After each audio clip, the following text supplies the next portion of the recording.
Folks. Good afternoon. I know it's been a while, right? Oh, my ears. Holy fuck. Okay.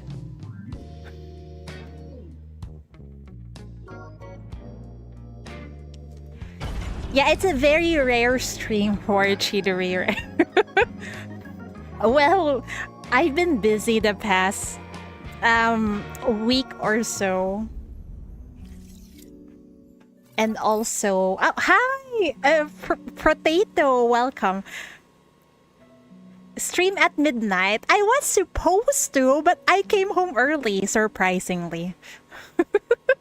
Surprisingly, I was supposed to stream at midnight, yes.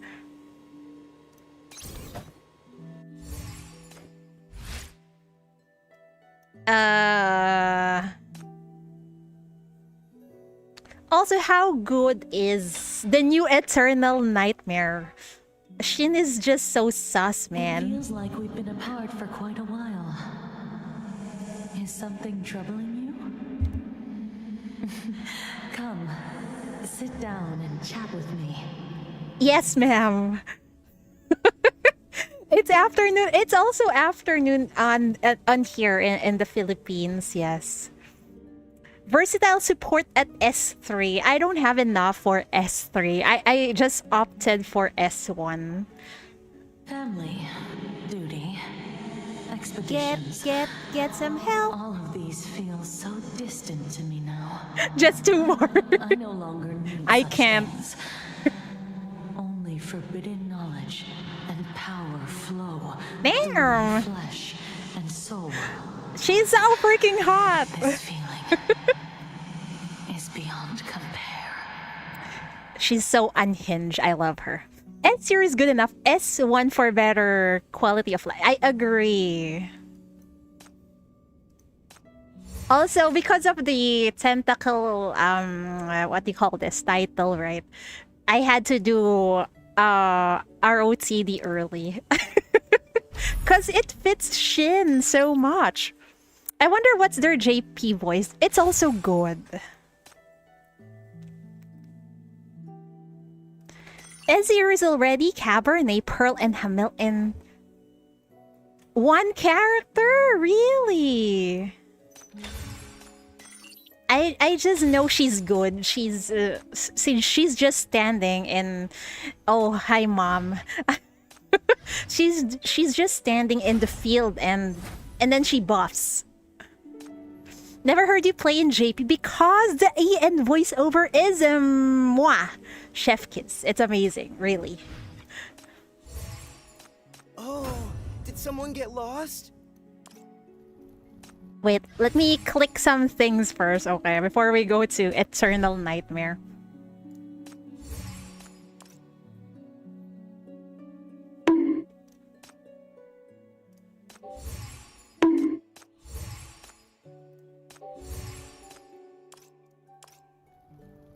The only thing that's missing with Shin, I guess, is she cannot revive dead characters, right? That would be too OP.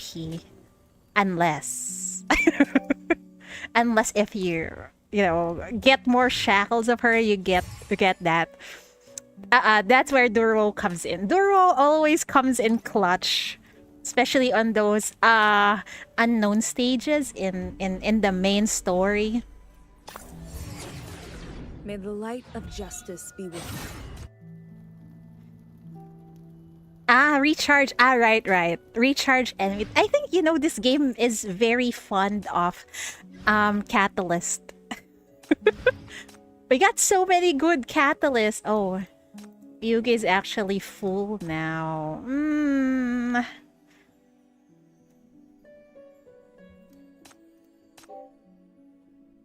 You're slacking so much. It's fine. Take your time. I think we still have a couple of days more, right? Saving energy for TOA. Wait, when is TOA?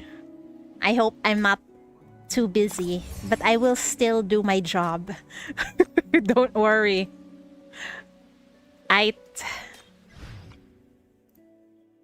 It's here, cheatery. Okay, let's go.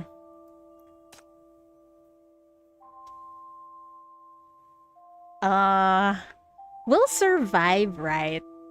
Or maybe I since I'm Pepega, I lessen the difficulty. I'll be fine, right? I've been doing this. It seems I'm going to be fine. Maybe. Wait, what's the new team here? Tide of Calamity. Ooh. Priestess Relics. What does Priestess Relics do anyway? Recover HP. They deal 4,000 true damage. That sounds good, man.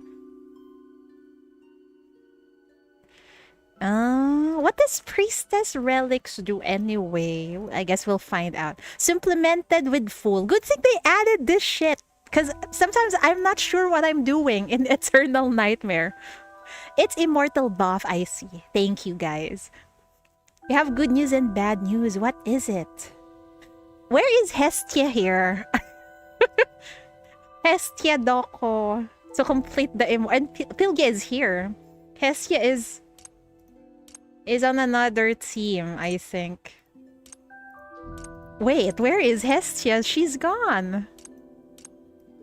Are these new units? I mean, new teams?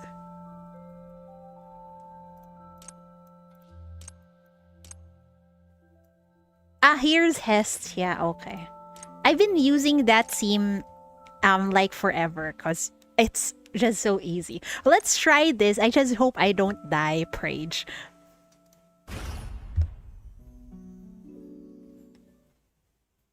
Ooh. Priestess. Whenever a sinner enters mania form, all sinners deal 10% more damage. This effect can stack up to 6. It's immortal units buff.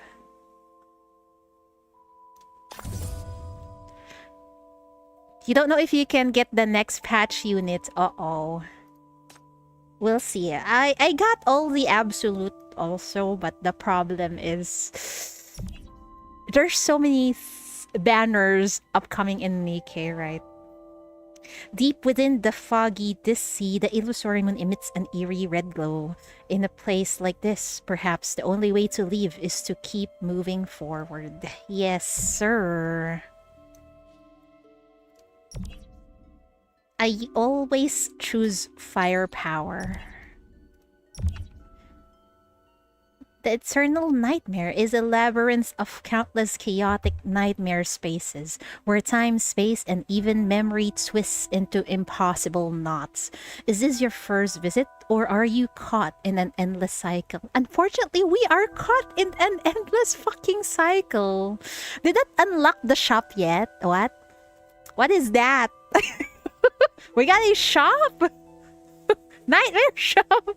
We got one! I don't know. Did you come here by choice or did you stumble in? Follow the guidance. Oh, what the fuck is this? Ah, you can choose your theme now. We're done with the rest, so I guess we'll go for the tentacles, right? Abyssal Tentaculum. Where is the shop? I don't know. It exists. You hear a strange sound coming from ahead in a daze, and you look towards its source. In a void, a mysterious vortex emits a mesmerizing red light, drawing you closer. Even now, you still hold a choice to advance or retreat, to confront or escape. Of course, we want to know what happened with Shin and Chief, so let's go. What? Ooh, where are we? 10:30 February, NF115. This sea monitoring station, FAC. A massive machine hums in the center of the room. The shop is an unlockable from Realm Steel. What? She's favorite genre. Tentacles. I can't refute that. It's like a trend here in Eternal Nightmare. There's a lot of tentacles. I haven't maxed the buffs yet. That's why. Okay, thank you for letting me know. Yeah, thanks. A massive machine hums in the center of the room. Not just you, some Ice, no. Someone in Ice really love tentacles. Well, God bless their souls. Still in work. Okay, don't mind me. I'm just going to be maybe quite sussy in Eternal Nightmare. We'll see. I hope I enjoy myself today. Around it, dozens of MBCC medics and FAC researchers are busying at their stations. They're supporting the person slumbering within the machine, the MBCC chief, now taking a deep dive in another illusory moonside. Oh dear. Who? Oh, we got new NPCs. The efficient team works together seamlessly, clearly well trained for their job. Yet, despite their professionalism, their faces are still tinged with apprehension and concern. Can this really help the chief? Oh my good lord. Fuck off, bot. Messy hairstyle, yeah. Oh, thank you for banning the bot. I appreciate it, Mori. You are faster than me. No way she got I don't care about views. Fuck off, bot. I just want to enjoy my game. Can this really help the chief? In what regard? If you're talking about resolving the anomalies or finding crucial clues for your chief, then the answer is no. But it can monitor vitals, hormone levels, M-value fluctuations, a dozen parameters. If anything spikes beyond the threshold, the embedded hypercube inhibitors will kick in and pull your chief out of the illusion. This project took 3 research teams, 1 full year. The budget was astronomical. I won't claim it's foolproof, but at the very least, we've done everything in our power to minimize the risk. Hi, Joe. Welcome, welcome. Thanks for all that hard work. At least we don't have to risk our lives in the sea. But honestly, as dangerous as it is, I still envy your chief. Really? Are you sure, dude? The expedition team. They're the greatest heroes in human history. I read so much about them as a kid. Their stories inspired me to become a scientist. If possible, I'd really love to meet them in person. What's up? We're getting tentacled in Eternal Nightmare. All right. Open your mouth. Right in the beginning, open my mouth. What is happening here? The woman before you leans in with a gentle smile. Oh no! There's the clone. Oh shit, I'm about to die. Oh shit, I'm about to die. Oh no, there's chaos. Anakan mo ako, Elysia. Oh god. There's the clone. Oh shit, I'm about to die. Oh my god. Oh shit, I'm about to die. There's the clone. Oh shit, I'm about to die. What is happening? Oh shit, I'm about to die. No! Oh shit, I'm about to die.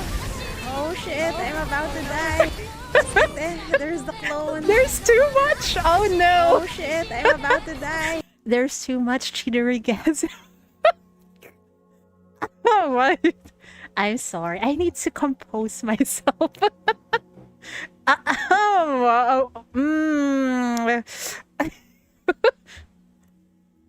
hope you find them. Who? I'm just opening my mouth right now in front of Shin. The woman before you leans in with a gentle smile. Oh, they're gallons. Oh dear. Don't worry. Everything's fine now. Oh my god. Bones. There's the clone. Oh shit, I'm about to die. Oh shit, we're about to die. Oh shit, I'm about to die. Oh shit, I'm about to die. Oh shit, I'm about to die. There's the clone. Oh shit, I'm about to die. Oh shit, I'm about to die. Oh shit, I'm about to die. There's too many. There's too many me. Oh shit, I'm about to die. There's too many cheaterig as oh lord. And this is embarrassing. Calm my heart. Come on, cheatery. Can we hear her voice again? Don't worry. Everything's fine now. She's so soothing, man. She's gorgeous too. Oh my lord. There's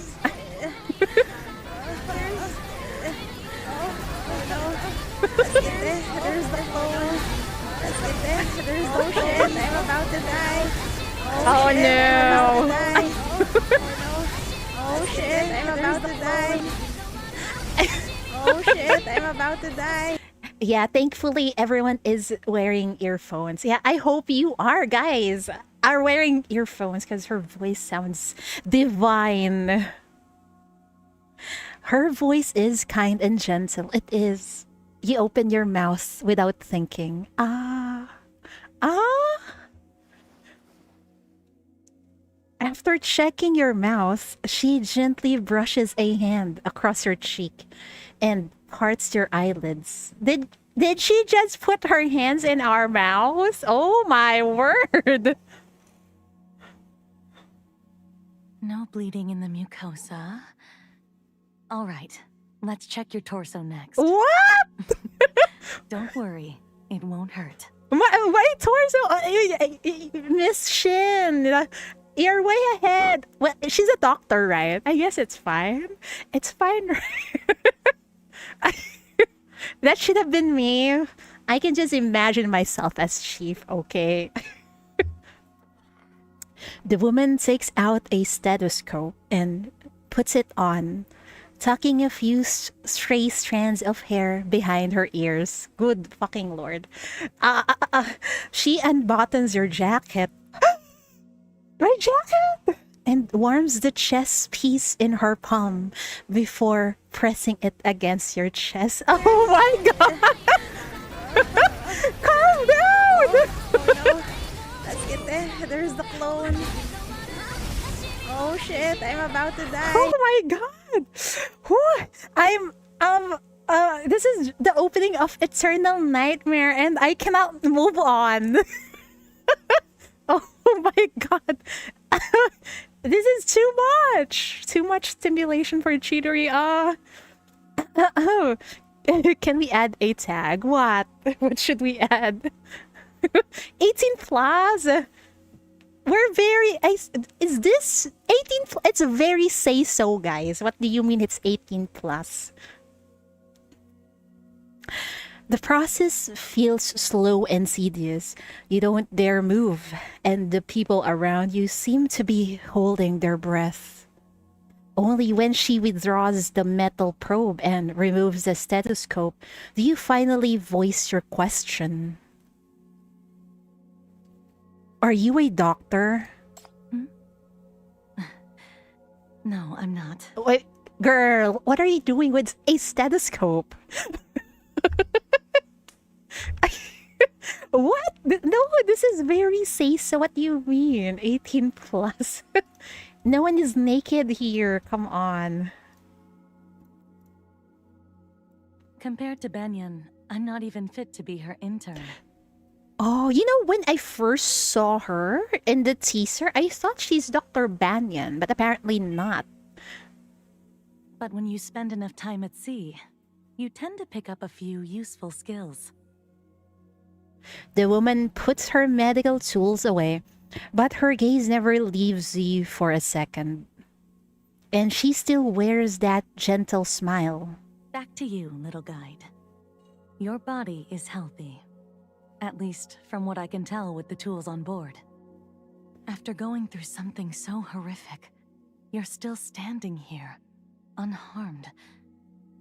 It's nothing short of a miracle. What really is Chief, man? And also, why is it always in their eyes? The Chief is a child, you know?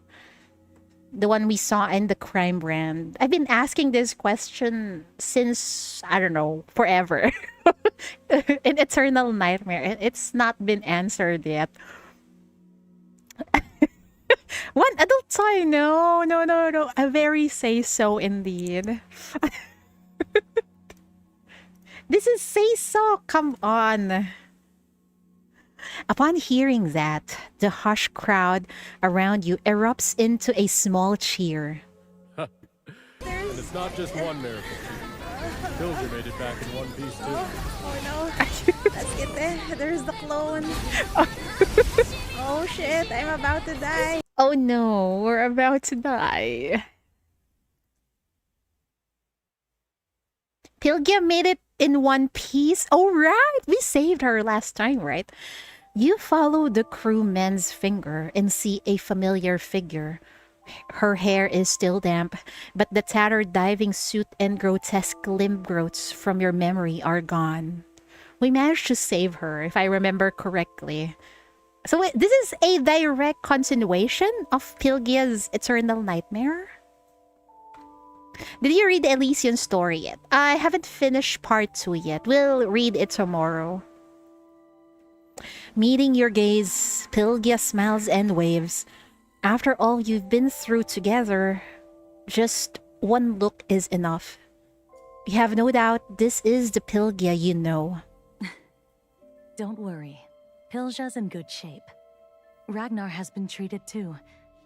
He hasn't regained consciousness yet, but his vitals have stabilized. Too bad Dale didn't make it back. No one will forget their sacrifice. But we have more important things to do. All collectors have been recovered and the data analyzed. Time's running out. We should start the salvage operation immediately before this tidal cycle ends. They're talking over each other, but based on their words and Pylgia's presence, you're fairly certain that this is a time node adjacent to the previous singularity. That's what I thought also. It feels like a continuation. It's clear that they're planning a dive for some kind of salvage operation, and your heart sinks at the realization. We're close to the target coordinates. The woman called Shin finishes packing her tools and stands up. The noisy crowd falls silent the moment she speaks, waiting for her orders. Nikki posted new mysterious bunny costume. Got any guess? Oh, I want it to be Mana or Aid because of the glasses. Oh, hi, Win Rena. Got 180 tickets, S3. Congrats. But there's a lot of back-to-back good banners. But, well, as long as you're happy with your S3 Shin, that's okay.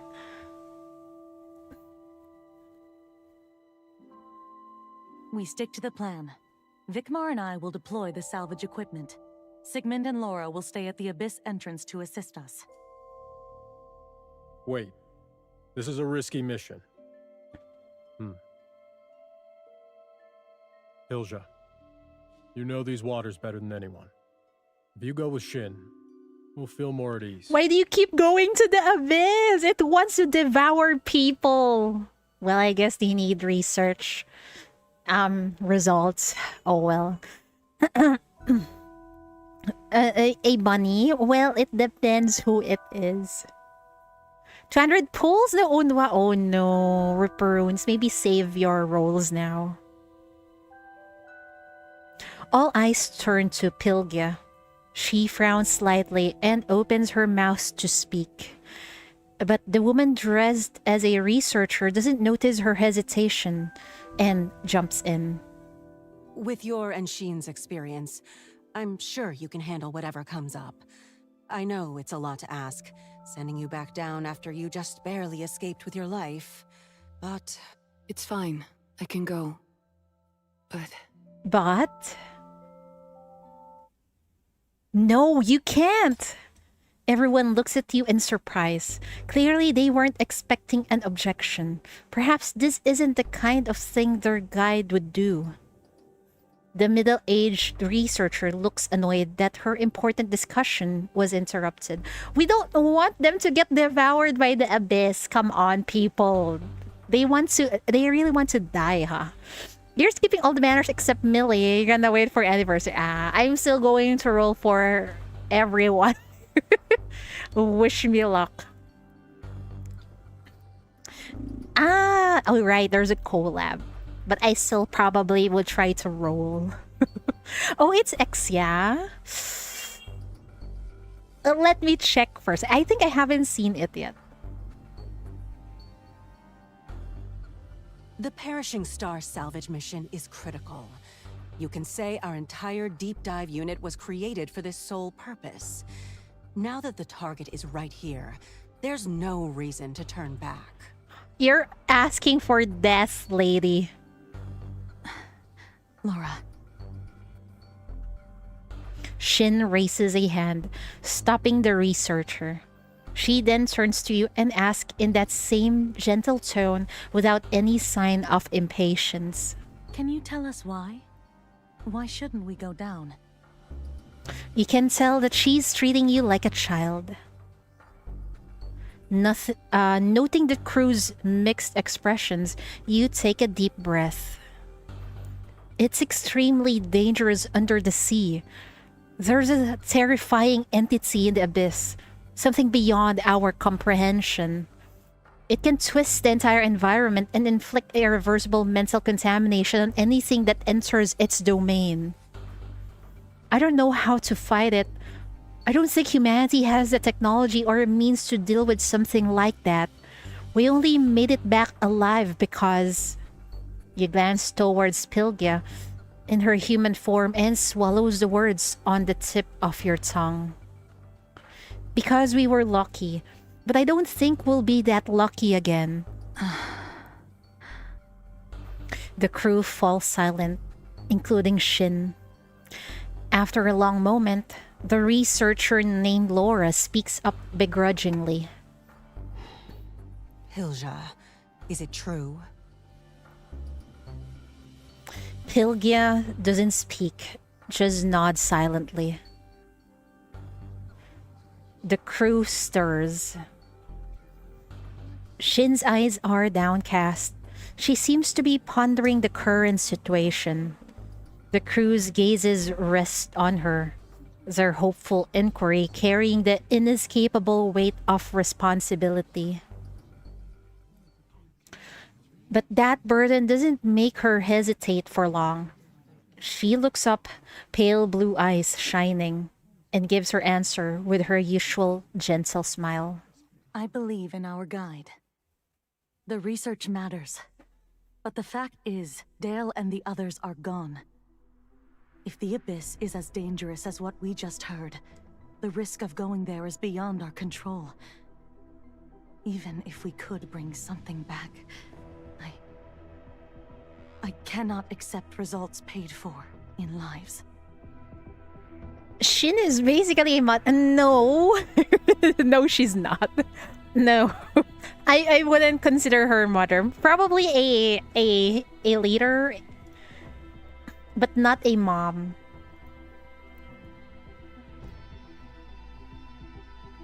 Our little guide and Pylgia are our companions. When it comes to the dangers in the Abyss, they have more say than any of us. I think we can all agree on that, right? But her voice really does sound very reassuring.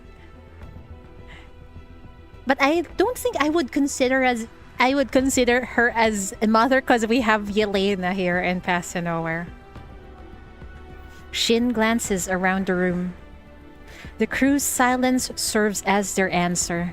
We've already retrieved the collectors. That's more than enough for now. So,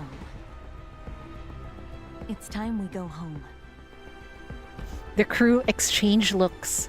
This isn't what they had hoped for. In the end, it's the captain-like man who breaks the silence. We can have multiple mother, I agree.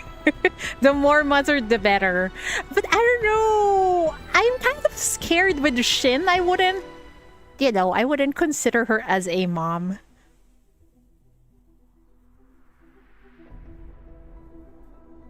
What are you standing around for? Back to your posts! Turn the ship around. We're going home. He sounds disappointed. But at least they're alive. Holy fuck, people. Don't risk your lives anymore. At the captain's command, the crew quickly breaks up and leaves. Only you and Shin remain. Do you have work to do? Thanks to your reminder, there's no dive to prepare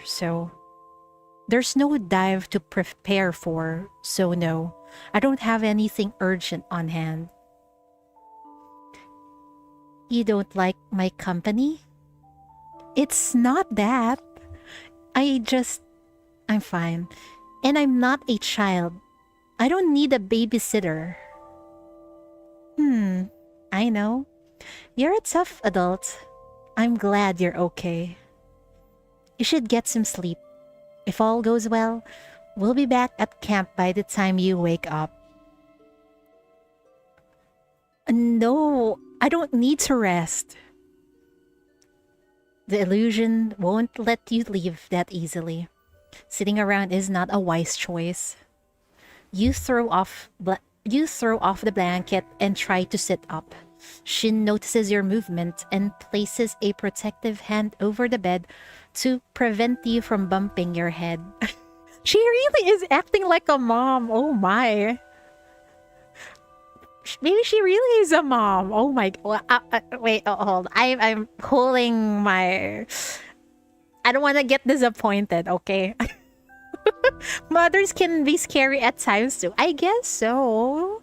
Maybe that's why I'm scared of Shin. She's so fucking icy. I went to Gamescom. No, I didn't. I'm busy and I got sick. That's it.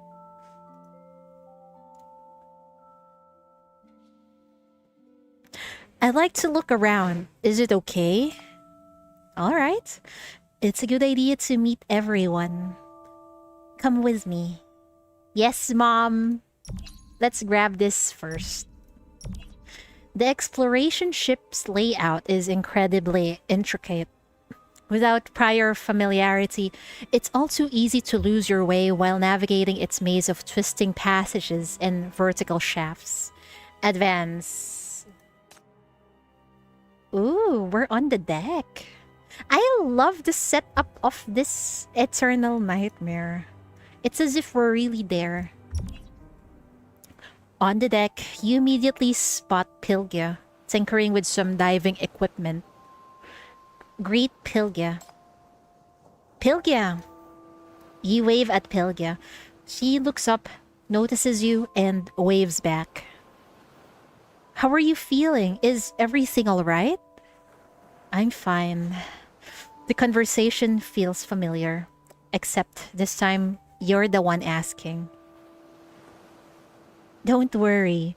Pylgia's in even better shape than you are. Her suit was shredded, but she came back without a single scratch. She gave me a big fright. I checked her over many times before I was convinced enough to let her go. Pylgia got that hollowed out eyes. Well, she controls her emotions. It's all thanks to our guide. Without her, I wouldn't have made it back. I feel well, not like in the abyss, and I don't want to go back to being like that again. I hope so. I hope so. Pylgia, you still up there? Come give us a hand. Pylgia gives you an apologetic look. There are too many secrets between you two. Many things unsaid, but now isn't the time. So she remembers. Okay, great. Wait for me at the camp, and thank you for keeping my secret. You nod at her, and she quickly disappears below deck. Her steps much lighter than before. Let's grab the rune first. Conceal. I always grab this one. Oh, return. No. We move forward. The exploration ship's layout is incredibly intricate. Without prior familiarity, it's also easy to lose your way while navigating its maze of twisting passages and vertical shafts. The central cabin corridor connects to many different rooms. As long as you keep track of whether to move forward or backward, you won't get lost. Continue onward.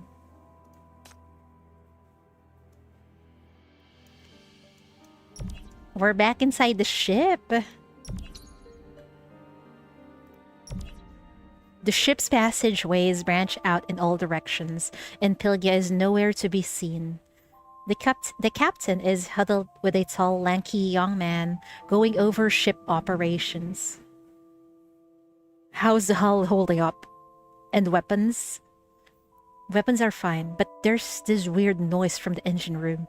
I suspect a leaky pipe. I'll take a look in a bit. Hello, Shin. What brings you here? Showing our guide around. Hello there, I'm Sigmund, first mate. This is Captain Edmund. Hello, I hope I'm not interrupting anything. Not at all, just some routine checks. We're almost done. What's this? Getting nervous in front of your mentor? Mentor? Yep, he was one of Shin's grad students. Signed up the moment he heard about the expedition. So he's a simp of Shin's. Understandable. Okay. One of us. Dragged his mom along too. That's Laura, our researcher. Well, we'll let you get back to it. See you around, kiddo. He doesn't have any, Oh no, we went from here, right? I hope we don't get lost. We're good on medical supplies and we have enough fresh water and food to last for a while. I know it's hard to give up after all that preparation, but honestly, when Shin decided to turn back, I felt relieved. I had a bad feeling about this trip from the start. But we were so close. Oh, there you are, Shin. First time I've seen Shin with a kid. You two look like mother and daughter. Oh, Mom! This is Professor Laura, my senior colleague from the university. Thanks to her, we've made a lot of headway in marine research in the Forbidden Zone. And this is Reed. He's in charge of guarding the lower decks. Guarding the lower decks? Yeah, it's pretty spooky down here. Any second now, monsters are gonna jump out of the shadows and roar. All right, Reed, cut it out. Do we have enough supplies for the return journey? Don't worry, we're fully stocked. We're finally going home. Are you sure this is not eternal nightmare and we're going to go home just easily? I don't think so. I'm not sure where we would go. We are here. Maybe we'll go here. Oh dear, it's the lower cabins. The lower cabins appear temporarily off limits. Ah, okay, we can't go in. The faint, delirious murmurs seep from inside. What the fuck are they hiding here? In the distance, Shin waits, gesturing for you to follow her to the bridge to meet the helmsman. You ponder for a moment, having a general idea of what's happening inside. I think some mates are getting infected by mania in that part of the ship. Oh dear lord. The exploration ship's layout is... Oh wait, we already know this. Advance. Okay, we're in the... what's this? Captain's... helm? In the wheelhouse, oh, the wheelhouse, you see a lean young man hunched over the controls, absorbed in his work. He doesn't seem to have noticed your arrival. This is Vicmar, our helmsman and navigator. Oh, it's you, Shin. He seems shy. Don't be fooled by his face. He's top of his class at the Maritime Academy and a veteran with 10 years of experience piloting large cargo ships. We haven't had a single accident since he took the helm. Pretty impressive, right? It's the auto navigation and steering system doing all the work. I didn't do much. But you're the one who keeps those systems running. Oh, well, I suppose so, but there's still a lot I could do better. The shy young man's ears turn red. He nervously wrings his hands, unsure what to do with them. Don't stress yourself out. You're doing a great job. I know you'll get this home safe. Right. I'll do my best. I guess we go back because there's no way forward.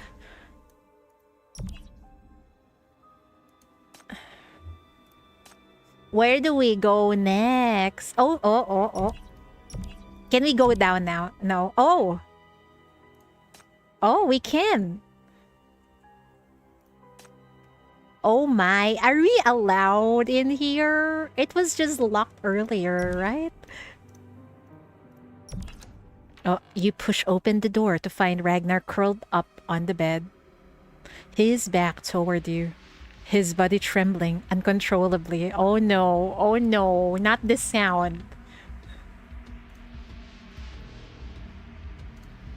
Get closer. You take a few steps forward and hear him muttering under his breath, spitting out meaningless syllables. As you get closer, you notice traces of dried black ooze still clinging to his skin. Oh shit! Your heart clenches with dread. Then, the slime begins to move. Tiny tendrils writhe and squirm like the feelers of some deep-sea creatures. Oh my god, he's getting tentacled! Ragnar's delirious murmurs grate on some unbearably jarring frequency. You feel an inexplicable pain in your skull, but you can't tear your eyes away. Are you okay? Shin's calm voice jolts you from your trance. When you look back at Ragnar, the black slime and maddening murmurs are gone. Was that just our imagination? Oh no. Shin, what are you doing with your comrades? You shake your head hard, trying to clear the strange feeling from your mind. I'm fine. Let's go. Let's go. Go back to the deck, I guess.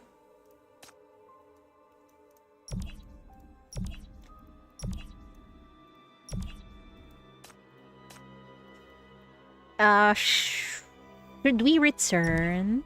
We're not going in circles, right? Okay. Continue to the next moon phase. The boundless ocean stretches before you, where a silent storm churns on the horizon, heavy with ominous presence. Ominous presence. Shit is about to unfold, ain't it?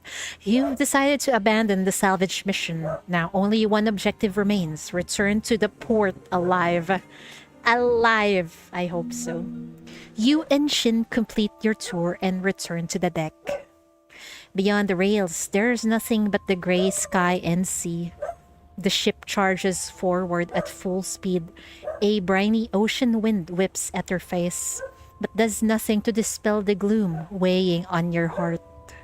Still thinking about Ragnar? Yeah, did you see that? Or are you just feigning ignorance? I don't know. No. Rather than worrying about Ragnar, you're more affected by the stress of the illusion itself. You've been through this several times now, even with no immediate danger. Your nerves remain on edge. Shin quietly studies you for a moment, then suddenly speaks. Oh, right. I introduced you to everyone on the ship, but I never got to introduce myself. I'm Shin, the oceanographer of the expedition and the acting ship doctor for now. If we're short on hands, I can also handle the helm and navigation. Wow. She's one talented lady. She leans in, her pale blue eyes twinkling. For her mature, refined bearing, the affectionate way she speaks to a child doesn't feel out of place at all. Your brief time together has given you an initial impression of Shin. She has an effortless warmth, and as Reed said, she is like a mother, a natural leader who can understand and support her companions. Oceanographer? You study things in the sea? You try your best impressions of a curious child. Well, pretty close. I study marine life that began mutating after the perishing star fell. Oh. Mutated marine life? You mean those monsters? When people are too competent, they're usually sus. This is an inside joke. Exactly. She's too competent. She's too talented. And she's giving up on the expedition. Like, something doesn't add up, right? Thinking of Pylgia's condition, you continue to probe, hoping to get a sense of her attitude. I don't think monsters is an accurate term. They don't fit into any biological taxonomy from before the Nightfall. Labeling them as hostile monsters before we fully understand them, that might destroy our chance of resolving the crisis. She's kind of fascinated by those mutated marine life, but basically those are just monsters, right? Before joining the expedition, my work focused on studying these new life forms. My initial findings suggest that they share an extremely close connection with us humans. They share an extremely close connection to humans. In what way? Can you elaborate? That theory isn't exactly popular in academia, which is why I decided to join the expedition. There's no better place on this planet for my research than the waters of the Forbidden Zone. Shin gazes out over the endless sea, and you see a tinge of forlorn longing in her eyes. I'm sorry for cutting off your research like this. No, you don't need to apologize. You saved Pylgia. You're probably saving the rest of us too. As long as we're alive, our research can continue at any time. Patience and caution are the two things we can't afford to forget right now. And in that regard, you did great. Once we get back and analyze the data from the collectors, perhaps we can start another... Shin, something's wrong. Oh shit! Wheelhouse. Oh no! Here it is! Here's the fucking nightmare! It's all so peaceful. I knew it. Shit is about to happen. A sudden crackle from the radio cuts your conversation short. The message is garbled, broken by harsh static. But you can still make out the sound of ragged, desperate gasps. Vigmar? Navigation! The signal's jammed. I can't hear you. Stay calm. I'm on my way. Oh shit. Oh no. It's just static now. His voice is drowned out by the static. Shin clips the radio back to her waist without switching it off and wrenches open the door to the cabins. It's eternal nightmare, not eternal dream. I know, I knew it. I'm just in denial because of the beginning earlier. We'll have to continue our chat later. Now back to the wheelhouse. You nod and hurry after her.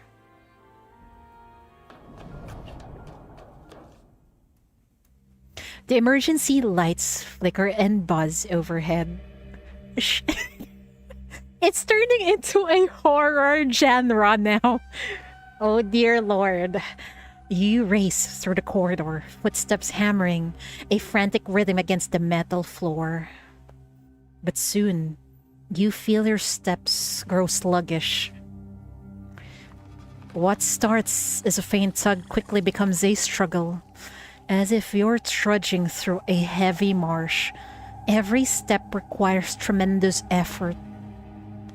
The thick, damp air is mixed with a faint foul odor that invades your lungs with every quickening breath. Oh dear. Is something How should I describe this? Is something rotten in here? Is someone dead? That smell. What? Oh no. What is that dripping sound? Ah! Something wet and sticky drips from the ceiling onto your head, mingling with the sweat on your forehead as it trickles down to your brow. The stench hits you full force, the reek of rotting fish concentrated several times over. Oh god. Oh. Someone steadies you just in time and wipes the felt from your forehead with a sleeve. You look up with Shin's concerned eyes. We need to hurry. It's left by a crawling deep-sea creature. Something's already gotten inside the ship. Sure. The comm signal. It's gone. Oh no! It's starting out as those horror movies in an enclosed space, and this time we're trapped in a ship. Oh my god. The anxiety is increasing. You both know what that means, but neither of you says a word. You simply quicken your steps in tacit understanding. Squelching footsteps echo eerily in the corridor, leaving a trail of pale ooze.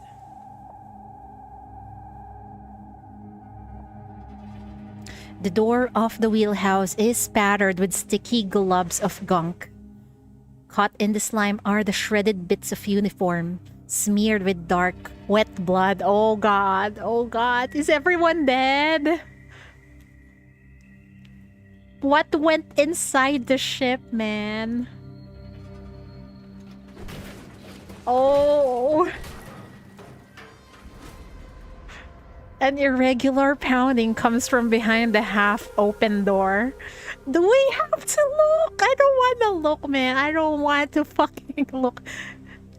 Mom, I'm scared. Shin catches your eye and raises a finger to her lips. Stay quiet. Shilling you with her body, she grasps the handle and slowly pushes the door open. Oh, what are we going to find inside? Oh, what is happening? Oh god. Captain Edmund is half collapsed beside the console, his upper body strangled by a gelatinous creature. Thick slime smothers his mouth and nose as he desperately swings a wrench, trying to knock away the writhing mass gripping his face. It's going to drown him or suffocate him, to be precise. On the other side, Vikmar is slumped over, his helmet cracked. A shattered comms device lies in pieces near his hand. Who are we going to save? I don't like Captain. Protect Vikmar. Shin immediately understands. She moves to the captain's side as you approach Vikmar. She grabs a wrench from his hand and brings it down on the mask, crushing his chest. The mask convulses, and a thick tar-like substance parts from the gash. Seizing the moment, it loosens its grip. She yanks the thing off the captain's face and flings it against the wall. It splats into an indescribable pulp and slides down the wall before lying still in a puddle of its own ooze. The captain, breathing freely again, scrambles back to the helm. Vikmar has also come around. Phew, they're still alive! You're here. Shin. What happened here? He starts to thank her, but the relieved sigh on his lips suddenly morphs into a gasp of horror. It's... Oh god, the puddle of flesh on the ground is twitching. Tiny lumps bulge from its surface, pulsing like a heart. In the center of the mass, a new maw is taking shape. Oh god. You've gotta be kidding me. It's still fucking alive. With a roar, Captain Edmund lunges at the unholy creature, trying to pin it down with his weight. But the monster, revived with greater strength, hurls him across the room into the console. Then, slick with his own ooze, it charges straight at you. Oh god. Watch out! Shin throws herself in front of you without a second thought, raising her arms as the monster opens its gaping maw. That brief moment is enough. The creature visibly falters. The next second, Captain Edmund is on it, bringing the wrench down at its head. Wait. It feels like the creature hesitates to... Is it to bite or knock off Shin? Why? That is sus. Ooh. Well, it's getting splattered.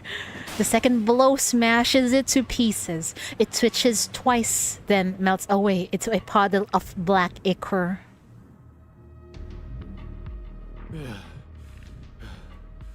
Are you alright? I'm fine. How about you? Are you okay? I'm fine. Thank you, Shin. As you stare at the puddle on the ground, a dull ringing fills your ears. Oh dear. Oh no. Oh, what is this? I think it's supposed to be a Mania Tinge voice. Waiting for you. Waiting for who? What was that? Captain Edmund has returned to the console, his expression grave.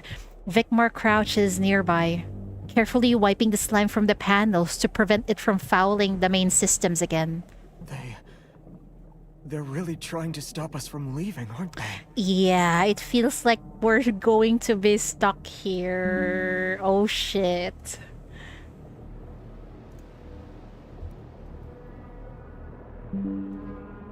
What happened to my mouse? Don't overthink. There's no proof that they're that smart. One just happened to slip in and cause some trouble. We'll fix the equipment. Things will be all right. Shin calmly walks over the console and examines the flickering navigation readings. Her dress is soiled by the ooze, but she offers her handkerchief to the captain first. You should wipe your face, Captain. The comms are jammed, so you'll have to brief the crew in person. They'll be unsettled to see you like this. The news itself is enough to cause panic. Famous last words. Yes. Yeah, it feels like we're going to be trapped here. Which is why we need you, Captain. Immediately notify the crew. Every hatch, entrance, and exit must be guarded by at least one armed crew member at max alert. Tell Pylgia to reduce her dive radius and be ready to return to shore at any time. Right. Leave it to me. The captain cleans his face, straightens his clothes, and strides out of the room. You look at Vicmar. Terror is still written all over his face. At the sound of Shin's voice, the big man shudders. Don't worry. We'll make it back safely. I got a feeling that won't be the case. Oh dear.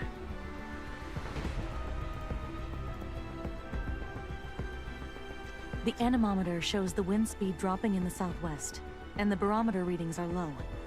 This combination usually means a local cyclone or some other disturbance ahead. What? Not... Oh god! Aside from monsters in the sea that can creep up inside the ship, there's going to be a fucking storm. Great, we're all going to die here. She lightly taps several flashing indicators on the screen, then glances at the humidity readings. Humidity's still rising. Seafoam's dense on the surface. And there's a strong upwelling, probably from a sudden change in terrain. Large creature activity. Oh shit. Either way, we avoid areas with abnormal wind speeds or intense surface glare, and follow the sea lanes with stable pressure and sparse foam. Not so hard, right? You make it sound so simple, lady. Vicmar stares intently at the numbers, his fear slowly giving way to focus. The captain is out there to give hope and confidence. I am here to read the signs of the sea. As for steering the ship, can I entrust that to you? Vicmar stares at Shin's hands. These hands, used to flipping through research papers, had just fought a vicious battle. Now, with his reassuring hands, she's entrusting him with the helm. He thinks for a moment, then nods firmly. I can't promise I won't make any mistakes, but I'll give it my all. That's all we need, man. Don't worry. As long as we're at sea, there are innumerable ways to reach our destination. Instruments are just aids. What matters most is experience and... Shin walks over to you and gently pats you on the back. sharp eyes. Phew! That was intense. But I think, well, every eternal nightmare, you always expect shit things to happen, right? Gaze. There's no room for two in the crow's nest. Shin stays below, watching as you climb up alone. The radar has fallen deathly silent, its antenna pointing stiffly into the ashen sky. You think of the console inside, indicators blinking wildly, needles jittering. All navigation, detection, and comm systems are failing one by one. Only your eyes are still working. You gaze out over the endless sea. The horizon is a murky blur, the fog bearing down on the water like a heavy net. You see no stars, no sun, only the grayish black of a low, oppressive sky. You hold your breath, forcing yourself to pick out some difference. A silver lining, a glimmer of light that could mark the destination for your voyage.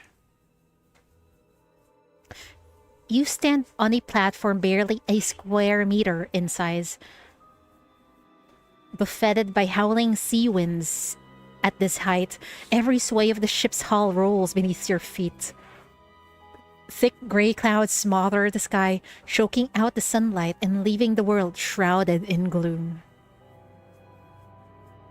Observe navigation direction.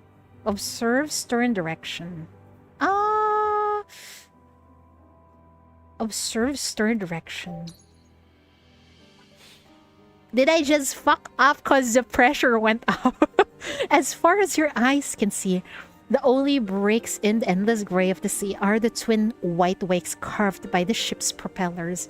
You wrench your gaze back and instinctively look down at your feet, suddenly terrifyingly aware of just how high up you are. Your heartbeat stutters. Leeward? What is a leeward direction? Windward. Leeward. Maybe we'll go for a windward. Oh, what is this? Tears sting your eyes as the sea wind lashes your face. Squinting through the blur, you finally catch sight of an unusual shadowy line.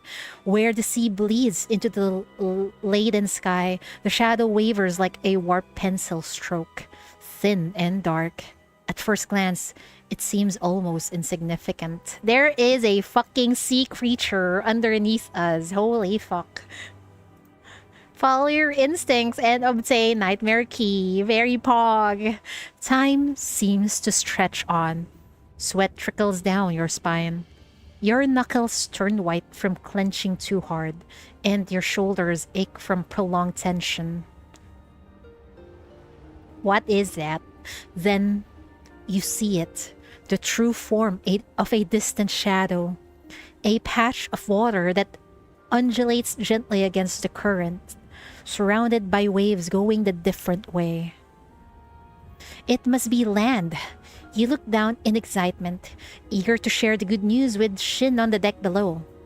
when a strange dizziness suddenly crashes over you. Oh dear. Waiting for you. Your vision begins to distort. You blink hard, trying to stay sober. But in the corner of your eye, that patch of water slowly splits open. You see something slowly emerging from the rift. It is one with the sea. Its form indescribable, its size unknowable. You can only instinctively feel that it has countless twisted limbs and chaotic, disordered eyes. Oh god, that is not fucking land. It's a fucking sea creature. Hi, Ordamare, welcome. The land on the horizon is completely obscured. All you can see is the ancient colossal being, looming with a nameless malice. Moving, coming for you, eroding your very consciousness. Darkness engulfs you, dragging you down into the bottomless deep. Oh, what now? You walk alone through the darkness. The moment your consciousness sharpened, you were already here. In this dazed state, you don't know how long you've been walking or where you're heading, but you don't dare stop. Quicken your pace, I guess? Unable to suppress your rising fear, you finally break into a desperate sprint. The unseen horrors in the darkness grow louder, closer. The ground beneath you turns damp, then soft, then clinging. With each step, the mire drags at your legs, slowing your frantic escape until, at last, exhaustion claims you. The prey has fallen. Now comes the kill. Oh, shit. This one is 11 over 10. Whoa, that high. Crazy. It's crazy good then.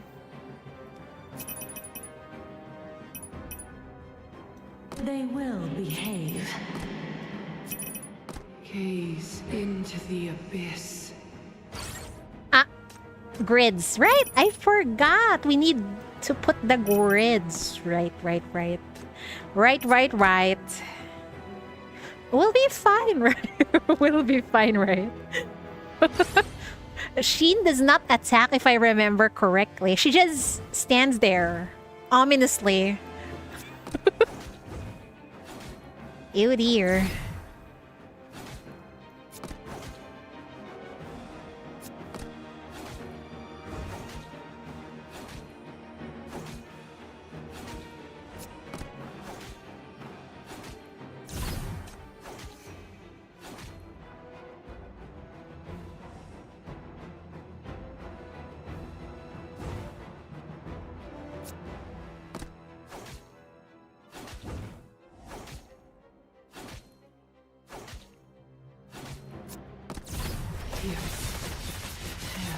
Apart and sink into the sea. She heals the entire field, if I remember correctly. Prepare to clench your butt a lot. Oh dear. It's only at the beginning and I'm actually already at the edge of my seat.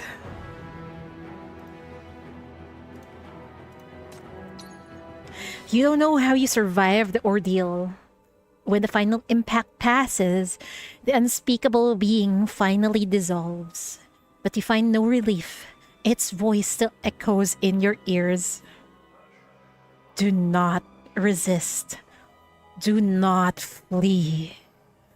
Think. Return. Your name was carved in the deep long ago. Shut up!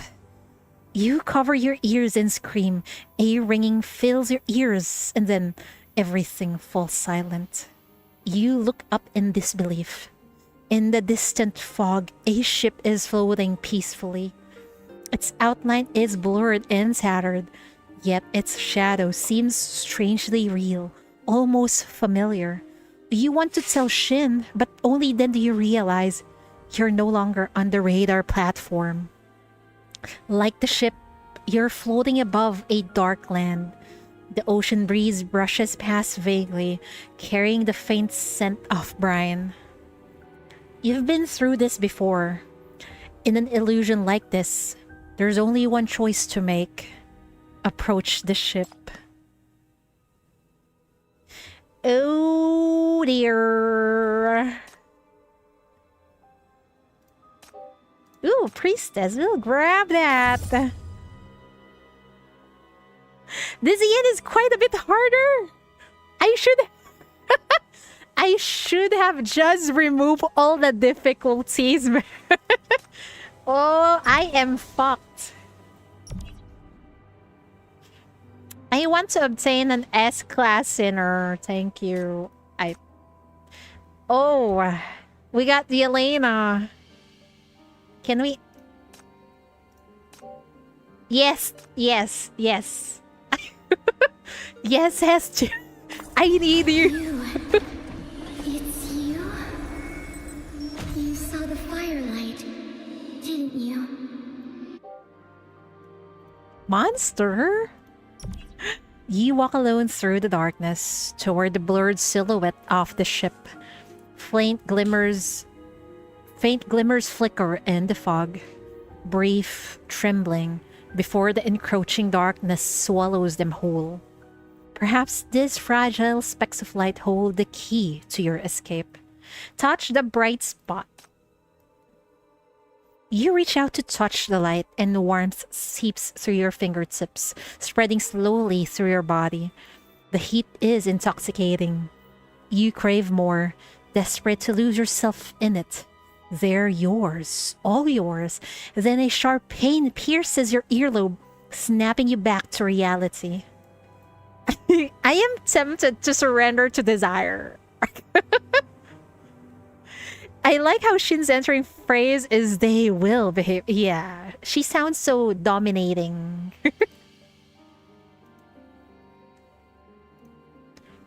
I will surrender to my desire, I guess. Oh, you devour the speck of light with ravenous hunger, until at last you seem to become one with this ominous darkness. What the fuck was that? Did I just let Chief eat people's souls? Oh dear lord. I am such a bad person. I'm a horrible person.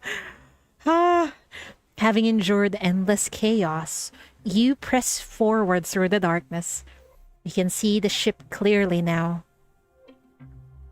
It seems to have been drifting here for an eternity. The hull is worn and stained with rust. A broken mast sways noiselessly, and a signal flag hangs limply from its pole. Board the ship. Oh no, you climb over the side and step onto the deck. The rusted steel groans beneath your feet. Your arrival seems to have roused something.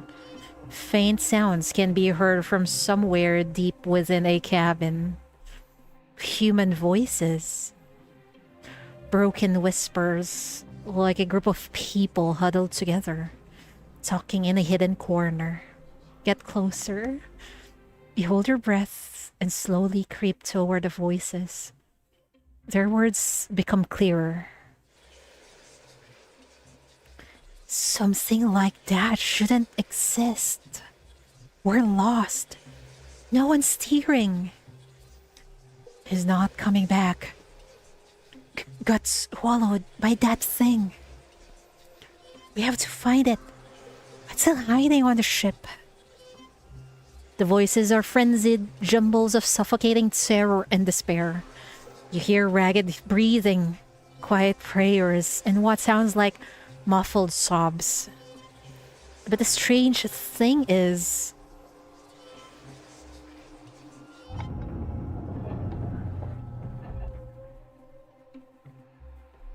you push the door open. The cabin's in ruins. No one's inside, and yet the whispers don't stop.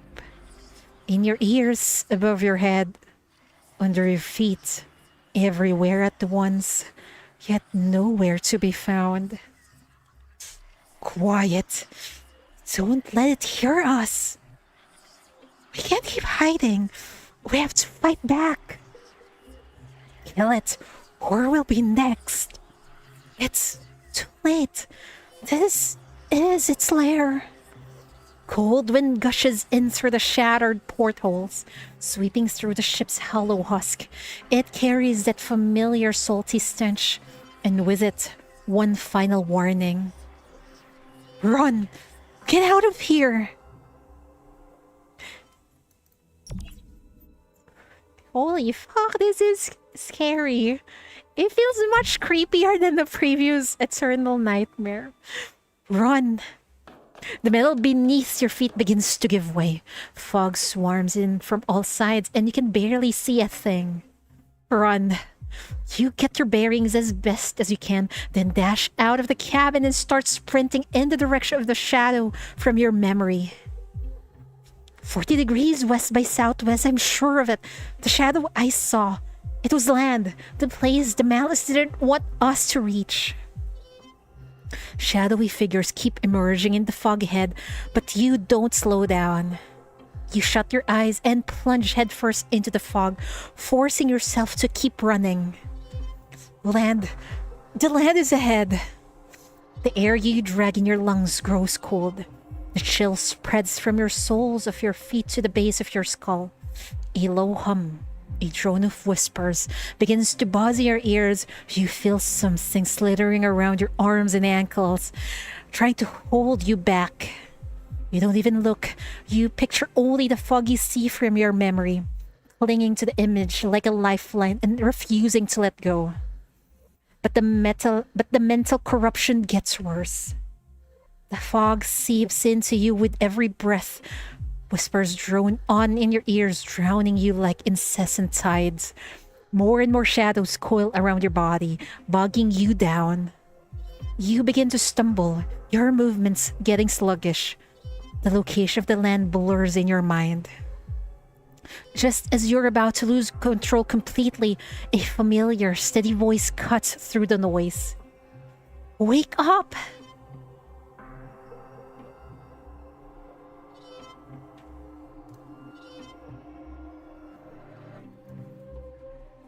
Shin? Land 40 degrees west by southwest. Summoning your last bit of strength, you look at the person before you and take a step in her direction. Then your knees give out and you crash heavily to the ground. Whew. Whew. We're out of the fucking nightmare. I guess not yet. Even after returning to reality, that familiar oppressive presence lingers, clinging to you, wrapping tighter with every breath. But this time, you're ready. Close your eyes. Following your experience, you close your eyes. This time, you see it. It has been here all along. Slimy tentacles erupt from the shadows beneath you. Each one is studded with trembling eyeballs, their pupils twitching erratically until at once they sense you, and in unison every single one returns to stare. There's nowhere left to run. Bro, that's scary as fuck. Tentacles with eyes, and what's up with this map? Oh my lord.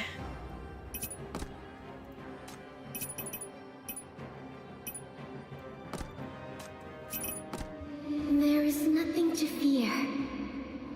I'm here to show you the way.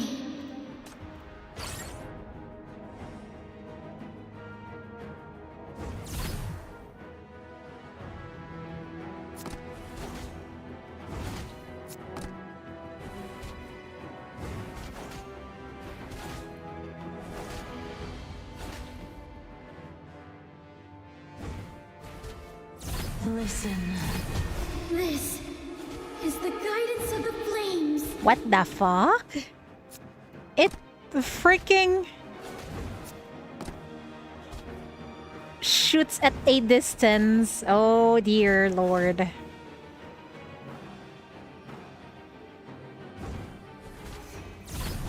This is the guidance of the flames. What does this do? Listen to its whispers. Oh dear. Pierce, tear apart, and sink into the sea.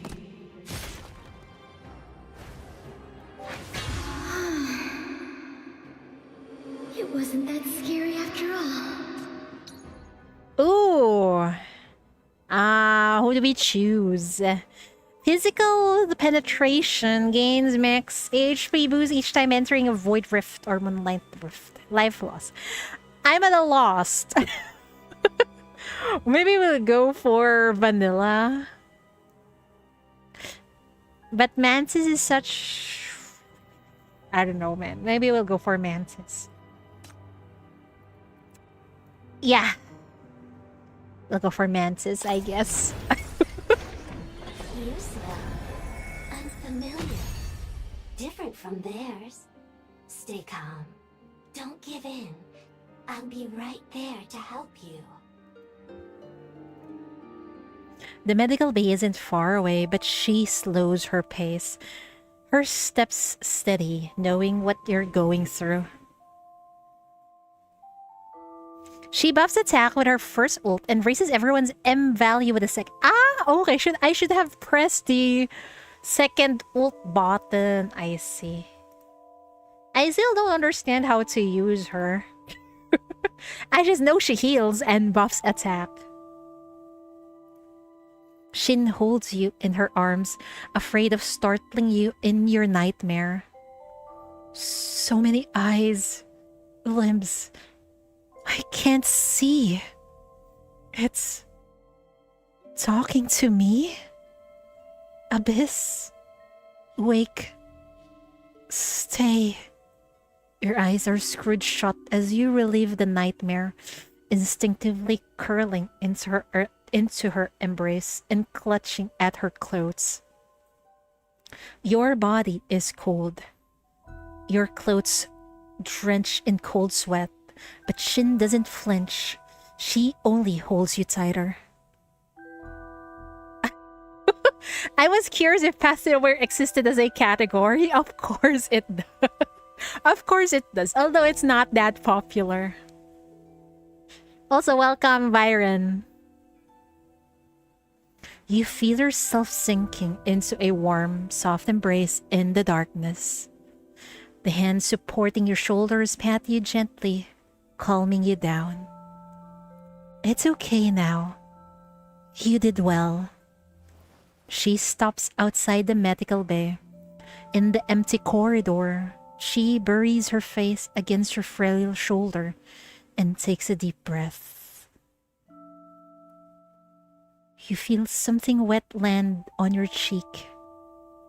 You can't tell if it's rain, water, or a tear.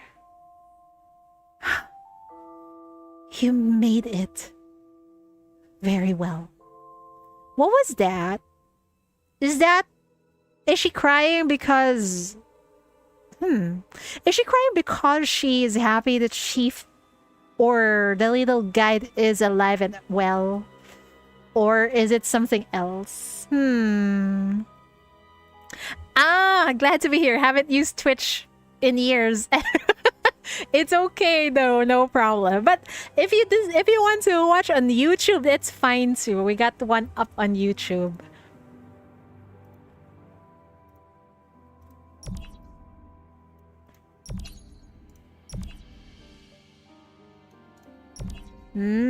Trade. Ooh, we don't have enough. Fuck. What does this do? The first sinner to enter mania form during the battle falls into insanity. Is that good? Deals 30% more damage and gains 200% attack speed, but takes 200 true damage per second. What? Insanity is temporarily disabled when HP falls below 300. I mean 30%. That sounds scary, but I guess as long as Shin is in your team, you'll be fine, right? Hallucination waltzes with screams across your vision, while a searing hunger claws its way from the depths of your soul.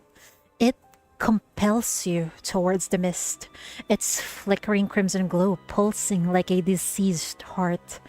The sea of calamity churns, the drowning surge and sink in its tides, and his ever-shifting nightmare. What can you possibly do? Shin fixes every problem. Yeah, I guess so. You wake up to the harsh glare of the ceiling lights and the faint smell of disinfectant. Oh yeah, a new follower. Oh, thank you for the follow, Viren. Thank you so much.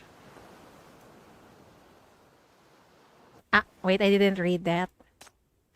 The medical bay is quiet, save for the low hum of equipment and the distant sound of sea wind against the portholes, reminding you that you're back in reality.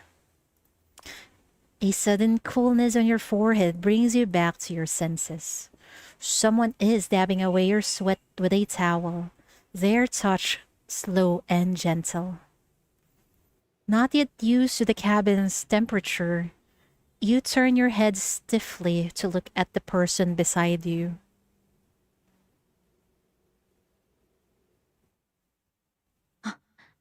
You're awake. I checked you over. Everything looks fine. You probably fainted due to psychological and mental stress. No, it's something else. That's why. Something is after the chief. It wants chief to go back somewhere. I'm not sure where and who that is or what that is. You got S3, Shin, and 80 You're so lucky! Congrats! For me, I stopped at S1.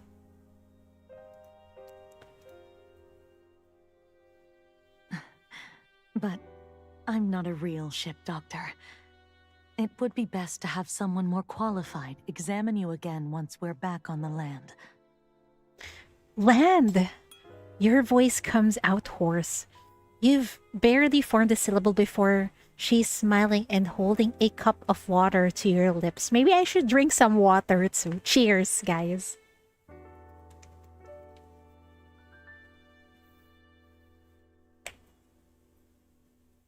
I know.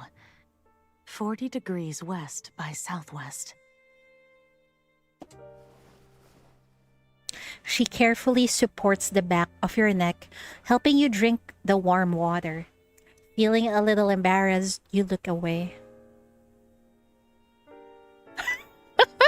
Oh, you have S for crash and not by choice.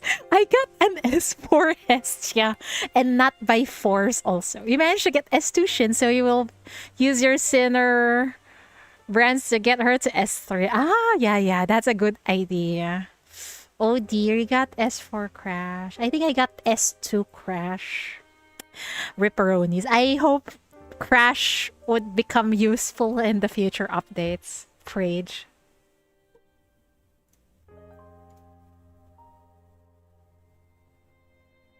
I can manage on my own. I almost forgot. You did say you're an adult.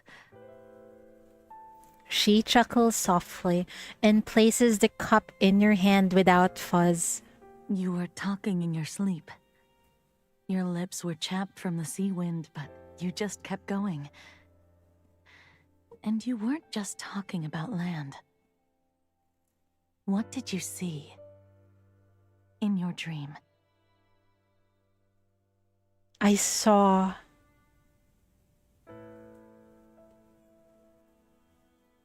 a monster, I guess. Getting Yelena and Eve dupes when you lose 50-50s. Me, I either get... I think it's always Hestia.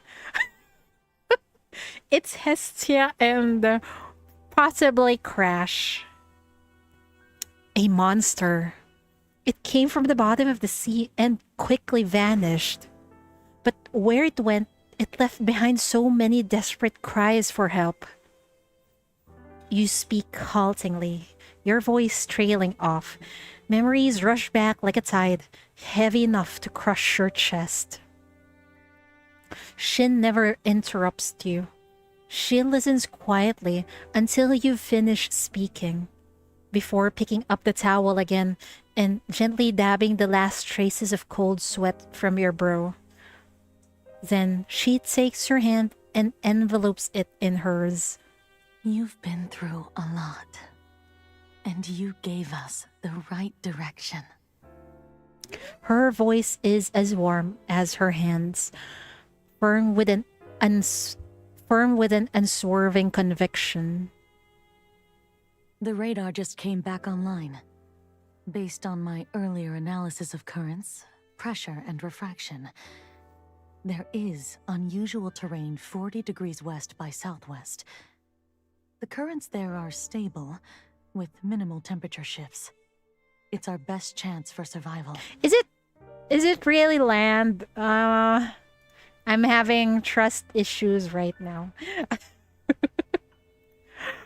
Hestia is a win for sure. Yes, she's very, very helpful. I agree. If only she could break more cores. I think she can only break one core, right? And only once in a battle. Hearing her speak with such calm confidence, you quietly let out a sigh of relief and feel your nerves ease just a little. Shin notices your tension. She leans in close, so her eyes are level with yours, and speaks in a quiet voice. You held on until the very last moment. You remembered the direction. You even faced off the corruption. How does she know? How does she know? You're very brave. She could be saying that probably that time with Pylgia and the Abyss.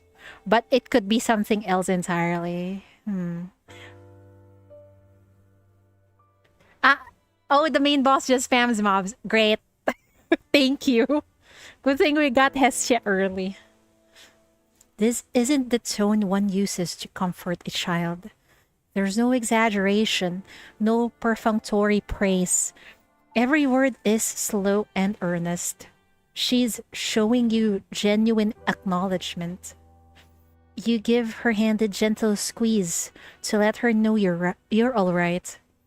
In the gentle scent of disinfectant and sea breeze, the air feels peaceful and serene. But the next second... Oh, fuck me! What was that? The entire medical bay lurches. The ceiling jolts and the light swings violently. Medicine cabinets and equipment racks tumble to the floor with a deafening crash. The tremor comes from the bottom of the hall, as if something enormous just rammed into the vessel. Oh dear. How long have you people been playing the game? Since not launch, but a month after launch. It was launched on October something, right? And I played around November something. And I've played ever since. I am quite hooked with Path to Nowhere. Shin springs to her feet, scanning the room with vigilant eyes before opening the medical bay door. A fragmented broadcast crackles over the PA system. You hear Vicmar's terrified cry. Oh no. Something's wrong! Again? Wheelhouse! There's something in here! Again! Oh my god! The broadcast breaks off abruptly, snapped by some invisible force. Only the jarring static echoes through every cabin. Shin turns to look at you on the cot. You're conscious, but you haven't recovered enough strength to face this sudden crisis alone.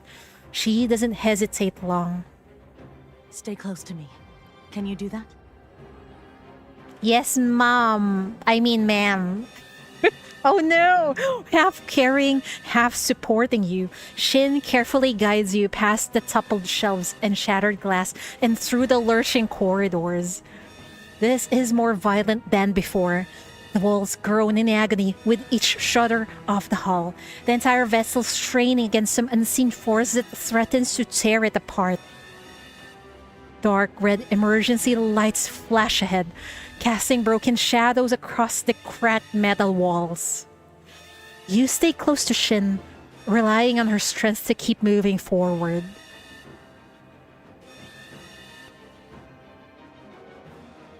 The captain and several crew members have already gathered outside the wheelhouse. Vikmar! Can you open the door? Vikmar! The captain slams himself against the door, but it doesn't budge. A dark red fluid seeps through the panel. Oh god, I think that's blood. He's dead, he's dead. Trickling down the seams and dripping in onto the deck with a wet, sickening patter. Oh my fucking god. The door, corroded by the ooze and warped by force, has turned the wheelhouse into a chamber of despair. There's land ahead. Oh fuck, Vikmar's dead. Ripperoonies. Only I can get us there. Oh fuck. I'm excited to see your sinners. Okay. If there's time, I will show my sinners. Don't come near me! Oh god, poor Vikmar. Vikmar's terrible screams mixed with incessant pounding, drilling into everyone's ears and fraying their nerves. Shin and you hurry over to the scene. Where's the breaching axe? Shin is so fucking brave, man! If that were me, I will run! The crew seems stunned. Shin asks again, her tone stern. Where's the breaching axe? Around the corner, by the stairs. I'll get it. Reed quickly returns with the axe, but as he stands before the door, his hands begin to shake uncontrollably.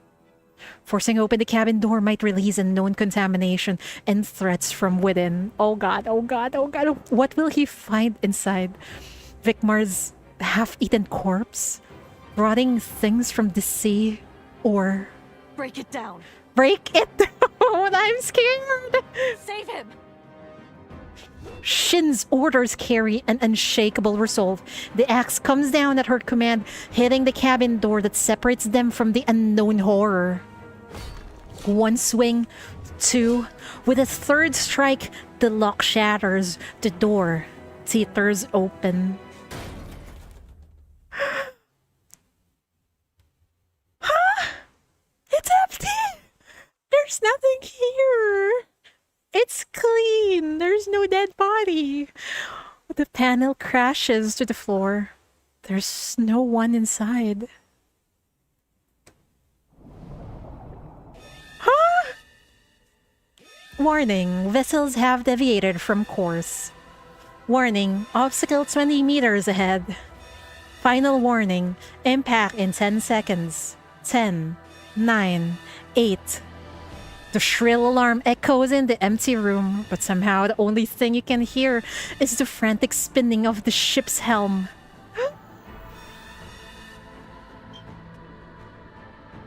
Through the viewport, you see a colossal shadow bearing down on the small research vessel. Is it an iceberg? Or a reef? No, it can't be. Because it's moving. Oh, we are fucked. Watch out! Brace yourselves! Brace for impact! The next second, everyone is thrown from their feet. Your back slams hard into a wall, and with a crash, a metal shelf collapses on top of you. No! I'm alright! Fighting through the pain and nausea, you force your eyes open with sheer willpower. The entire ship has nearly capsized, seawater pouring in through the portholes, and now the only person still standing is Shin. How is she still standing? In the raging storm, she is gripping the helm with all her strength, her feet barely touching the ground as she struggles to anchor herself in place. In this moment, her fate and the ship's fate have become one. Help her! Finally, the ship stops tilting at a most perilous angle and slowly settles back amid a screech of tortured steel.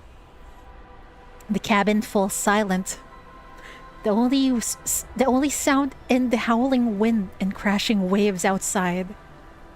A deathly silence hangs over the crew. We can't tell if it's the shock of surviving the disaster or... You look at Shin, who has fallen to her knees from exhaustion. She must have hit something just now. Her blood is trickling down from her temple. Oh god. Shin is low-key the strongest. Feels like it. She is smashing monsters. And then she managed to keep herself upright with all that movement. She is very strong indeed. Where the hell is Vicmar? I think he's dead. Vicmar. The captain slams his fist into the wall. You feel the metal shudder behind your back. All that's left is the sound of his heavy breathing. No one dares to say another word. Shin slowly rises to her feet and staggers toward the spot where Vicmar had once stood. Only a puddle of thick black ichor remains, pulled around the tattered pieces of his uniform. Slowly, she sinks to her knees, drenching the hem of her dress in black ichor. But she's not done. She reaches her hand into the puddle as well, the tar-like liquid dripping from her pale fingers. Then, she carefully picks out the scraps of cloth that are still recognizable, the only pieces left of him, and gently cradles them to her chest. Tumultuous emotions wash over the survivors. Anger, fear, confusion. And amidst it all, she realizes that you're the only one watching her. Being on the expedition team seems like a fun time, a little scary maybe. It's more like a death penalty, I guess, because most of the members just die with the corruption. And in such a horrible way at that too. Oh god. Shin gives you an almost heartbreaking smile and says softly, like she's comforting a child. Maybe he's just missing. We can't give up hope yet. That's too optimistic, man. Blood drips from her face, vanishing into the black puddle beneath her. You should go help her, but something holds you back.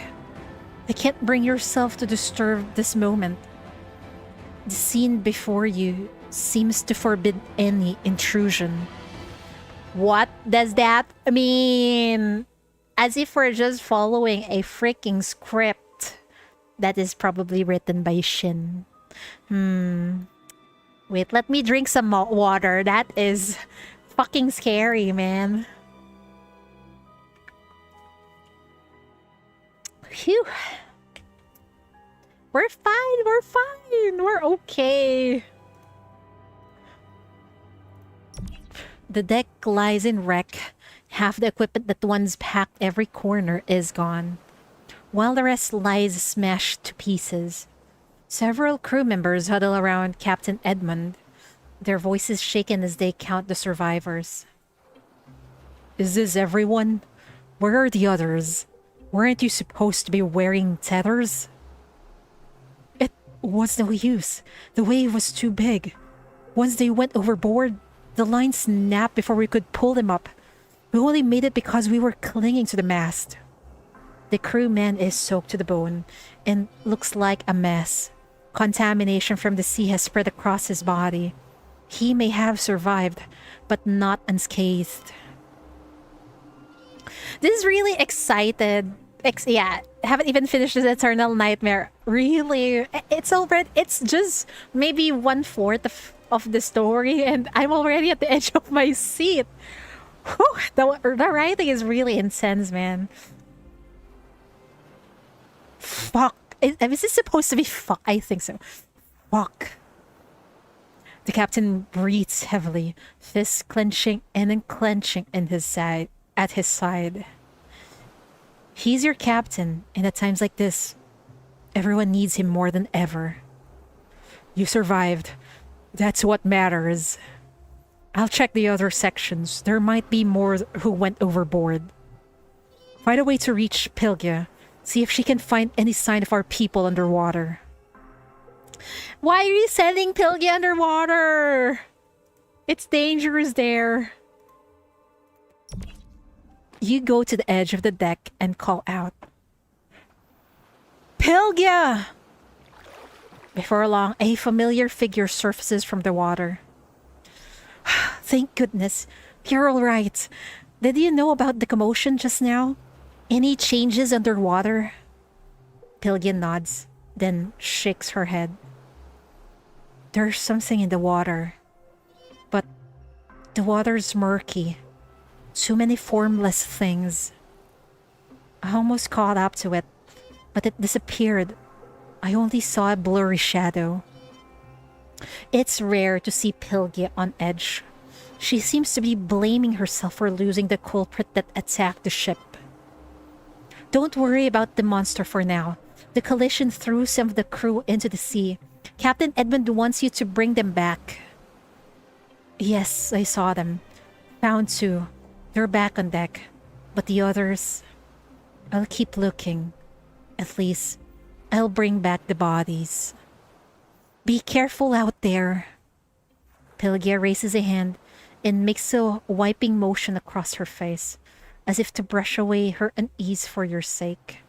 She gives you a faint, strained smile. I will. Come back safe. Please, please, come back safe. The next second, she disappears beneath the waves. Holy fuck. Please be okay.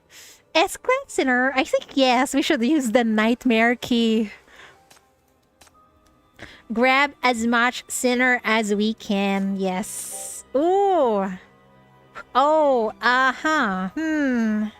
Summon creatures. Energy boost. This sounds good.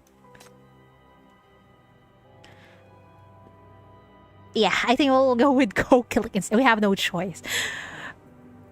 Pylgia is too good. She is. I'd like to have a little garden outside my room. Thanks. Okay. Grab this. Grab everything.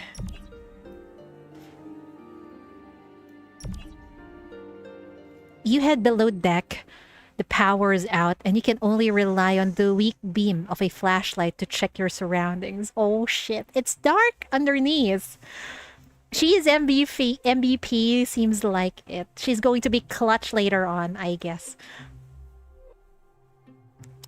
The boiler room is in shambles.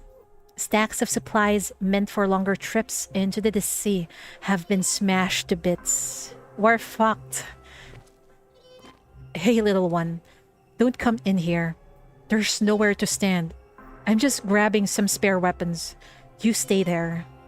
As you stare at the black ichor sprawled across the floor, that voice pierces your mind once again like a needle.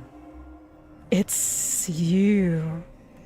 I've been waiting for you. I'm not. You are me. You are the abyss. You are darkness. I am not. Oh no. Oh. Though darkness has assailed you time and again, that same helpless feeling returns. The icy grip of the abyss dragging you down. But this time, you are not alone in the void. A severed tentacle thrashes before you, its hateful eyes locked onto yours. It writes in furious defiance. It shrieks, piercing the gloom. Now might be your only chance to end for good. To end it for good. Okay. Obtain a random princess relic. Let's go. You shift your cautious attack You shift into a cautious attack stance, crouching low as you inch toward the injured tentacle. Almost there, just as you raise your hand to strike, a searing pain lances through your cuff, catching you off guard. Another creature has attacked you. What is this scary placement? You're Batman. Why are they always after the chief? Oh, we got Looks very pog. someone's about to be preyed on. Ooh, we got Kokalik. It's fine, it's fine. Flowers will bloom wherever I go. More healer, more fun. Bloom here, till the day you wither.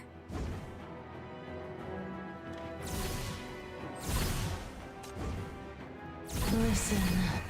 This is the guidance of the flames. What?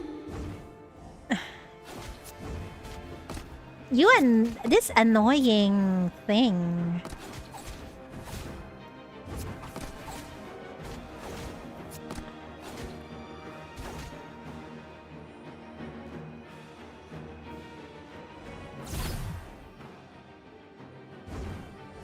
Bloom here, till the day you wither. Listen to its whispers. This is the guidance of the flame. Bloom here, till the day Pierce, tear apart, and sink into the sea. Gotcha.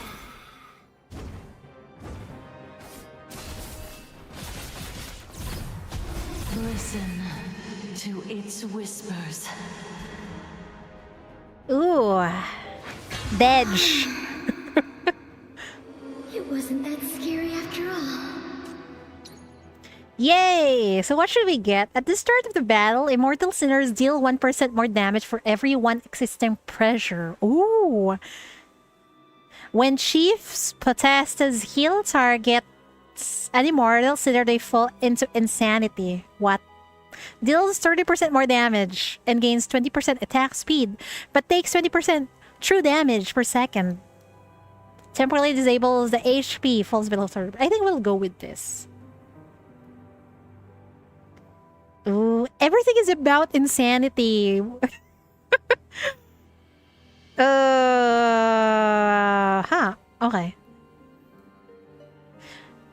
I don't want to change my potestas into a healing one.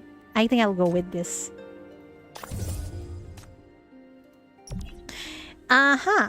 Enhancement.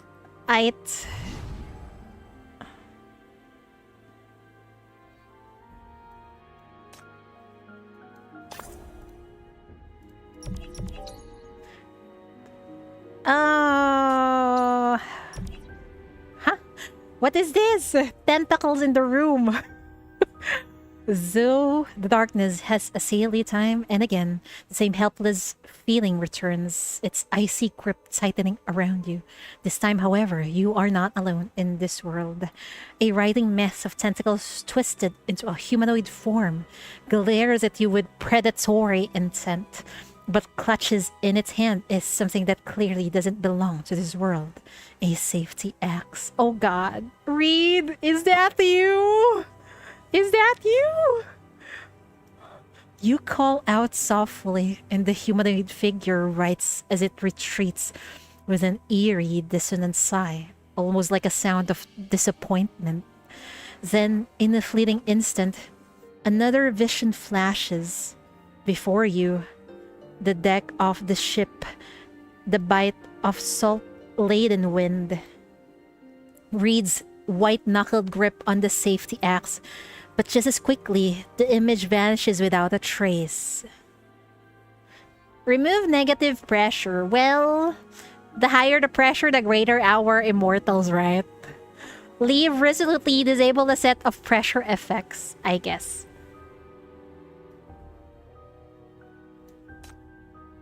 What? When entering a new moon phase, you must pick one out of 3 relics to discard. Why? Lost random imprint. I don't like this. Let's remove this. Huh. We're still back, yeah. But I'm much more scared now.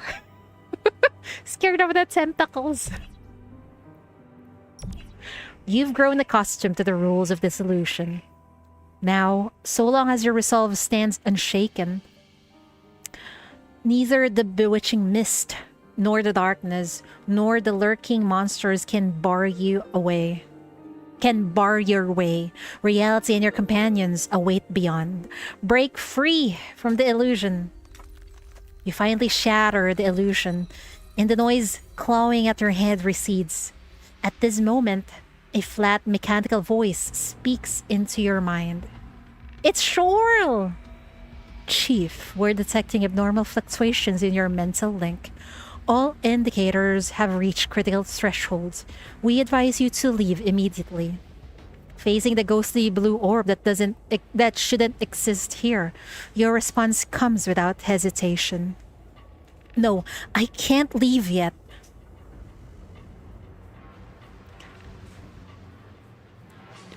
Who are you talking to? Reed asked nervously in the dark, his flashlight sweeping in your direction. It's nothing. I just spooked myself. After steadying the guard, you continue your mental conversation with Shorl. I can't leave. They need my help. Besides, we haven't gathered any useful information. It's too early to go back. Shorl falls silent. After a moment, it responds. Understood. We respect your judgment, but retain the option to sever the link by force. Please proceed with caution. Where are we now? We're back to not really reality. Reed wants to join you on the search for Sigmund. Both of you had heard his desperate cries amid the earlier chaos. You pick your way through the shattered lower compartments.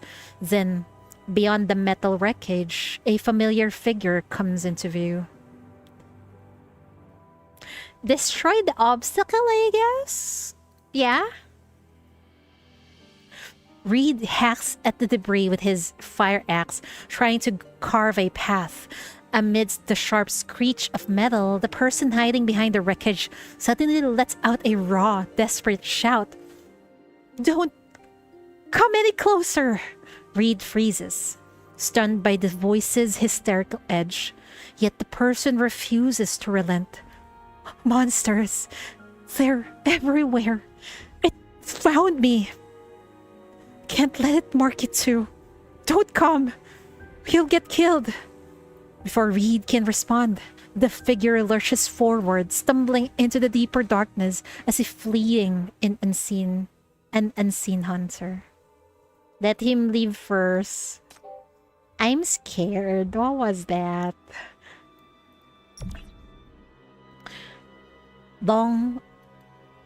You keep searching. The ship's power system failed long ago, killed by the earlier tremors.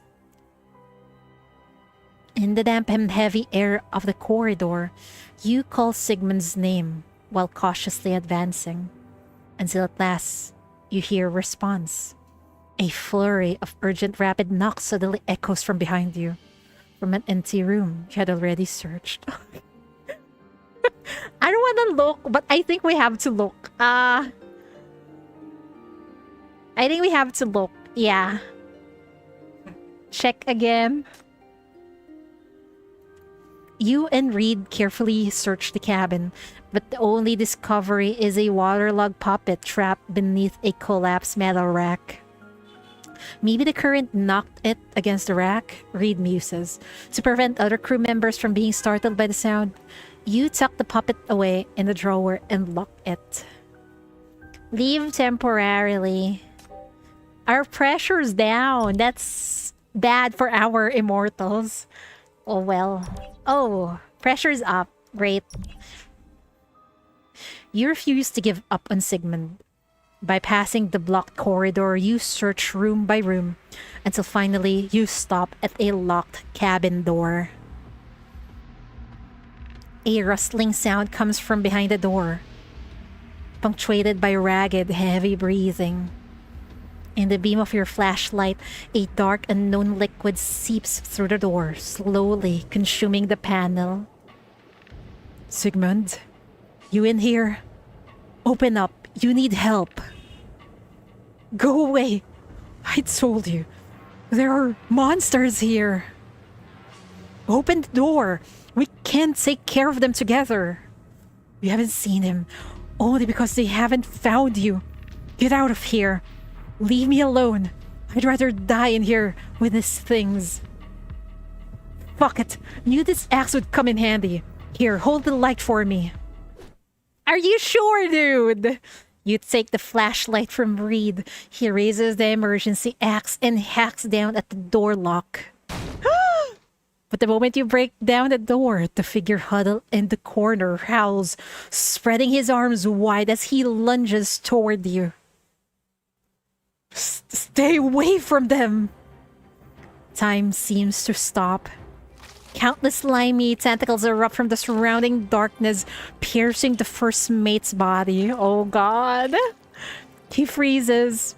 His face begins to melt. Then his torso, his legs, and finally his arms. Enough with that fucking sound, man!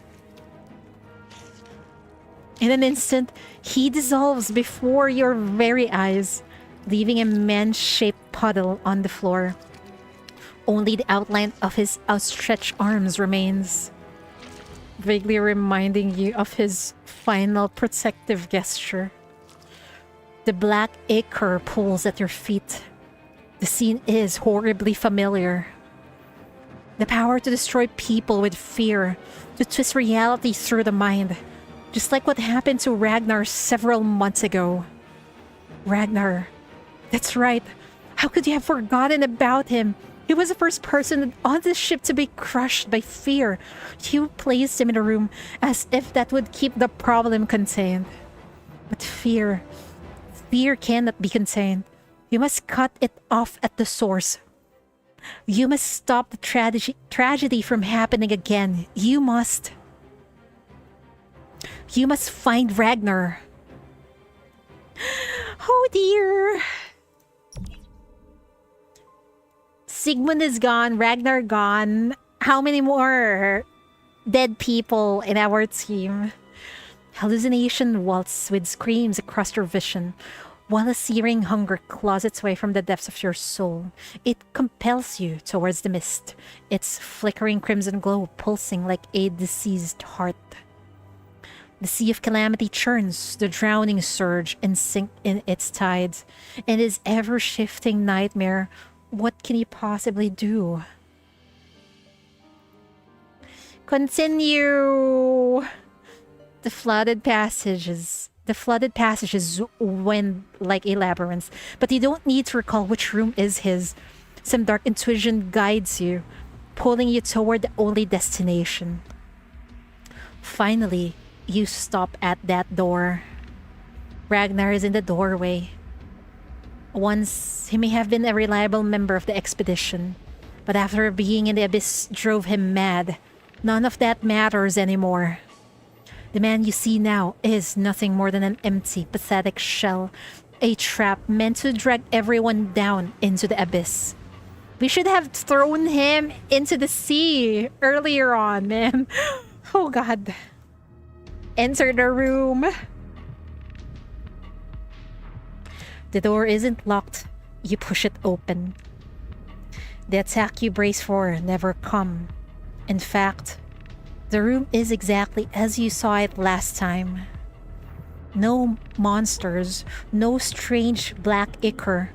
Only a hunched figure sitting by the iron cot, his back turned to you. How deceptive. His body no longer shows any signs of mutation. You may even mistake him for any other harmless patient. Why didn't you see it sooner? Humans are fragile. A little fear, a little pressure, that's all it takes to crush them, turning them into puppets of the abyss. But that same fragility became the disguise that fooled everyone, making you overlook the one threat you should never have ignored.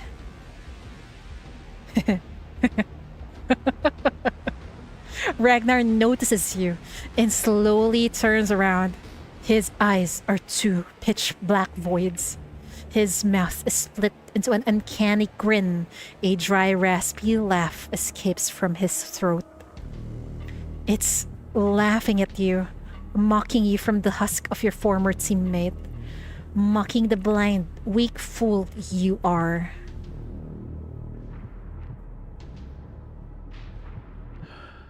Too late.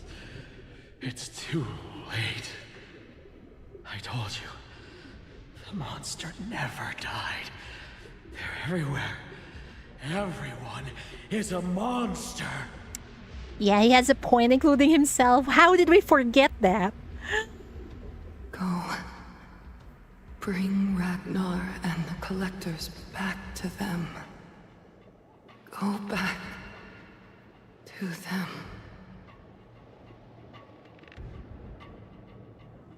Countless images flash through your mind. Your encounter with Pylgia and the Abyss, the tragedies aboard the research vessel, Ragmar's disappearance, Sigmund's death. These memories fill you with overwhelming regret and anger. And that anger catches flame, turning into an unquenchable thirst to kill. Pick up the chisel. Are you sure, Chief? You grab the emergency chisel propped against the door. Your body, overtaken by fury, takes one step forward, then another. And still, he holds that eerie posture, his hollow, lightless eyes boring into yours, his mouth agape in silent derision. You can almost hear him saying, "You can't do it, can you?" No, you'll show him. You'll prove him wrong. You raise the chisel high over your head. Soon, you'll sever the root of this tragedy. Stop!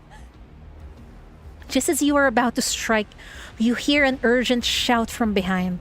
Soft arms wrap around you, holding you fast and stopping you from landing the final blow. In an instant, your body freezes, as if plunged into an icy ocean. But how could you let something so weak stop you? He's the source of the contamination on the ship. He's the one who killed Ragnar and Sigmund. You're the one who saw through this disguise. You're righteous. You're good. You must save everyone. He brought the monster from the abyss onto the ship. He led the thing from the water back here. Think of those who died. They died because you're foolish. Because you're weak. If only you had killed him sooner. If only. Do you still remember their eyes? Do you remember how they looked at you before they died? You must have forgotten. You must not forget. I believe in you. I believe I will not forget. I believe in myself. I will tear him apart. Tear him apart. Tear him apart. Tear him apart. Once, twice, 3 times, the thick, sweet tang of blood fills your nostrils. Oh my fucking god! Chief, stop! Stop! Blood sprays into the air. The droplets hang there, morphing into countless faces. Crying, screaming, sprouting infinite hands that pull you into their embrace. You're face to face with them. They open wide their pitch black eyes, open their crimson mouth. For us, save me. Save me. Save me. Save me. Save me. You're doing the right thing. You are all doing the right thing. Chief, you're getting infected by mania. Stop. How's past the Yuri? It's creepy as fuck, man. Welcome, Ocean Wave. Kill him. You strike again. This time something splashes onto your lips. A soft, sweet, juicy morsel. It tastes divine. Chief, no! What the fuck? Your desire is finally sated. What the fuck? Did Chief just ate a fucking human meat? You collapse to the ground, completely drained. You're caught by the person who first tried to stop you.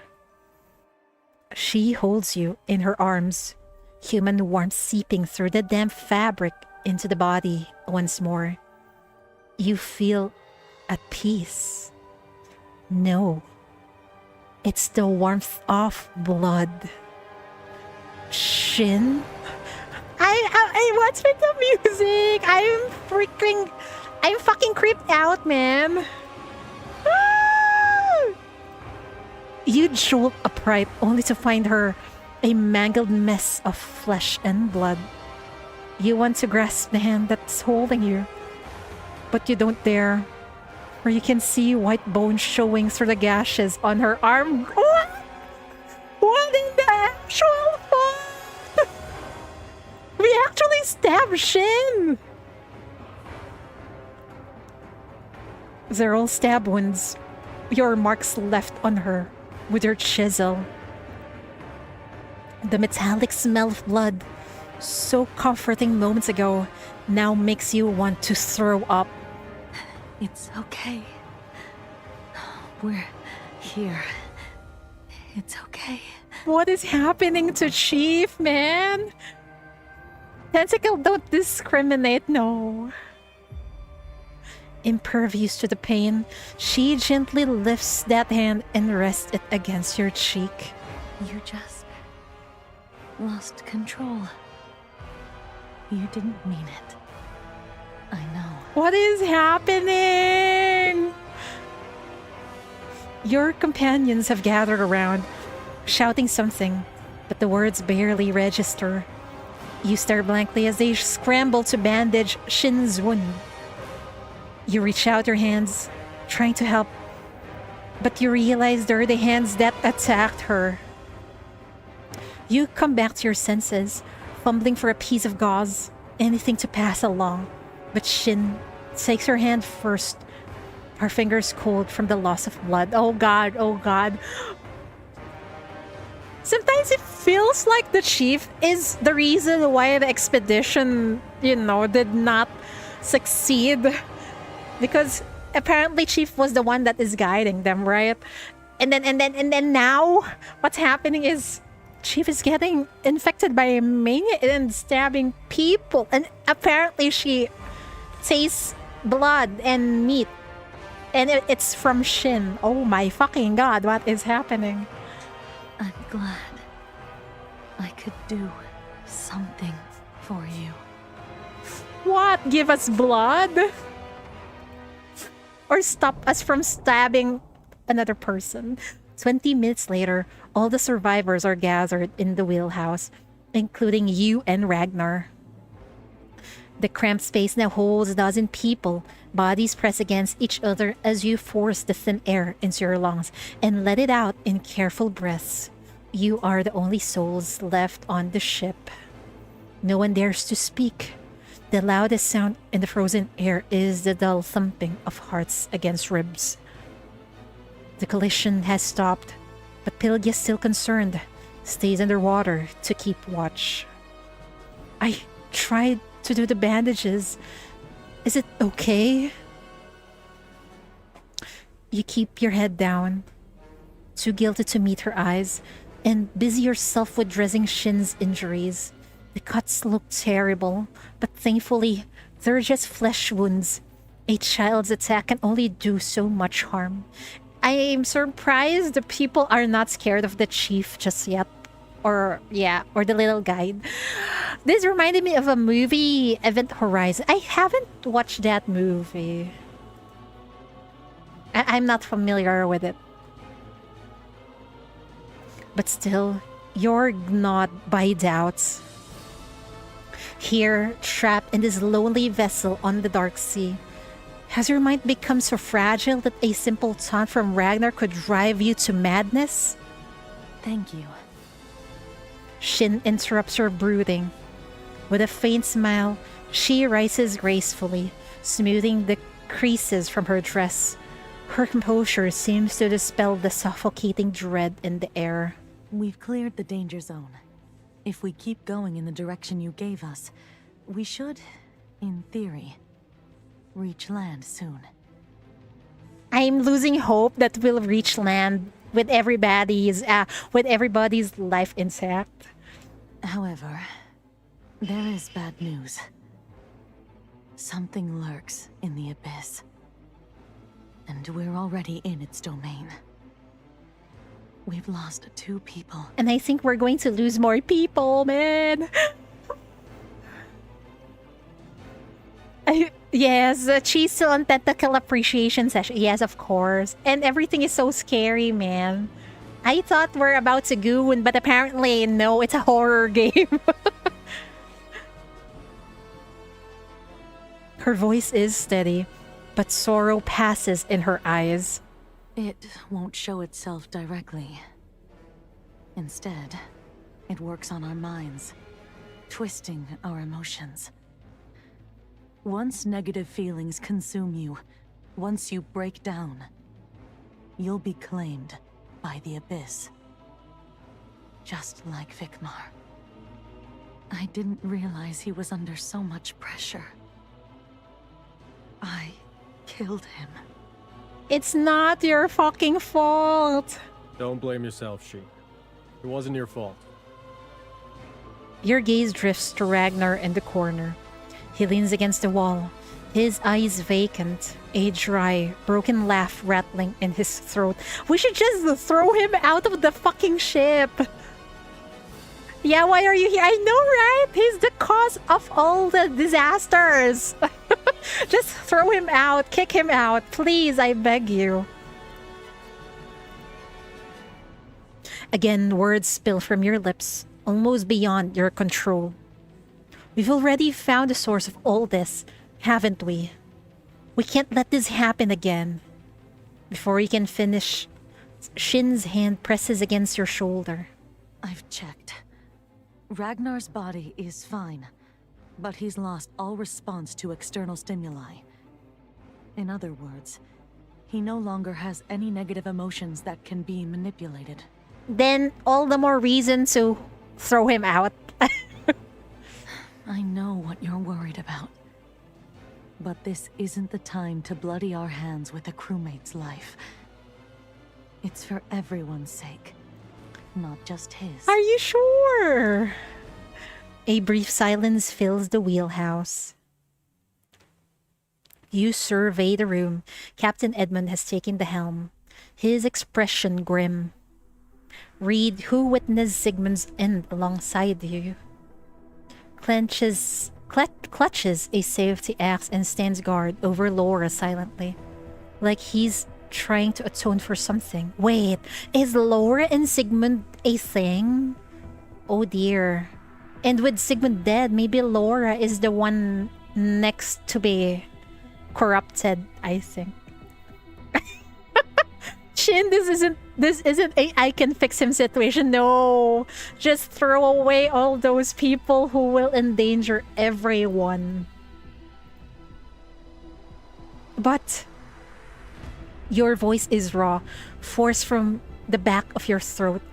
You've seen too many tragedies, lost too many important companions. You're running out of courage for another gamble. Shin takes her hand, her palm warm and steady.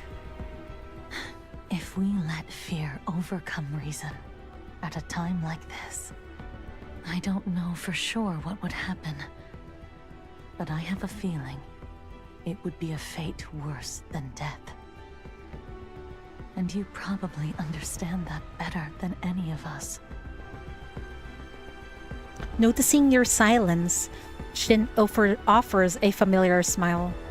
The expeditions faced impossible odds before, and every time we pulled through by supporting each other. This time, it'll be no different. After a moment, Pylgia's fragmented words crackle through the silent radio. You saved me. This time, I'll continue to believe in you. Every eye in the wheelhouse turns to you. Some confused, others hopeful, but all filled with trust. And the trust is so heavy to bear. All these lives, I'm not sure if we can save them. Thank you. You close your eyes, your chest heavy yet warm. That dark feeling of despair seems to have lifted a little. I'll get us out of here, but until we're truly safe, no one can let their guard down. Weapons clutched tight, the crew watches Ragnar with wary eyes, isolating him in an empty corner of the room. Through the portholes, the shadow of land is much closer than before. But you know the real danger never comes from above the waves. Oh dear. Oh dear. Oh dear. Temperatures at sea change drastically. Soon, your breaths fog in frigid air. The room grows colder by the minute. Shin shivers in her thin, damp clothes. Yet she drapes the only blanket over Laura. Your injuries are worse. Stay warm. Laura was in the lab during the collision and was struck by fallen instruments. She is barely managing to stay conscious. The temperature's dropping too fast. At this rate, the injured won't last until we reach shore. Don't say that. Dude, we need hope, not despair. The crewman you met earlier in the lower cabins hobbles forward, leaning on a metal pipe. It's the boiler room. I saw it during the crash, but didn't have time to fix it. I'll handle it now. Your leg. Just a sprain. It's nothing.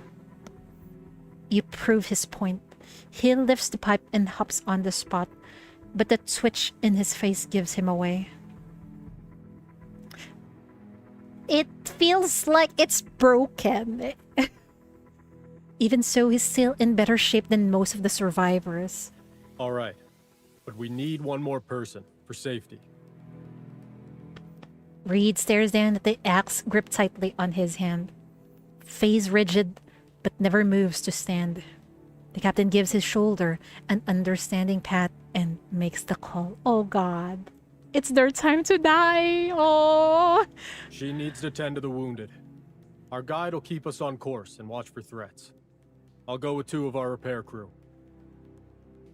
Surely nothing even more horrible will happen. Well, I think the more deeper we go in this eternal nightmare, the worse it gets.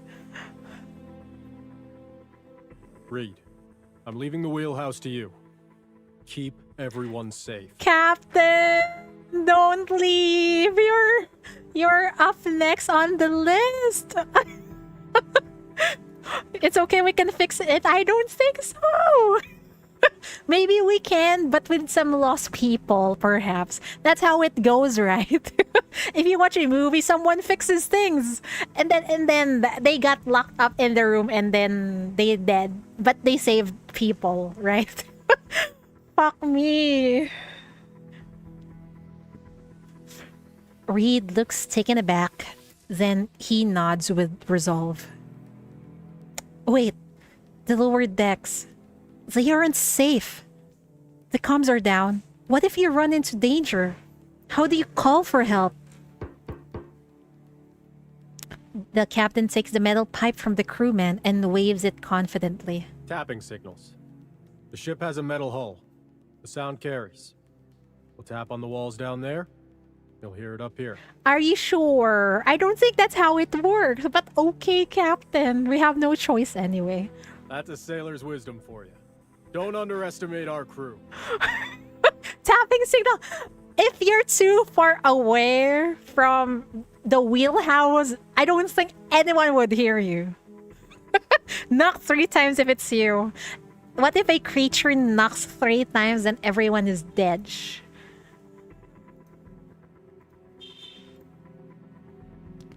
They head out without further ado. The crewman turns in the doorway and waves. Hang in there. We'll be back soon. Soon, clear tapping sounds come from the metal walls. Those left behind begin their long, silent vigil. Nerves stretched taut. Yeah, my nerves is stretched taut, alright. Porthole hull, radio guard. Oh, fuck. Where do we go? Porthole, the bridge grows colder by the minute. A deep creeping chill seeps into your bones, thick enough to slow your blood.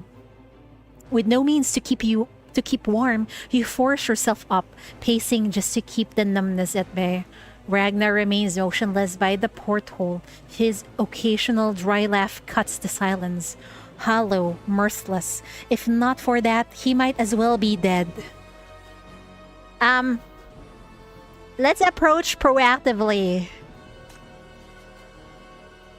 You find a blanket and drapes it over Ragnar's shoulders. Wow, Chief is so nice. Like I told you, if it were me, I would have thrown Ragnar off the ship. He doesn't stare. No thanks, no acknowledgement. Just the slow, unconscious rhythm of his breath. His head tilts back, eyes distant, as if fixed on something far beyond the window. That's creepy as fuck. Ooh.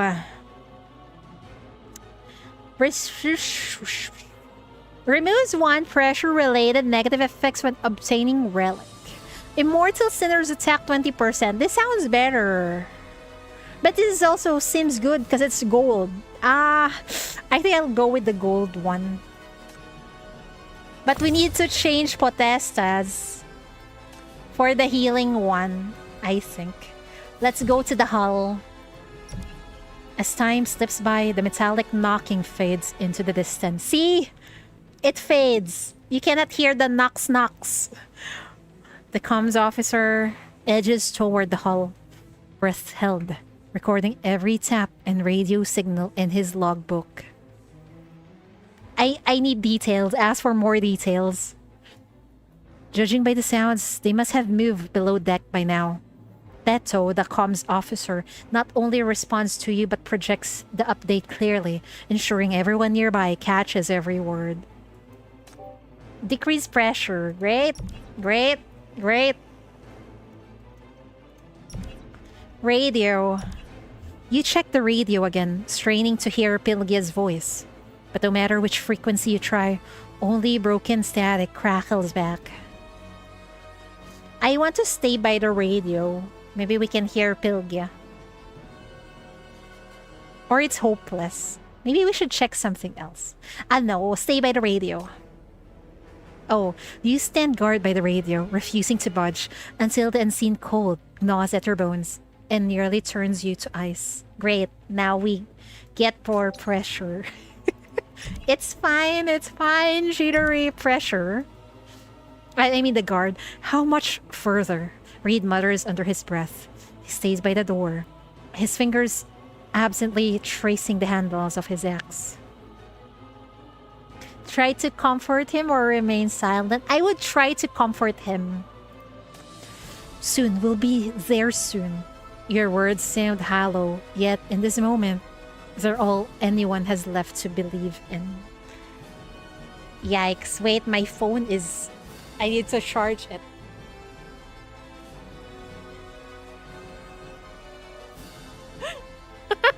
We'll be where soon? Actually, nowhere. This is past to nowhere.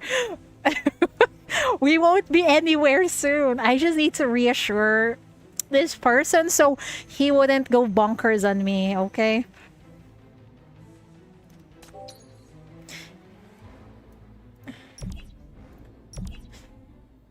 The sea is calm right now. You want nothing more than to see the familiar figure break the surface. You miss her face, the way she could soothe your troubled soul despite her clumsiness with words. You've helped each other through so many hardships, but on this voyage, you barely spent any time together, busy with your separate duties. You have no comms, no way to reach her. All you can do is wait. The metal tapping has been coming from the same spot for some time, when a low exclamation breaks the silence. Hey, is it getting warmer? Shin looks up, her lips blue from the cold. She pulls a stiff hand from where she'd tucked it for warmth and feels the air. Yes, it is. Look, looks like they succeeded. They'll be back soon. A voice suddenly comes from the other side of the room. Who? Who's coming back? Sigmund? A girl! Sigmund is dead! She was getting kinky due to tentacles. No, it's just giving them hope. And then they're gonna grab that hope and throw it away from the ship afterwards. That's how it goes. Laura is gone. Laura's gaunt face peeks from under the blanket. She had just received emergency treatment, but her condition hasn't improved much in just a few hours. She groans in pain. Shin pulls back the blanket to see that the movement has reopened Laura's wound. Fresh blood seeps through her clothes. I think she's soon to be gone. Don't speak and try to lie still. Your bones are broken. You need to rest. Shin gently tears the clean clothing into strips and bandages the wound. As the room gets warmer, Laura's mental state improves considerably, and everyone breathes a sigh of relief. See, they're just giving us false hope. This fucking false hope. Shin gets up and walks toward Ragnar, opening her notebook for his checkup. Don't get too close. Let me do it. Get away. No, don't go there. I don't like the sound. You stop Shin from touching Ragnar and mimic the procedures she used when she first examined you. Body temperature, breathing, pulse. You even remember to pry open his mouth and eyelids, checking the mucosa for any anomalies. Everything's normal. Unlike the others in the room bearing some injury or other, he doesn't even have a scratch. Based on the examination alone, Ragnar is healthier than any of you. These results make you wonder if you were wrong. Perhaps Ragnar has been abandoned by the Abyss. Or maybe you really were thinking too much. Shin records Ragnar's results in her notebook. The room has settled down considerably. What's with the sound, though? It seems fine. And yet, clearly something is off. After checking on Ragnar, Shin returns to Laura, curled up in the blanket, trembling. Okay, seems like things have calmed down. Maybe. I hope. We've come to a point where Ragnar is more sane than us. I know, right? I think there's just too much anxiety that it's making us crazy. And that's what makes the Abyss, I guess, have power over us. How are you feeling? Are you in pain? No, I'm fine. Laura sniffles, but the tear tracks on her face betray her. Do you remember something? Laura hides her face in her hands, then jerks her head up again. She struggles to contain herself, trying to preserve the reason and dignity expected of an expedition member. You told me, Sigmund, my boy, he's not coming back. Wait, is Sigmund her son? Oh my god. I'm so sorry, ma'am. Shin gently wraps her arms around Laura's trembling shoulders. Her silent embrace shatters the facade that the woman had struggled so hard to keep up.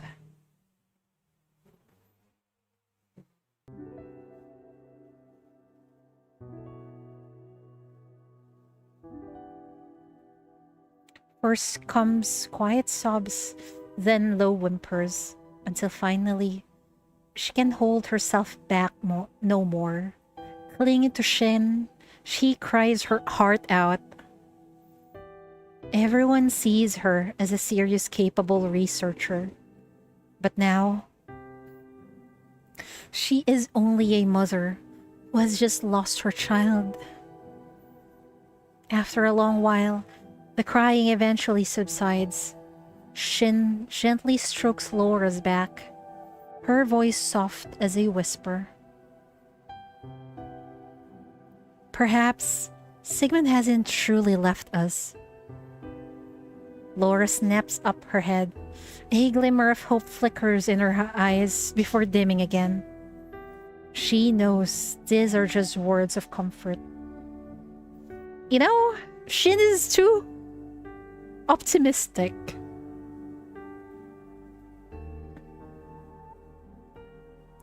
In the legends of the old era, where heroes die, their souls live on in people's memories for eternity. Before the perishing star fell, scholars like you and I would have dismissed that as a wishful tale. But in this forbidden zone, we've seen too many things that defy our understanding.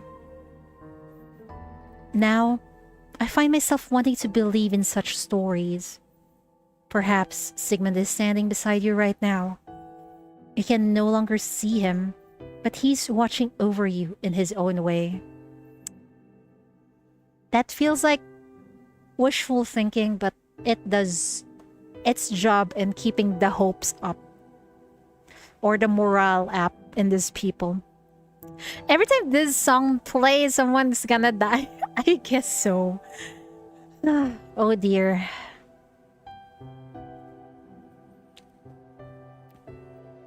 Thank you, Shin.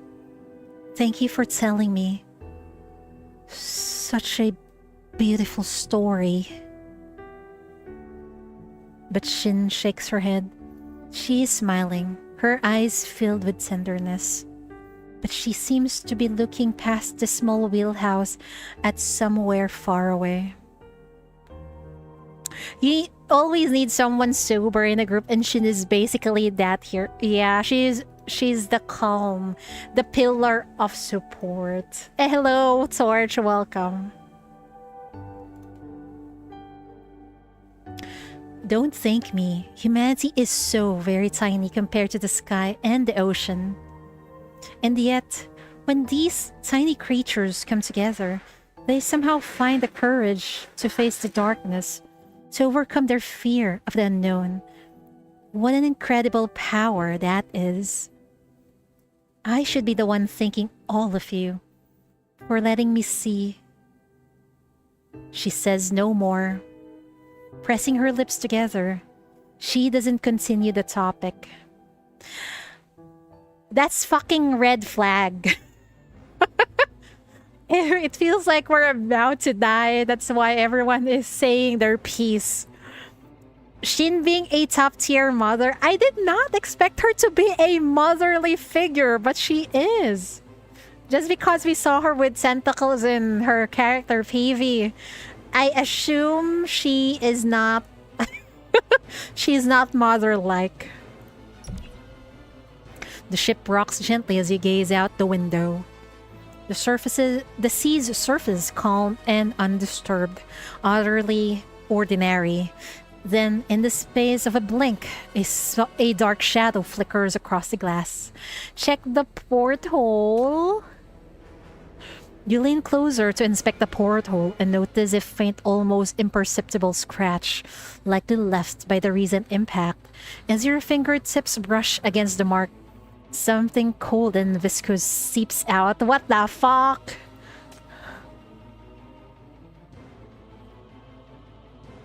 Think of it this way. Octopus is natural best mother. They will guard their children till death. I guess so. Tentacles make a good mother. Wow, what a logic. But I guess it works. At the start of battle, sinners gain 1 M value for every 2 existing pressure.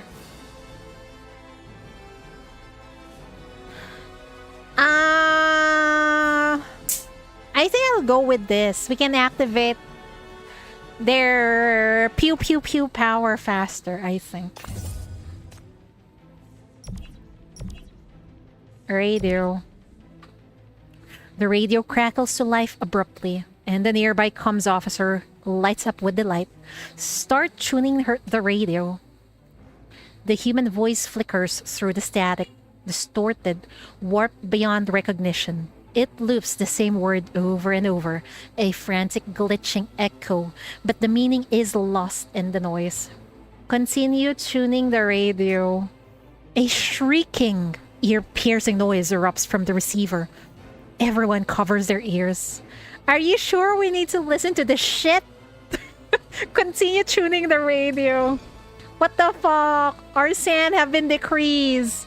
Our sanity, goodbye. Who is this? No sign of any anomalies. Those things should have retreated by now. It's Pylgia's voice. Oh, thank God. She's still safe. Are you all right? You reply, unable to hide your relief. The seawater.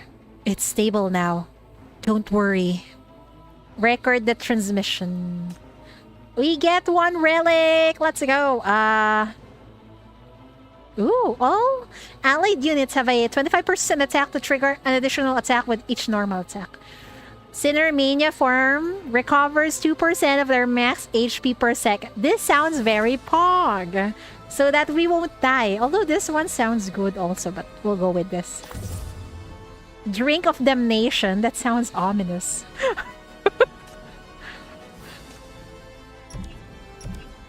Reed's hands, slick with sweat, grip the axe tightly. His anxiety is palpable. We should encourage Reed. Ooh, they'll be back soon. We've been safe this whole time, and it's all thanks to you. Reed has indeed done his job well. Your words seem to bolster his confidence, if only a little, and he responds with a casual wave. Yay, we got a sinner. Oh. We don't have coins. Oh, fuck. Oh, every 30 enemies killed during the exploration, all allied units gain 0.6 attack power. The boost is capped at 6%. This sounds very pog. Whoa! Talk about a welcome party. So you're that legendary hero chief the little mouse kept talking about? The one who saved his city and the loaded big shot backer? Cool. Looks like you'll be the one who's got my back in this city. You got my back in Eternal Nightmare. Oh dear. The rhythmic tapping continues. Reed is visibly relaxed, even in the mood to joke. Sounds like they're in good spirits. But Teto, the communications officer, has gone pale. Why? By my calculations, they should have been back long ago. Oh? It sounds like someone is dragging their body while someone is holding the pipe. That's why it's making some sounds. Oh dear Lord. You close your eyes, listening to the rhythm of the metal pipe. I don't like the sound of that. Stop, please. Each strike is heavier than the last, the tempo quickening. After one last sharp clang, the tapping comes to an abrupt halt. Oh no, oh fuck, oh shit. Come out from there. Don't hide. Face the darkness, the fear. Face yourself. You shudder violently, instinctively moving to shield Shin and Laura. Oh dear. The light in the wheelhouse goes out. In the darkness, a familiar nauseating feeling washes over you. You hear the rising of something wet, feel the gaze of countless eyes from the shadows. You have no time to think. Cold, clammy tendrils have coiled noiselessly around your limbs, dragging you into the dark abyss. Oh no! We're back on this nightmarish place. What now? Gain 1 M value per second. When entering battle, falls into insanity, deals 30% more damage and gains 20% attack speed, but takes 20% true damage per second.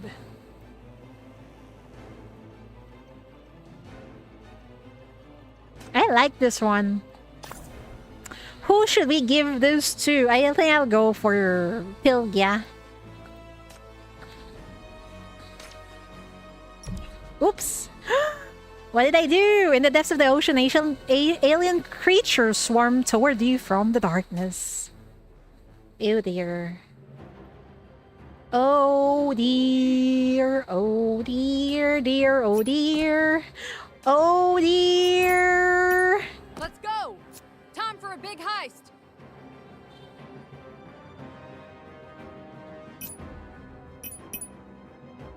I think we'll need to just move here, here, here, here, here, here, here. Yeah, that's better, I think.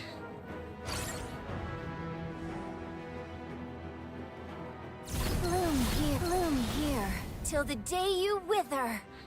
Ah, I forgot to change my potestas into a healing one. Oh well. It is what it is. Listen to its whispers. This is the guidance of the flames. Bloom here, till the day you wither. I wish you a safe journey! Listen to its whispers.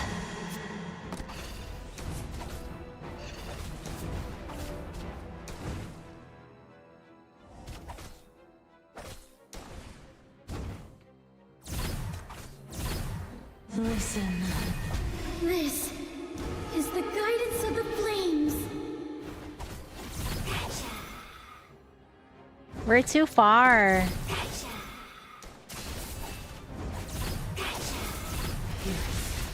Bloom here. This is the guidance of the flames. Look at all this fancy stuff. Sorry, all mine now.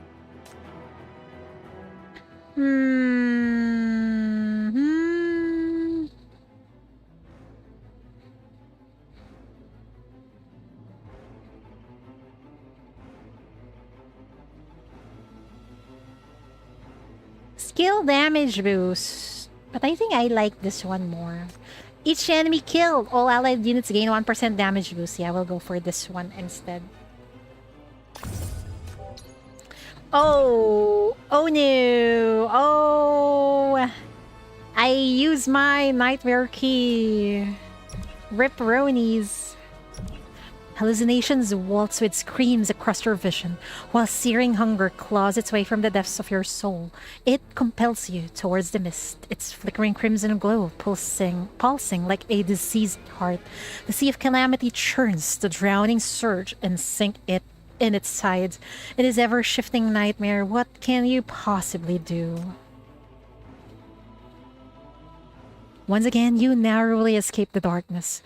When you open your eyes, the first thing you see is Shin's worried face. You fainted again. We went back into that dreaded place again. Don't be afraid. They'll be back soon. We'll make it to shore. Banyan will heal you. No one can hurt you. No, something's wrong. Listen. You struggle to get up, pointing at the door.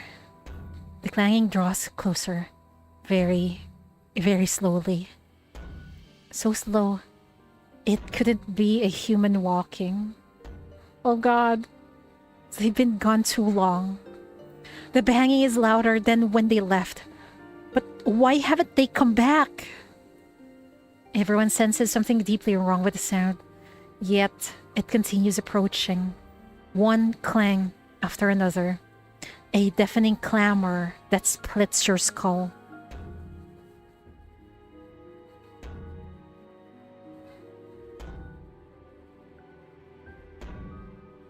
This clang is giving me anxiety. Oh God, it's becoming faster. Don't scare us. It's not them coming back. Her voice cracks with tears.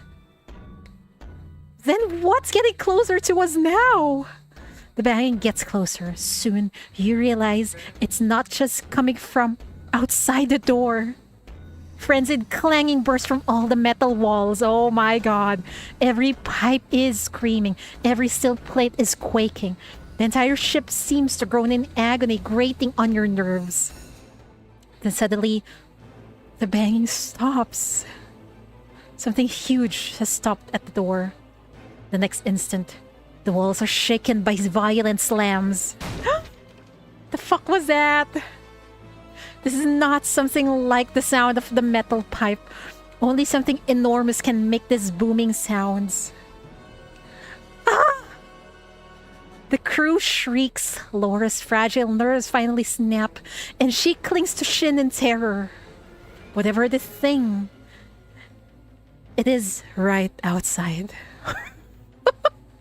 They really put the eternal nightmare name to the test on this one. I know, right? It's fucking scary as fuck. We can't let them in. How can you still be calm? I'm full of anxiety, and I'm just behind a freaking screen. Shin shoves Laura to a nearby crewmate, then grabs an iron chain and wraps it around the door handle. But it's not enough. The thing outside starts crawling fast, the sound of its wet, grimy steps reverberating across the walls and ceiling as it barrels toward the front porthole.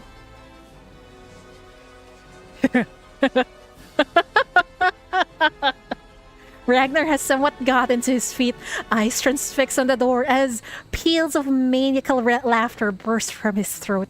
But no one has time for him right now. Shut up, Ragnar! Fuck off! The window! What? The crew member holding Laura musters her courage and leaps towards the window.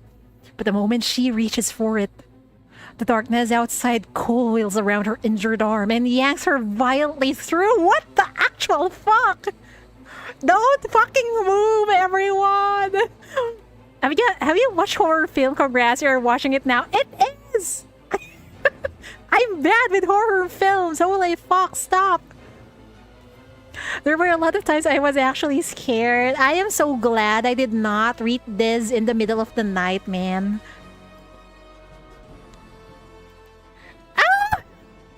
She lets out a blood-curdling scream, desperately clawing at the window ledge, her fingernails screeching against the metal, leaving bloody streaks. Oh my God!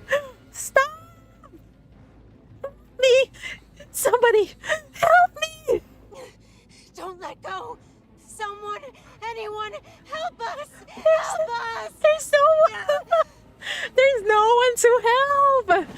The next second, the window slams shut. The darkness devours her whole, leaving only a few bloodied fingers rolling across the console. Bro!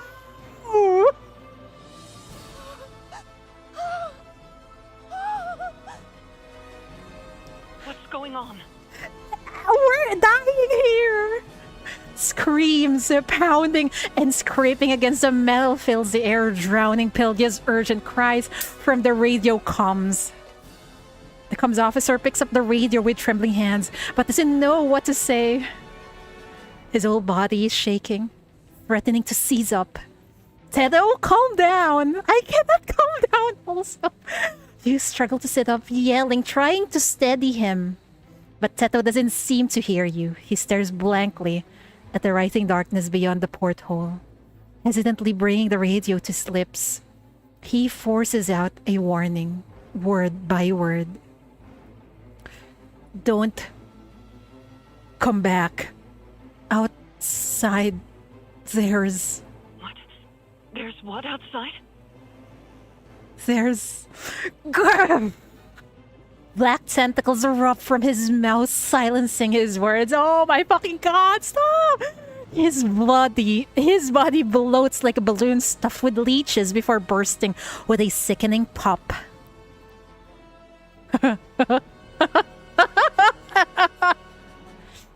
As he watches his crewmate burst one by one, Ragnar's laughter grows louder. We should have thrown him away!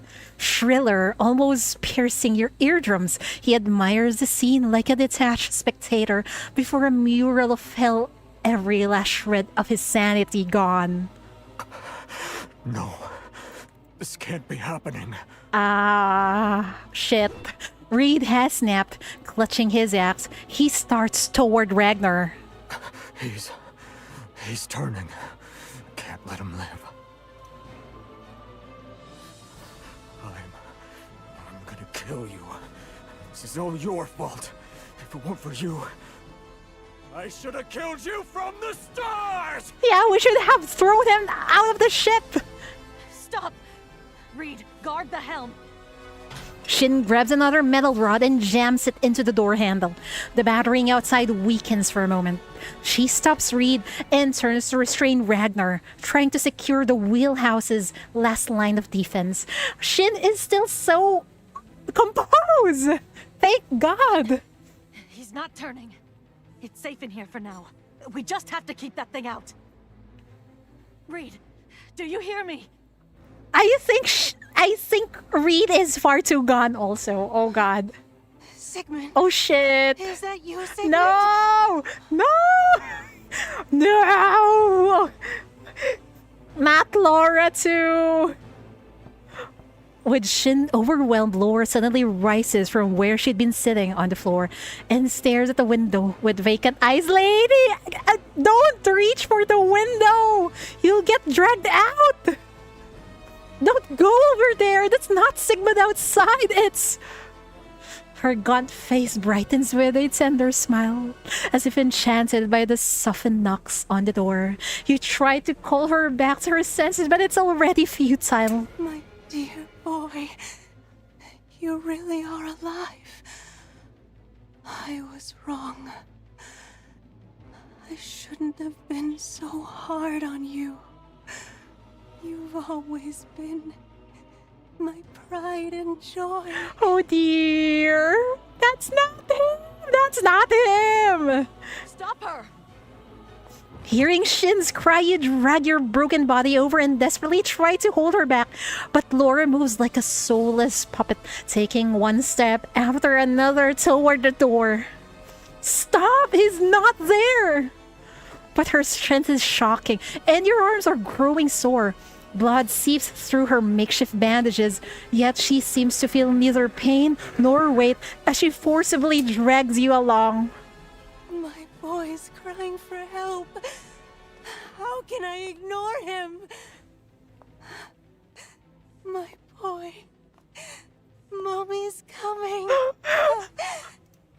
Stop! You don't know what she's seeing, but the instant she touches the door handle, Her body dissolves like the others. Oh my fucking god. Melting into a puddle at the door. Your hands pass right through her, and you tumble to the ground, collapsing onto the black ichor. Darn it. You slam your fist on the floor, helpless, but the unfolding horror doesn't grant you a moment's rest. The porthole shatters, and black ichor seeps in from every crack. Like living things, they transform into writhing masses of tentacles, churning and squirming as they close in on Reed, who's still standing guard over Ragnar. Reed, watch out! Reed! Not you two! I saw it. It is coming for me. At the sight of the black ichor, Ragnar's laughter turns more manic as he babbles in some unknown tongue. He throws off Shin, who is trying to restrain him, and begins crawling towards the black ichor, dragging his bonds behind him. We cannot stop this dude anymore. Let go, Shin! Reed had been standing in a daze. At Shin's cry, his whole body shudders, yet he remains oblivious to the tentacle slithering up behind him. Instead, he turns to look at the two of you. I must. Ah! I don't care! To hell with this f***ing world! Just die! He raises the axe high and brings it down on Ragnar with all his strength. Oh, the first blow takes off Ragnar's left arm. What the fuck? It's so freaking gory! The black ichor instantly reforms the limb. Holy fuck! The second blow takes off the right side of his body. The black ichor once again repairs the gaps.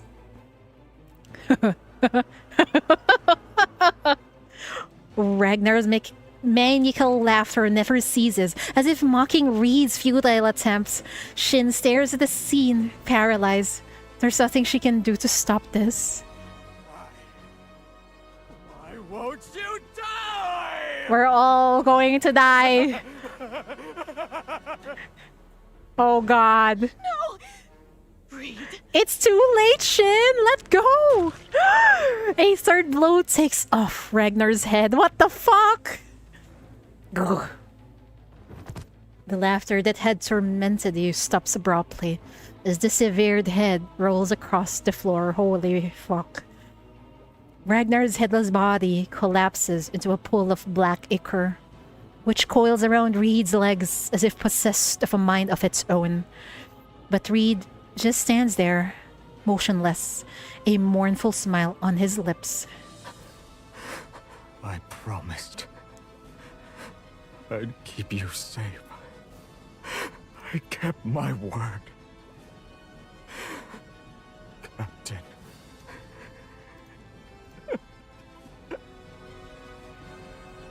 It's too late. It's fucking too late. Black tears stream from Reed's eyes as torrents of that dark ichor gush from his body, rushing toward you and Shin, the last two survivors left. It's where we're doomed, man. No! Unable to bear the mental strain anymore, your mind erupts into a deafening roar. The moment before the black tide engulfs you, a flash of blue light tears your consciousness from your body. The world around you shatters like glass. Is it Shorel? The last thing you see is Shin, sitting stunned on the floor, black ichor spattered on her face and soaking through her clothes. Why? How did this happen? She presses her hands to her eyes, to her face. Her crew, her companions, all dissolved into nothing more, nothing before her very eyes. She is powerless, the darkness closing in to swallow her whole.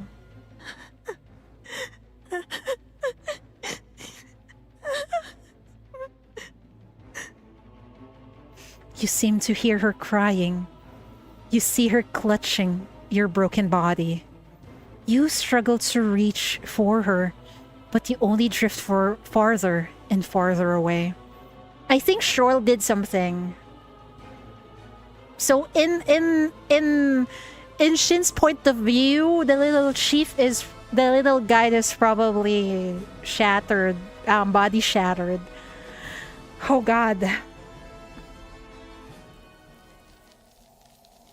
We're back to reality.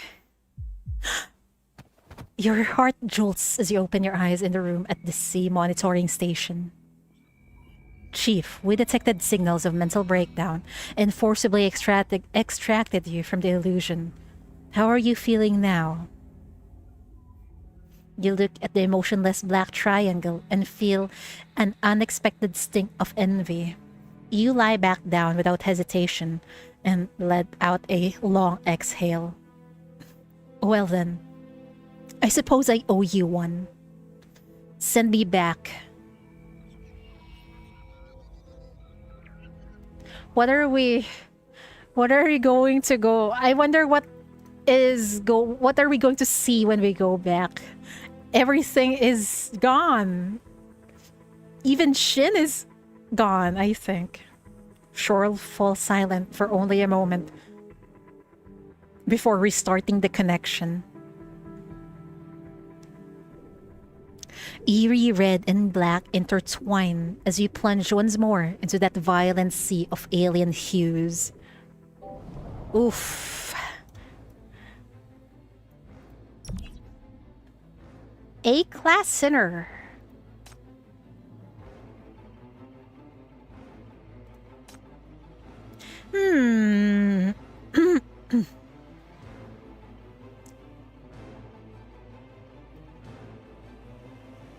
I think I'll go with Zephyr. I don't even know what she does. Does she heal?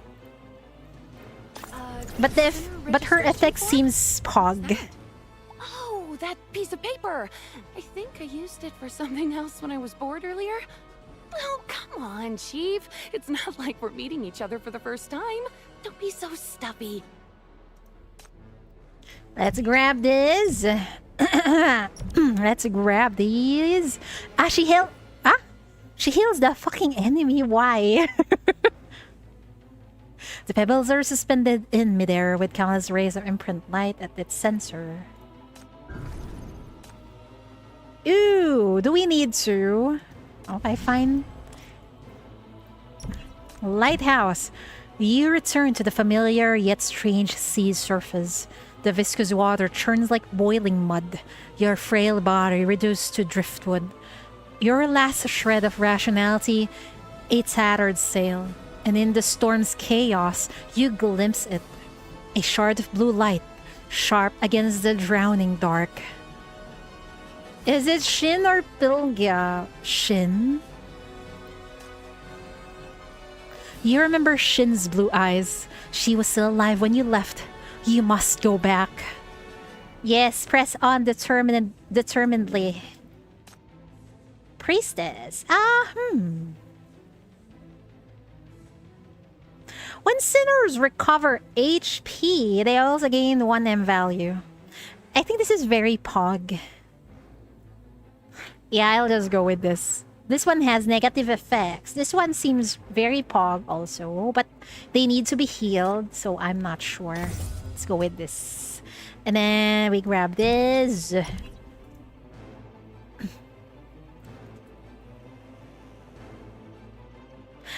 She's meant to one-shot if she can't, the enemy heal some of her damage. Oh fuck. Darkness presses down as unseen forces warp the world around you. It's as if reality itself has been poured into a vast bottomless well, and you fall endlessly through the void. Should we obey? It's so tempting to obey. Obey. Ooh, the crash of waves against jagged rocks, the distant growl of thunder buried in storm clouds, the last fading cries of seabirds. One by one, these sounds slip away. Slowly, silence swallows everything, until even the pulse of your own heartbeat vanishes into the void. Obtain illusory moon coins. So very nice. Oh, we don't have enough. That's fine. Battle. In the depths of the ocean, alien creatures swarm toward you from the darkness. Okay, this seems fine.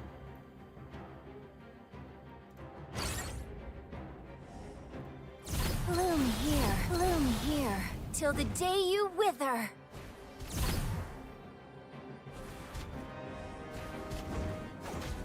Listen to its whispers.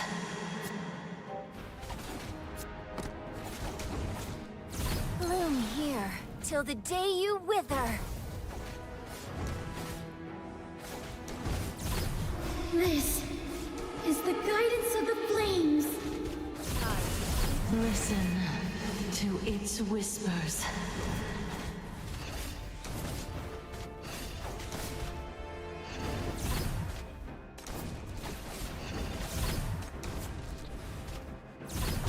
This is the guidance of the flames. Pierce, tear apart, and sink into this. This is the guidance of the Bloom here, till the day you wither. Gotcha. Gotcha.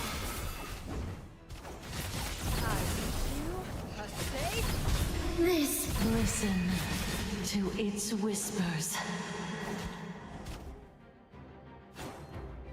The splash of petals is incomparably gorgeous. Okay. Hey, I think we'll go with this.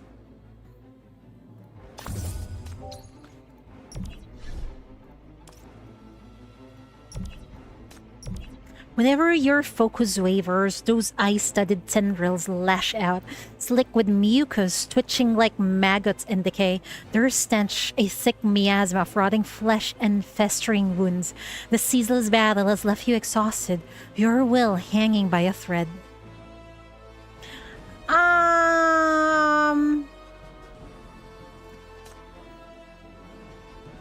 Everything is grey and lifeless. The sky churns with brooding clouds while the sea lies still. A vast expanse of ink-black water. There are no waves, no ripples, only an eerie, endless calm. Even the briny wind has gone astray, lost in this abyssal maze. Okay. One random imprint.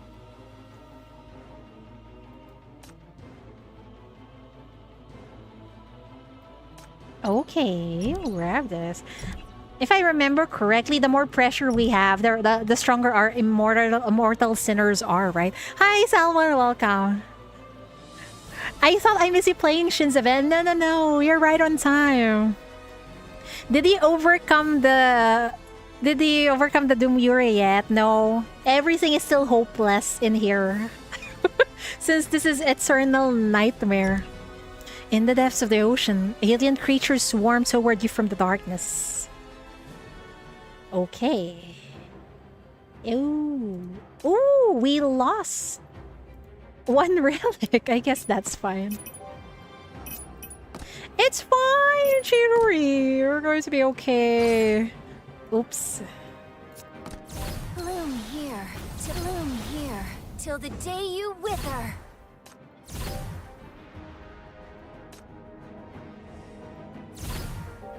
Why can't I press? Okay, there.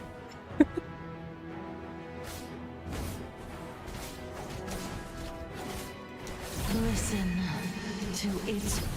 This is the guidance of the flames. I wish you a safe journey.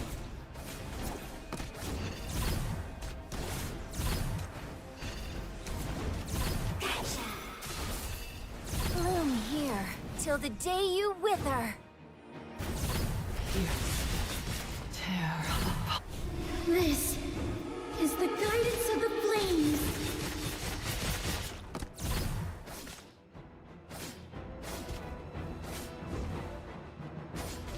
Bloom here, till the day you wither.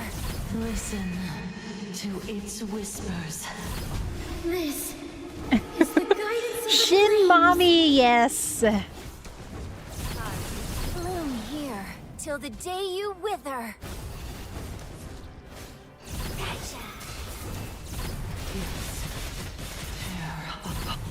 This is the guidance of the flames. Oh, I can't move. I see.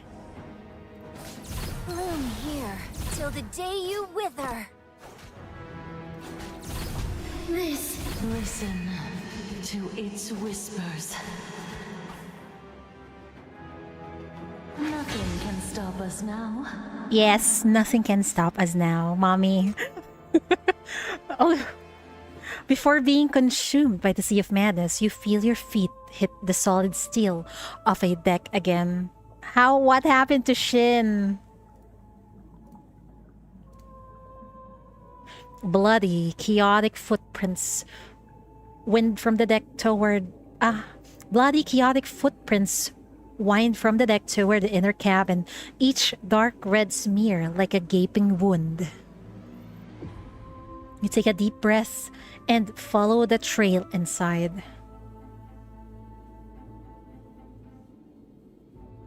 The corridor ahead is empty, thick with the stench of rot and damp. Broken lights dangle from the ceiling, their flickering bulbs casting twisted shadows across shattered glass. The clock on the wall has long since stopped, its fractured hands pointing crookedly toward the bottom right. At least 4 hours have passed since you left. Your heart sinks as you realize that in those critical hours, you've already missed too much. And what happened to Pylgia? She's left alone in the middle of the sea. Suddenly, you hear a noise in the darkness. Someone is climbing up the rope ladder on the side of the ship. Hydrate. Okay, I will hydrate.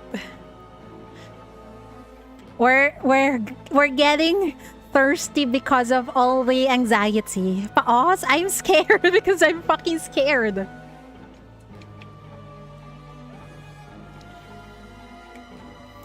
I'm fucking scared, man. Pylgia? Oh dear lord, she's back into being corrupted. Pylgia notices you at almost the same time. She's in rough shape. Her diving suit is torn. Her skin ghostly pale from being submerged for too long. Several ghastly wounds mar her flesh.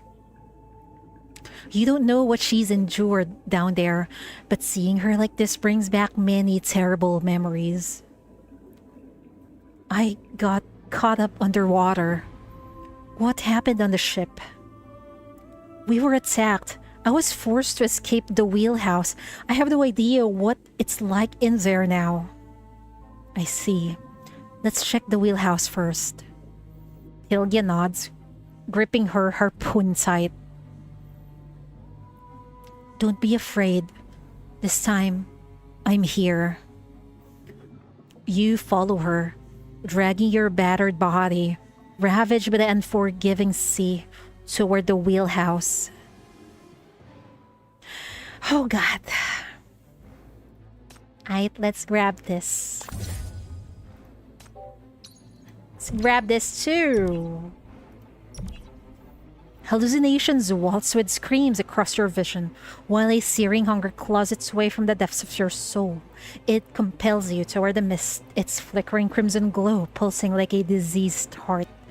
The sea of calamity churns, the drowning surge, and sinks in its tides. In this ever-shifting nightmare, what can you possibly do? Nothing! It doesn't take long to reach your destination. There are no more monsters at the door. No crewmates, and why is everything clean? Only horrifying dents in the metal. Proof that the attack wasn't a nightmare. Push the door open. Oh god. Oh god. Shin! Black human-shaped stains cover the floor. The crew members who were still fighting when you left, including Captain Edmund, are all gone. Everyone is dead. Oh god.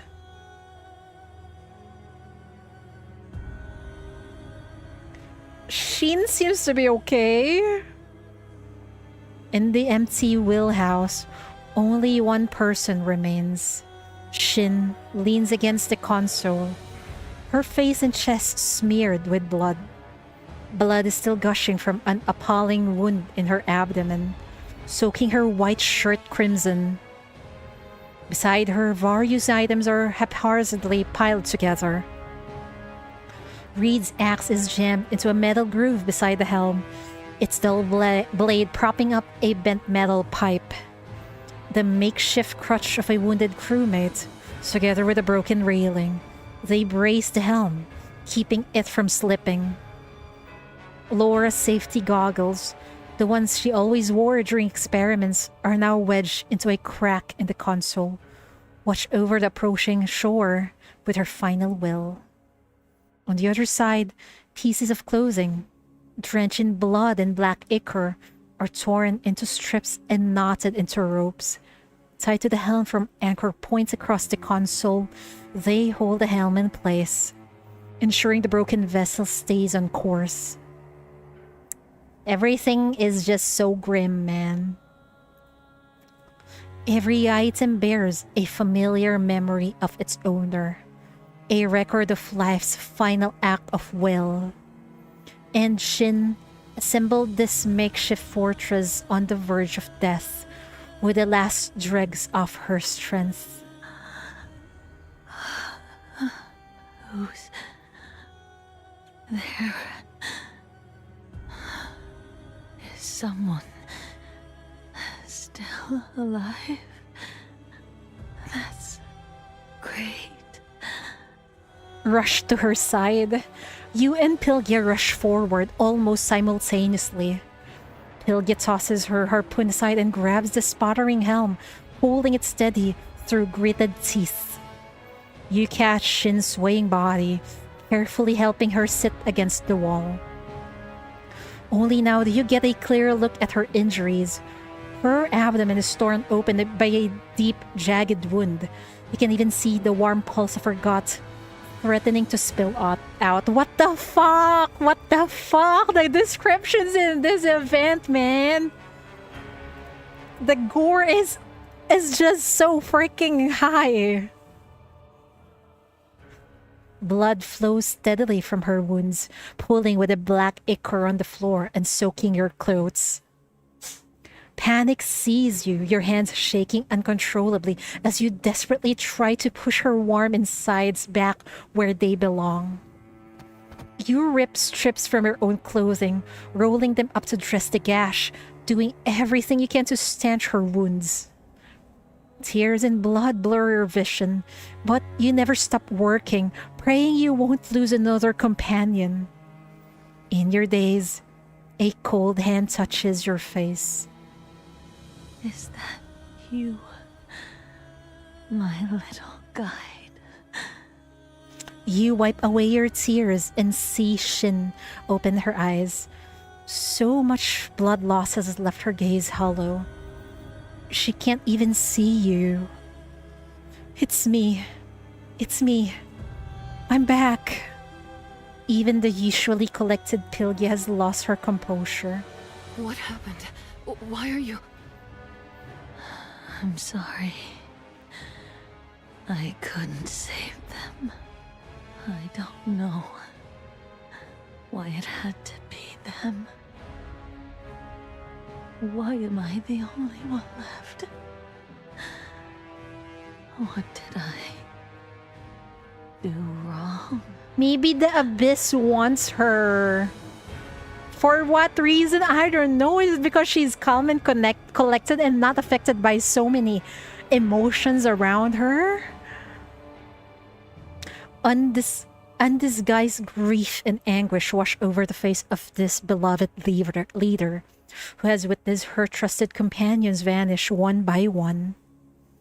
The Shin you remember always calm, able to understand everyone's feelings and forgive their mistakes. But now, trapped in the shadow of her own failure, she feels like a stranger. hold her hand. You gently take her blood-stained hand, your voice equally choked with emotion.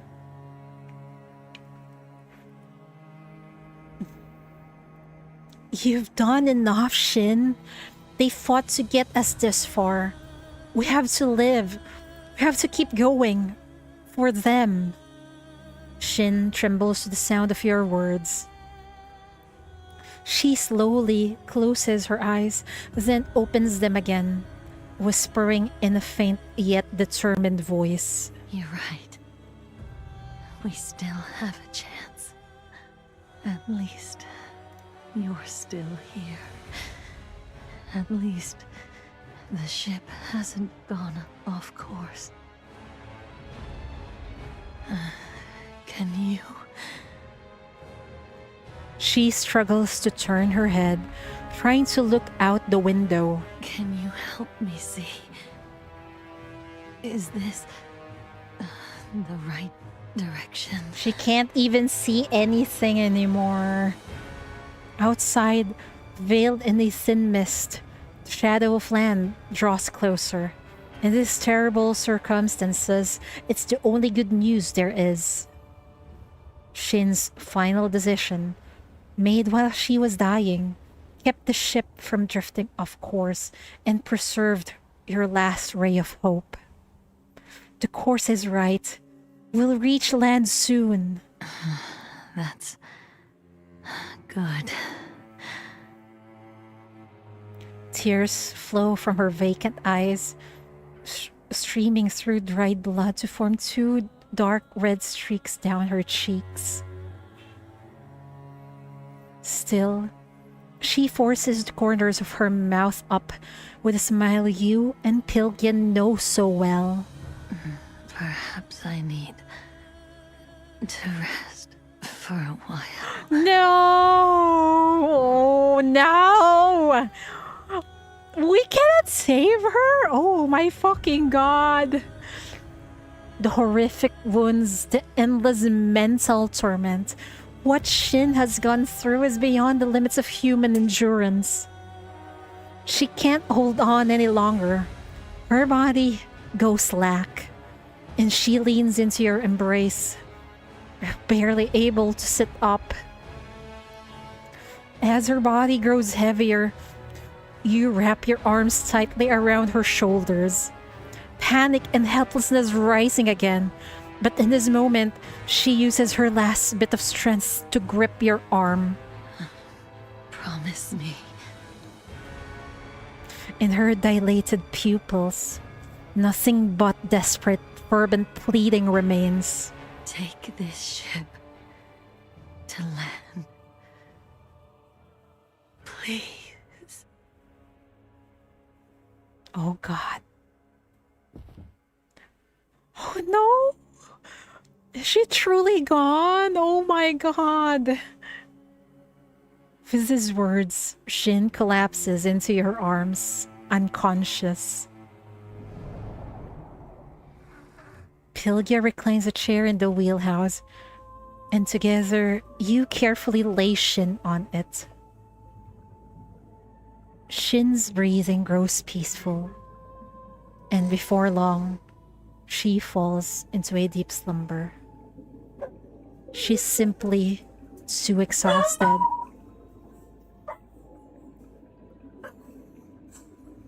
You should tend to your wounds, Pylgia. Oh dear, what is that?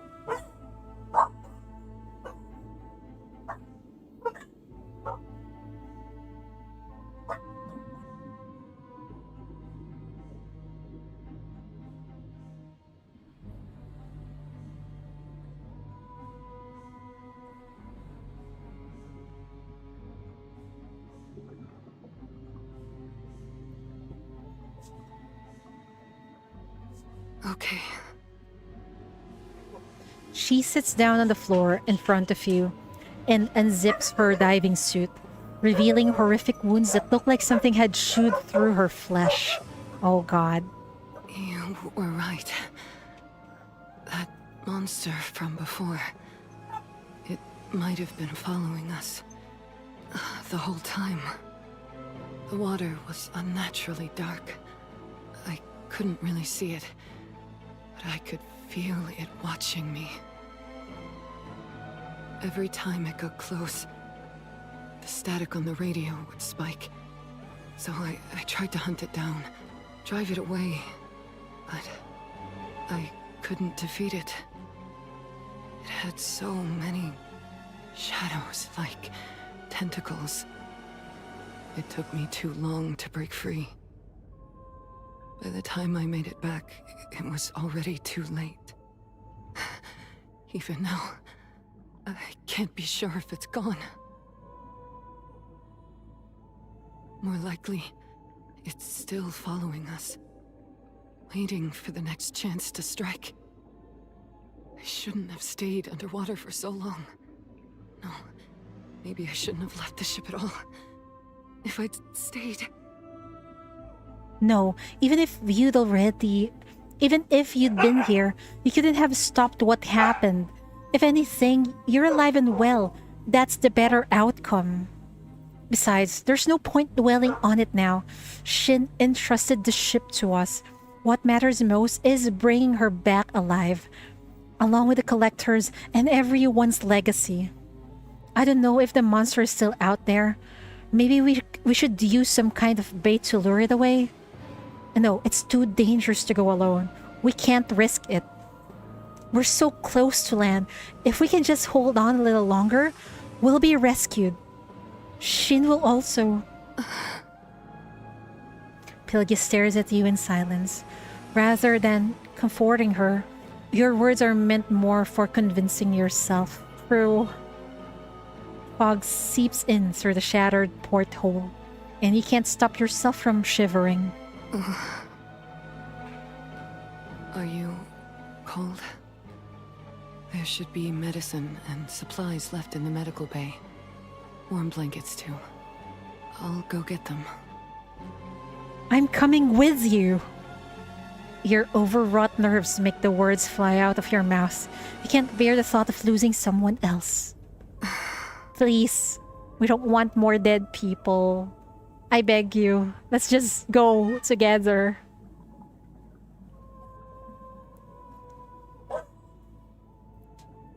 You feel a sudden chill as Pylgia wraps her arms around you. Don't worry. I'm here. You're not alone. Shin didn't just entrust all this to you alone. I'm here too. Trust me. It's going to be okay. And I trust you just the same. Wow. Last time it was the chief who is reassuring Pylgia, if I remember correctly. And now it's Pylgia's turn to ease our concerns. I really love Pylgia in this EN. Same. I love her so much. She got a lot of character development, I think. She awkwardly reaches out to wipe the dampness from your face. I never doubted that you could do this. Take a deep breath. I'm sorry. Thank you, Pylgia. As Pylgia leaves the wheelhouse, you take your place at the helm. You turn your gaze back to the ocean, throttling up the engines. You steer the ship into the dense fog. Oh God. Oh God.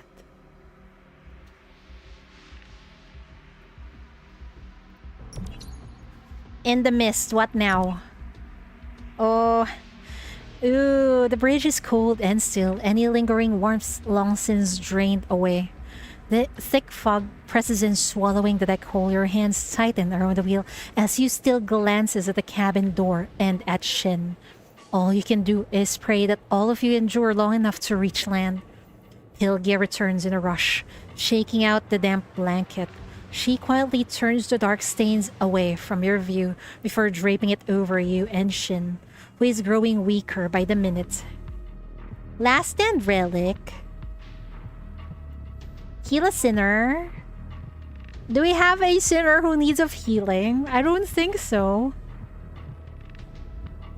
Maybe we should refuse. Obtain Nightmare Key ×4. Pressure increased by 10 additional when crossing levels. Oof. Each pressure point increases the damage dealt by sinners. This sounds very pog. When pressure first reaches 25, 50, 75, 100, obtain a random combat relic and lose 5 cents at each threshold. I think I'll just go with this.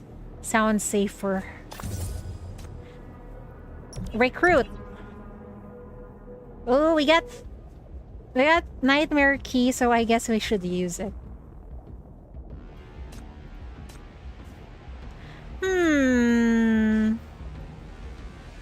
Gain magic penetration. Don't have Nightmare Key anymore. Gain 15% attack speed boost.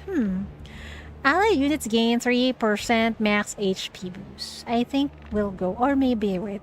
Let's... Okay.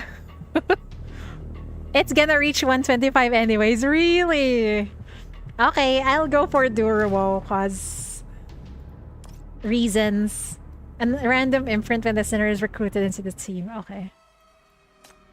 Cause she can revive. Good to see you're well, Chief. Is bumping into you here a matter of destiny, coincidence, or a manipulated incident?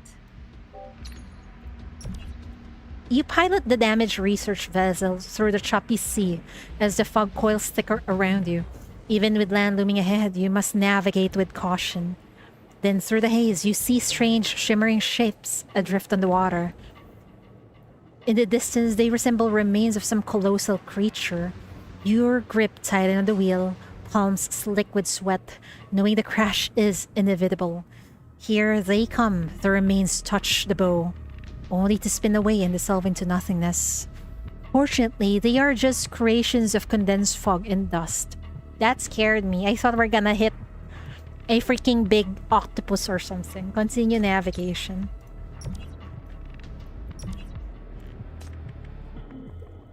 What the?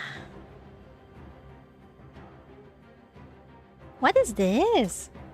10 illusory moon coins are produced. This epic can only be triggered once per battle. Ah, okay, fine.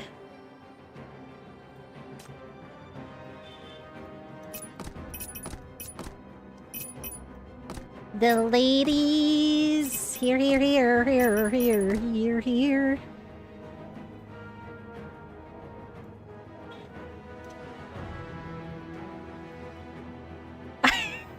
Don't jinx. I'll try my best.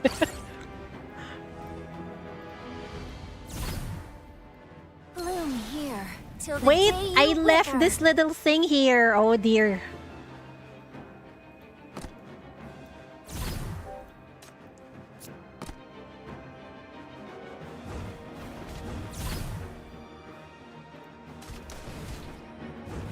Bloom here till the day you wither.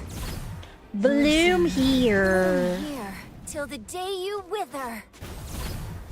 This is the guidance of the flames. Watch out for... Oh my god! It managed to creep up! Holy fuck!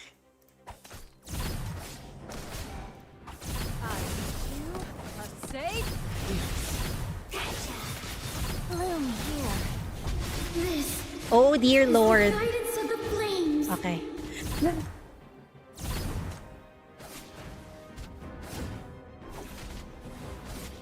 I should have put Pylgia there, bro. Listen to its whispers. Come on, come on, come on, come on, come on. Great, great, great, great, great. It's just one sand. It's going to be okay, maybe. To its whispers. Bloom here till the day you wither.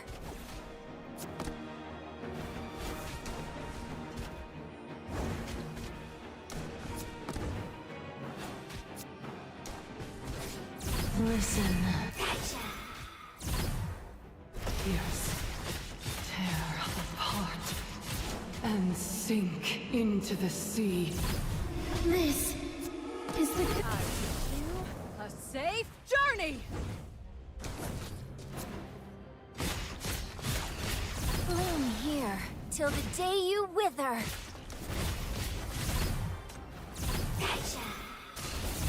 Listen. What does this do? Its whispers. Oh, Listen to I its forgot. whispers. Thank you for reminding me. Bloom here till the day you wither. This is the guidance of the flames.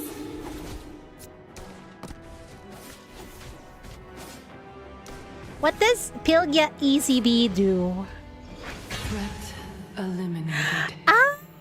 I can die. We can spam her second now. ult. Oh my god, okay. I forgot. We can actually do that. Oh, it turns her into... Oh, okay, I see.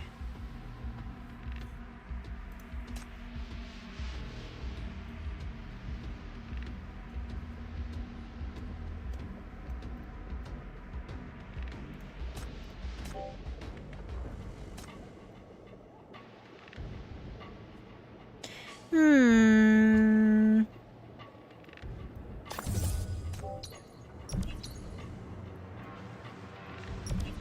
The wind and waves gradually subsides, leaving the research vessel adrift in silence. In your daze, a flickering blue light catches your eye.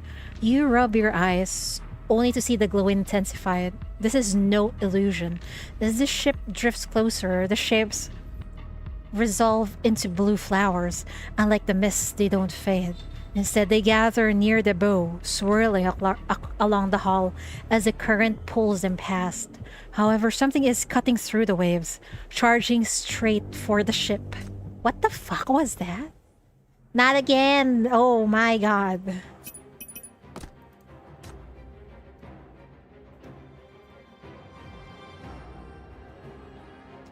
I think maybe we should just put... Oh. There's nothing here, so everything is just in front, right? Right? Right? Too fucking scared, man.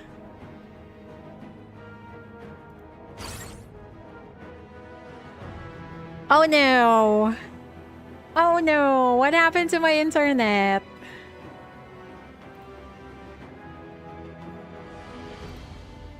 What was that? Bloom here, till the day you wither.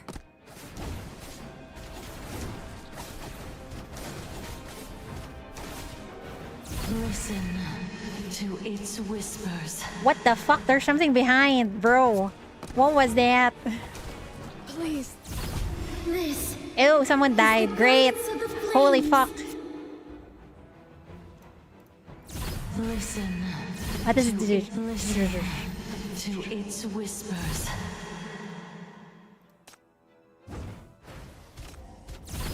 This.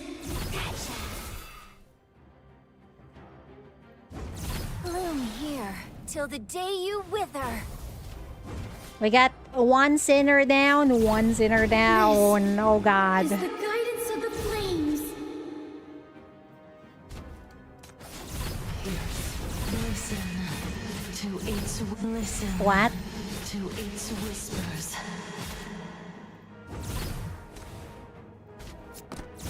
Bloom here, till the day you wither.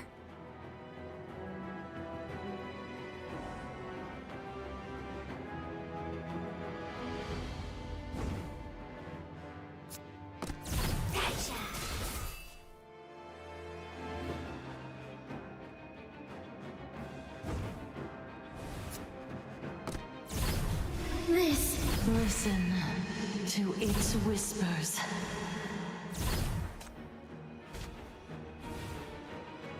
Is it not over yet?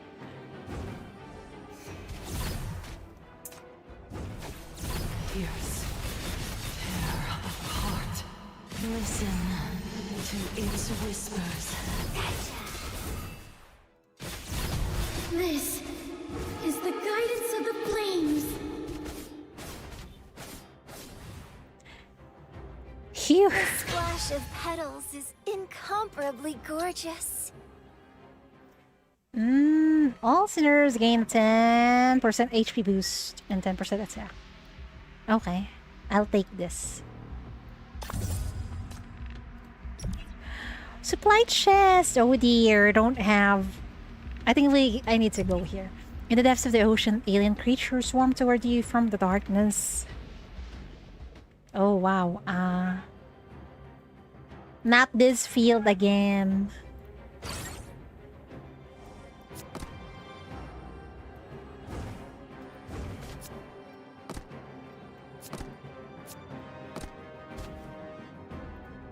Bloom here, till the day you wither. This Oops. is Listen. Forgot. To its whispers.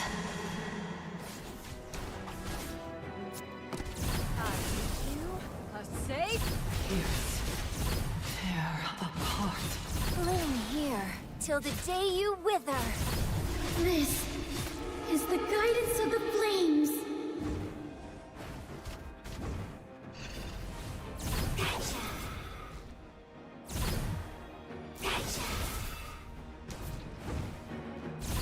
Listen to its whispers. Please, Ah. take me back to my white She sand. keeps on dying, man.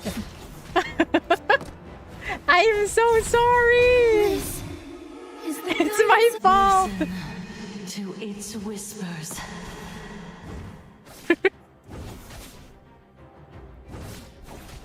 Who's the white lady at the bottom? Fierce. Hi, Caramel, welcome. Bloom here, till the day you wither.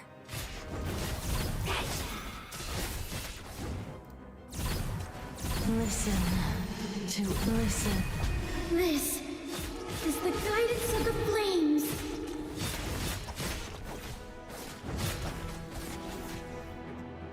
Praying no one dies. Rage.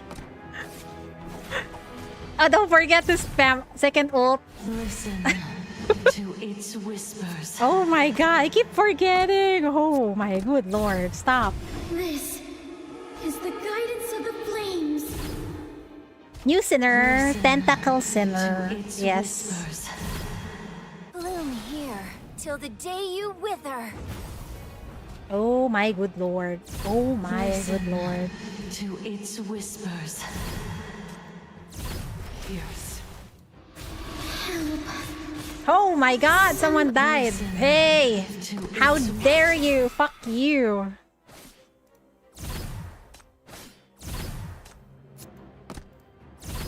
Listen to its whispers. I keep forgetting to spam.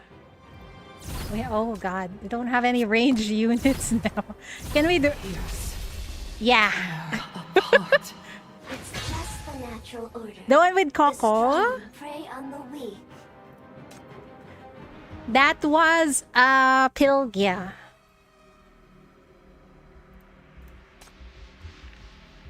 That's Pylgia. That's Pylgia. With a new skin.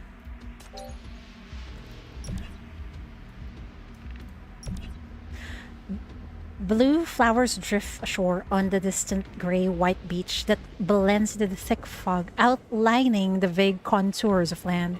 Above, the shadow looms heavier by the moment. It's towering like a row of grim giants standing shoulder to shoulder, watching silent and pitiless as you mortals struggle in your fragile, fleeting existence. Thank you for the follow. Don't worry.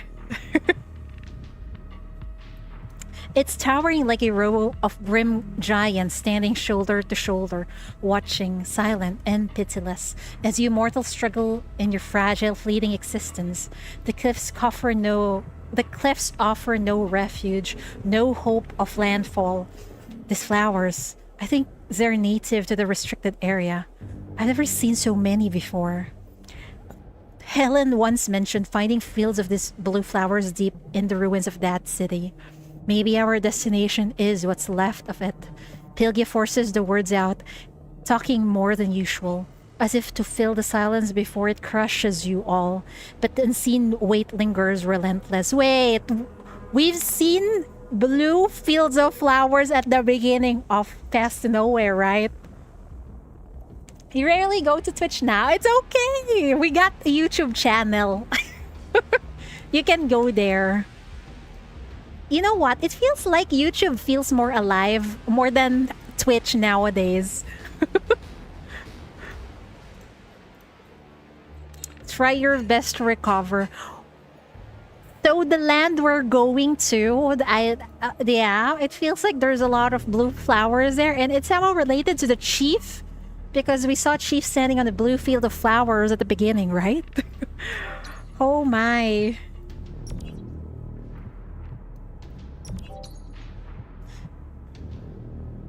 In this eternal nightmare of endless change, the only stable areas are those near realm steals. And most of Indonesian streamers streams it. I see. That's why.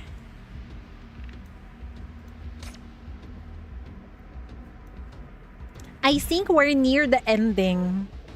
In the blue glow, you see a faceless statue looming on the seabed like a lone withered tree. We got a lot of sands. Maybe we can reduce the pressure.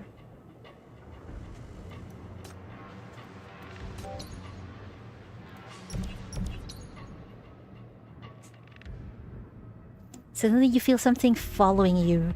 Turning around, you see a faint flame floating in the air, not far away. It's a burning man, I think. Let's see.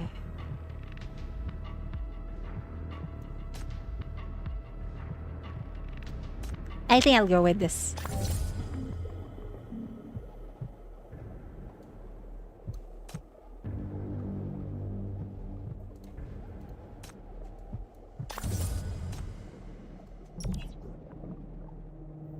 Hallucination waltz with screams across your vision, while a searing hunger claws its way from the depths of your soul. It compels you towards the mist, its flickering crimson glow pulsing like a diseased heart.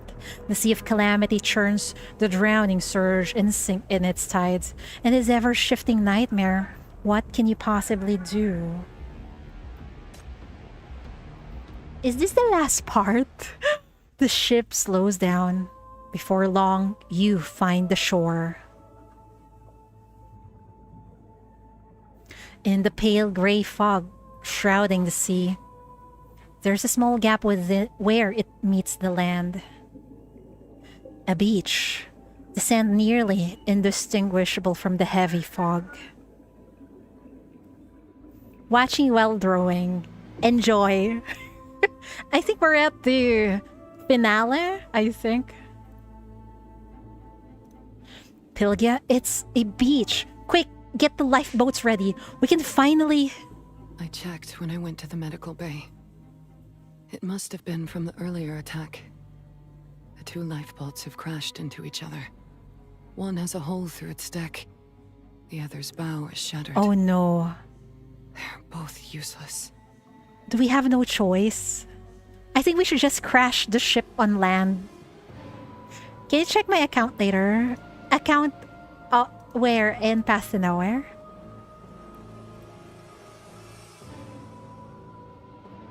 We'll have to drop anchor offshore and send out a signal. Hope the expedition team can come and pick us up. Is this Pylgia's eternal nightmare? No, this is Shin's eternal nightmare. Yeah, okay, sure.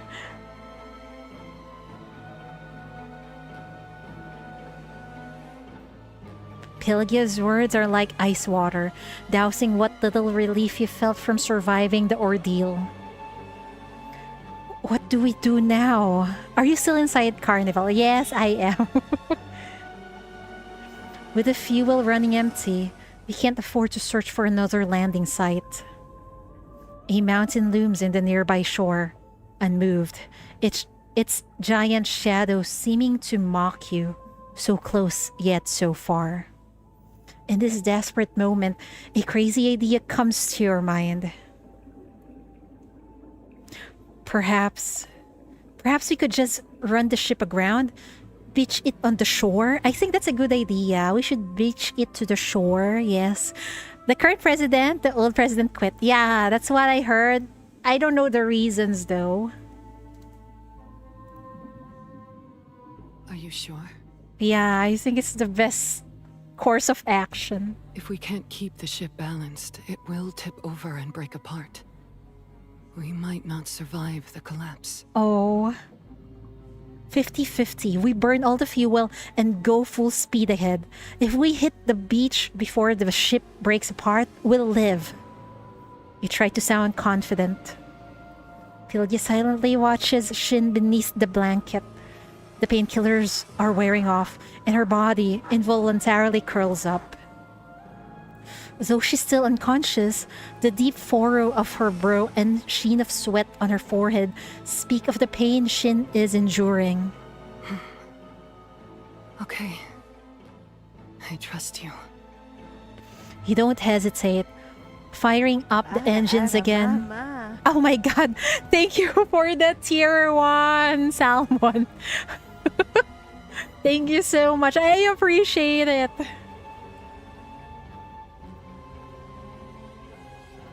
You don't want the commercials, right? That's why. I appreciate it. Thank you so much. You hesitate. Firing up the engines again, you aim straight for the beach. As the ship gathers speed, red grounding alarms blare from the radar. You ignore them, using Reed's axe to jam the helm in place before pulling Shin into a corner with Pylgia. We're going to fucking crash. The ship is tossed around as rocks graze the bottom of the vessel. You grab the nearest handrail, bracing for the more violent impact to come. 3, 2, 1, now! Oh god, the impact hits on cue. Through the long, brutal quaking that threatens to tear your insides apart, you and Pylgia hold on to each other, shielding Shin's body with your own.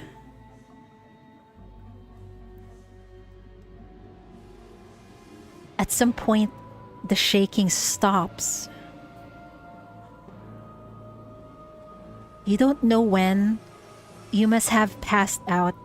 But when you open your eyes, the world is perfectly still. Did we make it? You try to get up, but your legs give out. Pylgia catches you. Shin, shielded beneath her, is also unharmed. Yes, we're fine. We can get off the ship now. The expedition teams got to notice a crash like that. Hopefully they can find... But what is outside? You look up through the broken porthole and freeze. Oh shit! No, no, no, no, no, no, no, no! You don't know where you are. You don't know when the expedition team might find you. But you realize something else has found you first. Oh god. The mountain beyond the fog. The colossal shadow blotting out the sky and sun. At this moment, it opens its eyes. Oh, we are fucked, man. What is that? This isn't some abstract metaphor, but the reality unfolding before your very eyes. The mountain and earth tremble and split open, revealing dark hollows within, crystals glittering with otherworldly sheen. Eyes, countless, grotesquely massive eyes. The sunken pupils slowly turn, their black holes that devour all light. Just looking at them paralyzes you, roots you to the spot.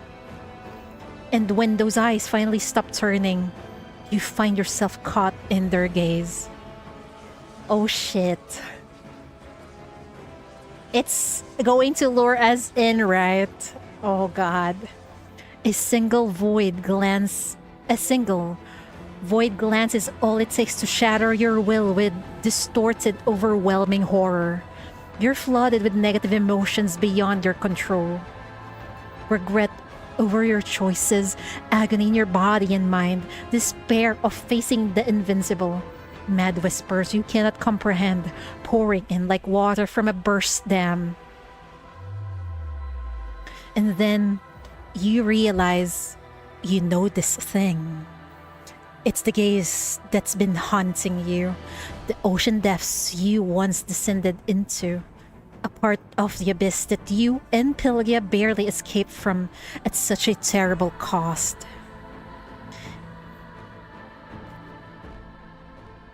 You open your mouth trying to tell Pylgia to run, but no sound comes out.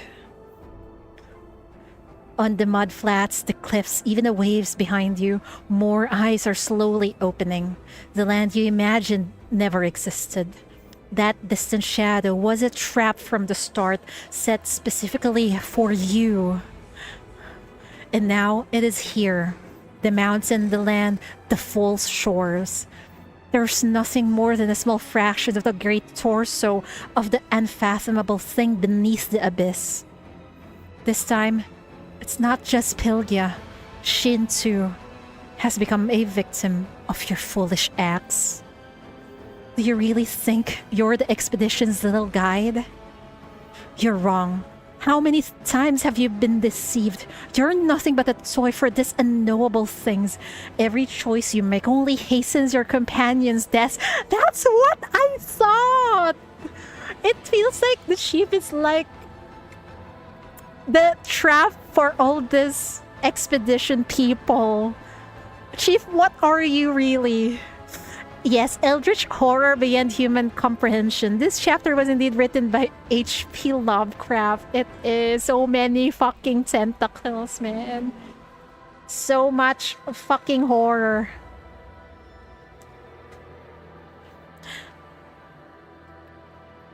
With your own hands, you've sent everyone on the ship down the path to madness and death. A path of no return. A path to fucking nowhere.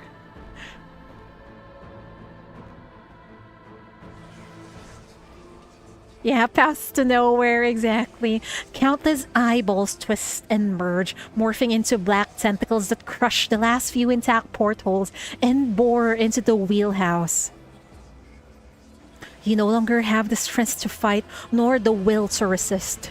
This is your punishment for daring to defy the abyss. Your verdict for killing your companions. This isn't your fault. She's awake?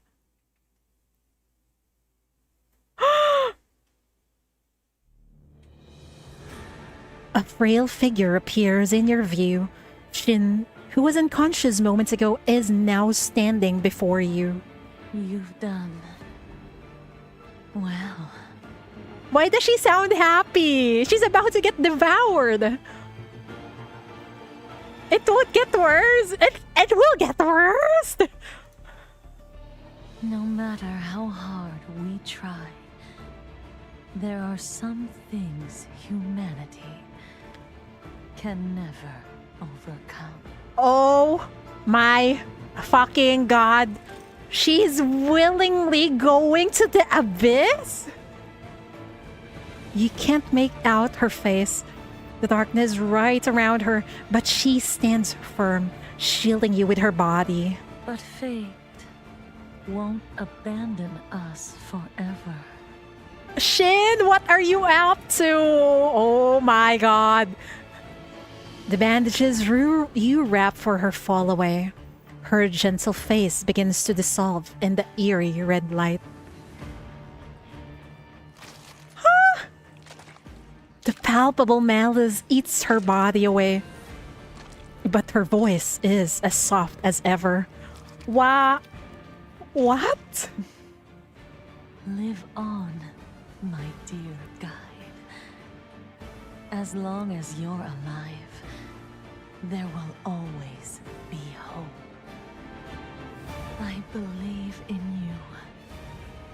you. You'll lead everyone to the right.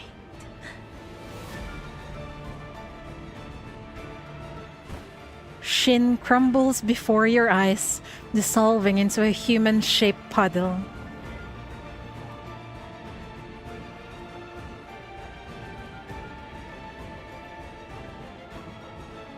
In the next instant, darkness surges like a tide, sweeping away the last trace of her existence. She is gone.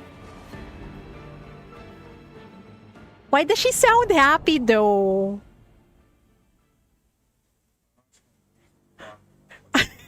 I am baffled by her actions, man. Shin is gone, and with her goes the infinite torso of the abyss, the shadow of the false land. She just sacrificed herself for us? Is that it? Or was she happy that she's now part of the abyss?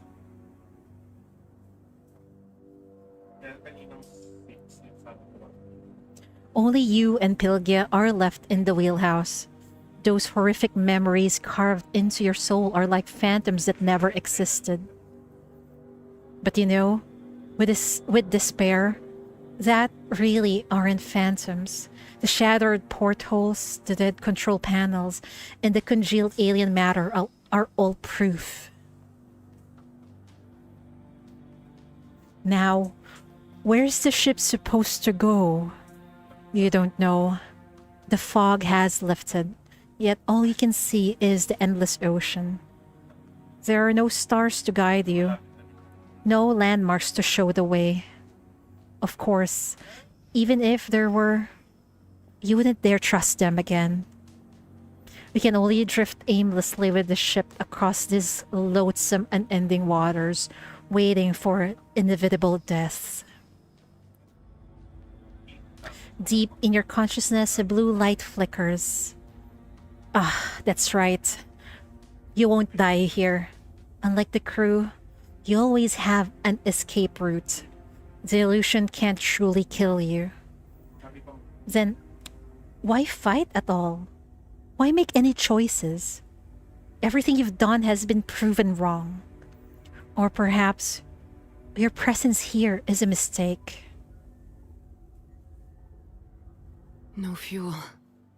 We need to prepare for a long drift. We are fucked, basically. It's just the two of us with Pylgia, man. It will all make sense after you play her Mirage. I am actually planning to read all of the Immortals Mirage because I haven't yet. But I will probably just release it as a video. You know, like interrogations in my YouTube channel.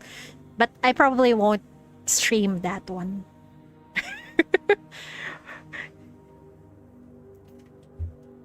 Because sometimes it feels mirages and interrogations are quite short, right? Maybe an hour, 2 hours long only.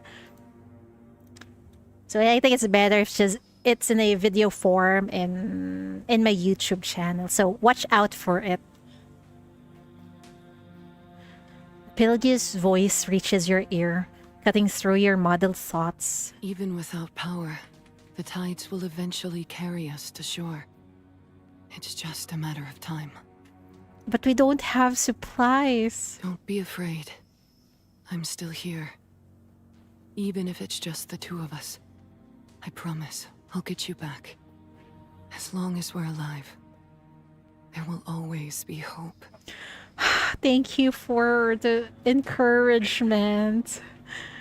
She glances at the broken, drafty portholes, then extends a hand to you. We can't stay here. We'll freeze. Come with me. Pylgia is the only one speaking in the wheelhouse, but it takes a long time for her words to penetrate the fog in your mind.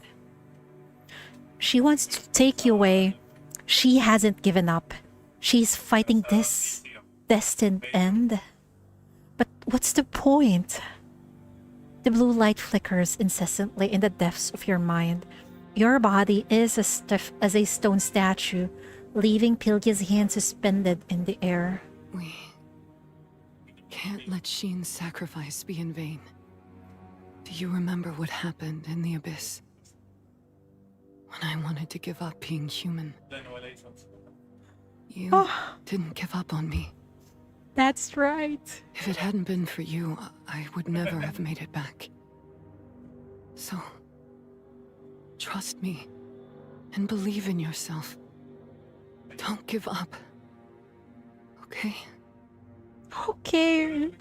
For you. Okay. Her voice is almost pleading by the end, bringing a moment of clarity to your murky mind. You could give up and walk away, but what about Pylgia? Yeah, the only immortal we managed to save. What about her? I don't want to leave her here. If you leave now, would you ever see her again? What would become of her fate? We don't know, but you don't have the slightest courage to find out. Take Pylgia's hand. In your days, you grasp her outstretched hand. Her damp palm still carries human warmth. You let her lead you toward whatever unknown awaits. Oh my god, what is this place? It's eerie in here, bro. What is this? You settle down in the ship's dining room. There's a decent supply of food, a furnace for warmth, and most importantly, doors, windows, and walls that are still mostly intact. Compared to the flooded lower decks, this is the best long-term refuge Pylgia could find. Tonight's dinner is canned tuna in oil. Pylgia passes you a heated can clasped with thongs. Careful. It's hot. You have no appetite, but you can't refuse her kindness, and you know you have to eat. So you repeat the slow, robotic motion of putting the fish into your mouth. Do you know why tuna fish are clever? She's trying to lighten up the mood, huh? Because they spend so much time in schools.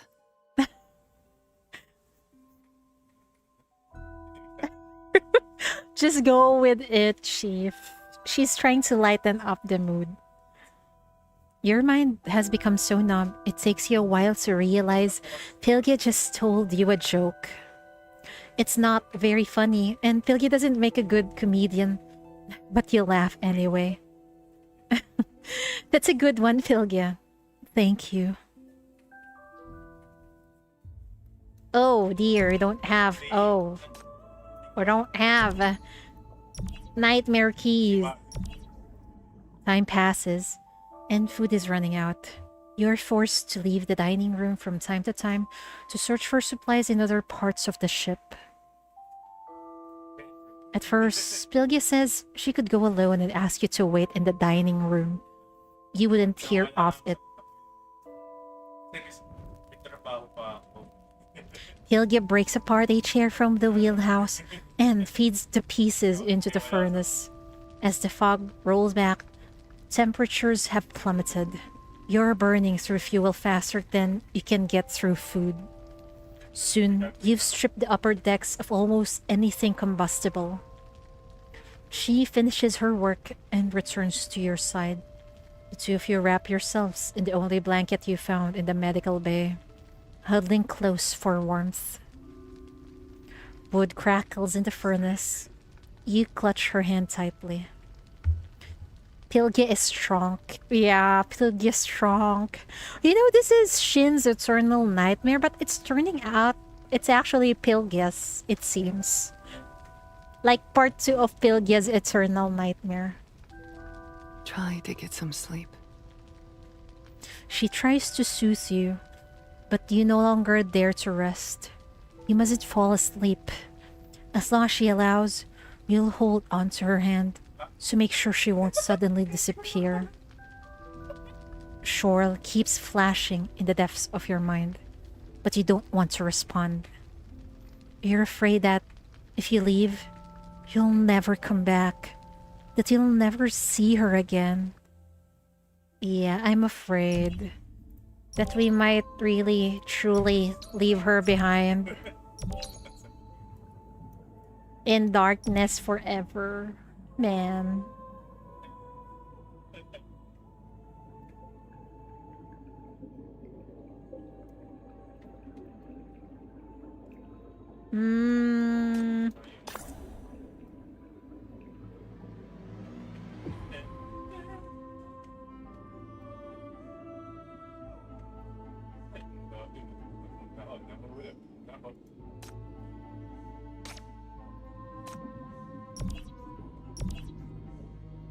The ship probably won't hold out much longer. Why are we here just to suffer, man? It's like they're slowly dying and we're helpless to do anything. This morning, a loud crash came from the lower decks. Pylgia determined that the ship's hull is giving way. Eroded by fog and seawater, paint has peeled from the upper deck, revealing metal rusted beyond recognition. It's only a matter of time before the keel and waterproofing fail. How long have they stayed here? At the rate of the deterioration of the ship, it feels like years. Frankly, it's a miracle the ship's held together this long, after everything it's been through. I was looking through Sigmund's shipping manifest yesterday. It lists some spare submarine parts in the cargo hold below. The fog isn't as bad in the lower decks. Maybe those parts are still usable. We could try fixing one of the lifeboats. Honestly, you don't see the point of this. Neither of you knows much about mechanics. Even if you did, how long would it take to assemble a submarine? And what then? With no fuel or destination? Where would you even go? How long could a tiny lifeboat last in this fog anyway? But you can't bring yourself to say no to Pylgia, who refuses to give up.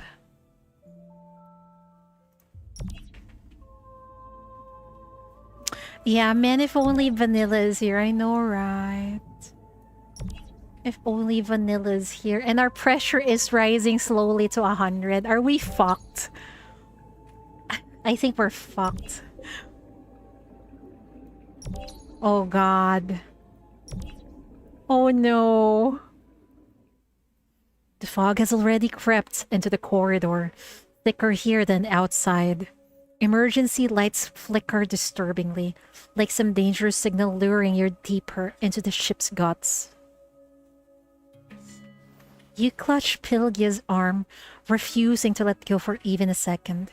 She is forced to clear the obstacles blocking the corridor with one free hand. The thick fog is tinted red by the lights, blurring her silhouette. Metal groans now and then from the decks below, dredging up horrific memories that swarm your mind. It's just metal breaking from fatigue. Don't worry, there's no one down there. You know, it's always like this with Eternal Nightmare. The Immortals are always reassuring the chief that everything is okay, you don't have to worry anymore. And we're so freaking useless and helpless to save them. This is just pure despair. Sensing your distress, Pylgia comforts you while struggling to clear the path. For some reason, her voice sounds far away. Inexplicably, a crushing wave of frustration and helplessness rises in your chest. Same here. And before you can stop it, a question you've been holding back for days finally breaks free. How can you still keep going? Pylgia stops what she's doing. After a long moment, she slowly begins to speak, her voice hazy in the thick air. Because you're still alive. Because you're important to me.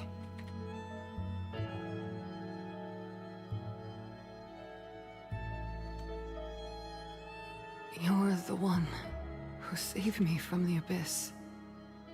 When I wanted to give up, you gave me the will to live again. Oh, she's just showing, she's just paying us back for what we did for her. My life, my body, it no longer belongs to me alone. It's something we fought for together. I can't just throw it away. So, if you need it now, I want to be the person you can lean on. She's so freaking strong, man. The cargo hold is just ahead. Come on, stay close to me. She turns and waves, her smile melting into the swirling fog. No, what is this place? It's gotten more and more dark and ominous. Oh no. We're already blind. Pressure blindness. Refresh function disabled for shock. Oh fuck. Great.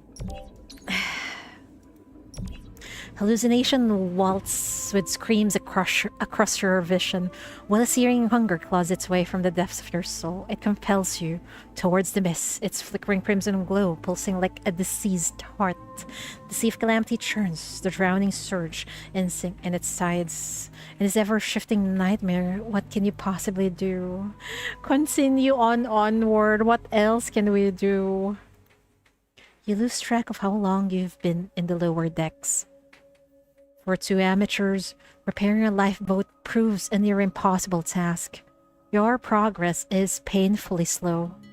Sometimes you catch glimpses of a taciturn mechanic's face, only to realize it's just a hallucination.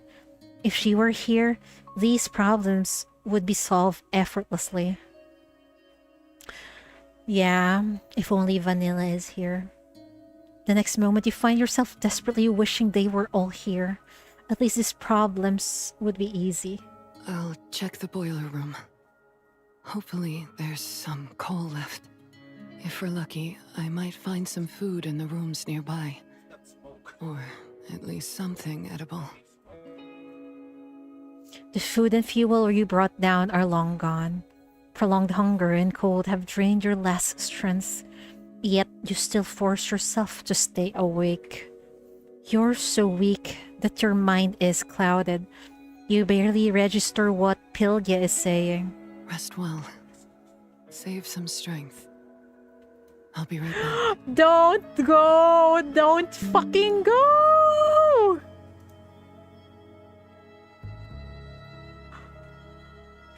She might be gone forever, man. Chief, you shouldn't have let go of her hand. You can't remember how long you've stayed in the darkness, or if you even slept. But when you open your eyes, the familiar warmth beside you is gone. There's no power, no fuel, only a chilling darkness. Pylgia, are you there? No answer. In the deathly silence, you only hear the distant muffled crack of metal breaking. You finally remember what Pylgia told you. That she was going to the boiler room to search for fuel and food. But isn't it taking too long? Maybe she's gone. The wait in the dark stretches on forever. We have nothing else to do but think and remember the horrific nightmarish memories, and beneath them, the lurking truths that you dare not confront. The metallic clanging is getting closer. The metal clanging outside gets louder. You can no longer ignore it. You're certain it's not a hallucination. Mixed in with a racket, you can hear the sounds of water and footsteps. Those sounds grow closer, louder, until you come to an abrupt stop right at the door. Pylgia?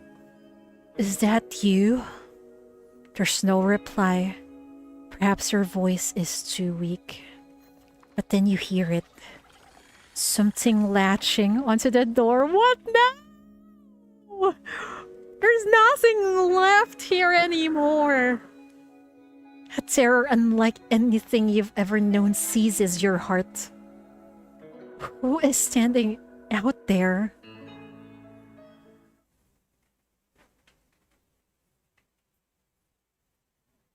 Nothing happens. The sounds are gone. The metallic clanging, the water, the footsteps. We can't hear any of them anymore. You open your eyes.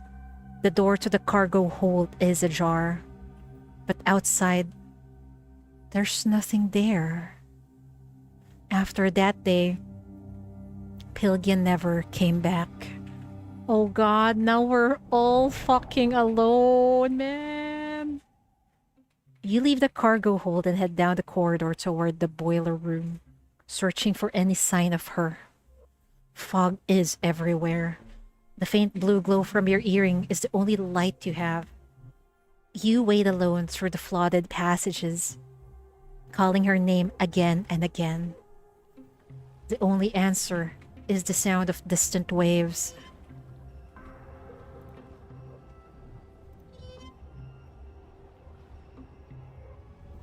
Hope slowly dies in the cold sea water. You wander through a maze of passages, past one empty room after another, searching every dark corner. Your throat is hoarse. You can't manage another sound.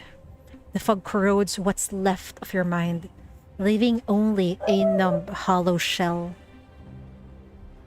In the end, only instinct drives you onward, in mechanical, meaningless repetition, searching the endless dark for a companion who no longer exists.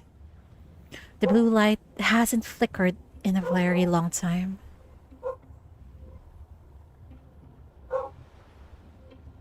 An unknown obsession has taken root in your heart.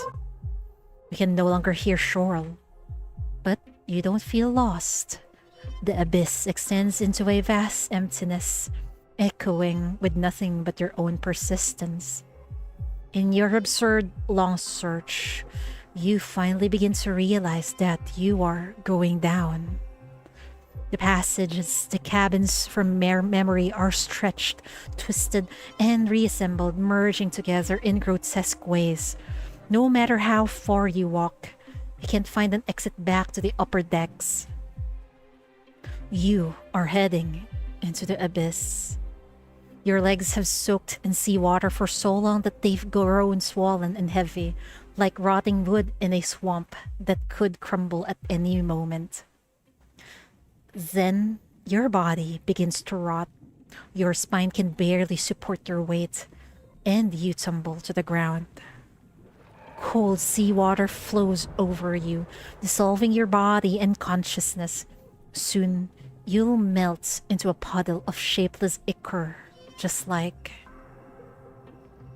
what happened to them, to your companions. Are you going to give up here? No, I'm not. Your fist furiously slams into the ground, the pain bringing your mind back to clarity as the bodily hallucinations recede like a tide. Just as Shin said, the source of it all is down there. How could you possibly run? Even if it means death, you have to face the truth. The fog has lifted without you noticing, and a pale gray figure stands at a corner not far away. You can't make out her face, but her silhouette and voice feel achingly familiar. Well done, child. You have managed to overcome despair. What are you up to, Shin? I believe you can reach the deeper truth. It feels like she's just luring the chief deeper and deeper into abyss for her own personal gain, for reasons we don't know what. She disappears at the end of the passage. Wait! You snap back to consciousness, scrambling through the water. You chase after her. What the fuck? Distant, muddled whispers begin to creep into your ears. When you realize they're not hallucinations, a dark shadow appears at the end of the passage. No. Don't dig any deeper. Who is this? Shadow circles and clings to you, tugging at your clothes, trying to push you back. Why? Wait, are we getting more Lord Chief?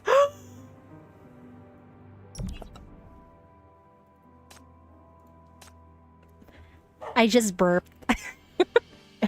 Oh well. Magic resistant boost. I want nightmare keys. Attack speed boost. Nightmare keys. I don't know, man. Maybe we'll get nightmare keys instead.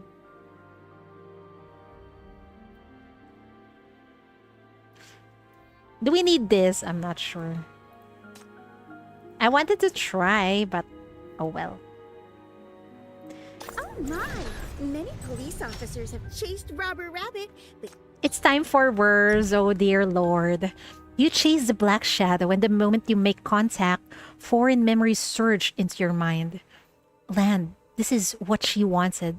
I can't fail her. A distant silhouette of land twists in impossible ways, warping like a nightmare given form. Yet the young man at the wheel can't look away. Just a hallucination. The course is right. I have to get them out. What she entrusted to me can't let her down. The moment the shadow touches him, the land opens its eyes. The black figure then bursts apart, dissolving like foam beneath the sun. When you regain your senses, you stand alone in the empty corridor, as if nothing had happened at all. Oh dear. Oh dear. Oh my word. oh, is it my turn to shine?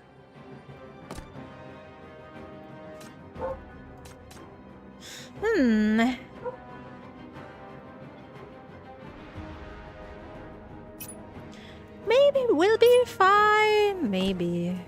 I don't know. We'll see how it goes.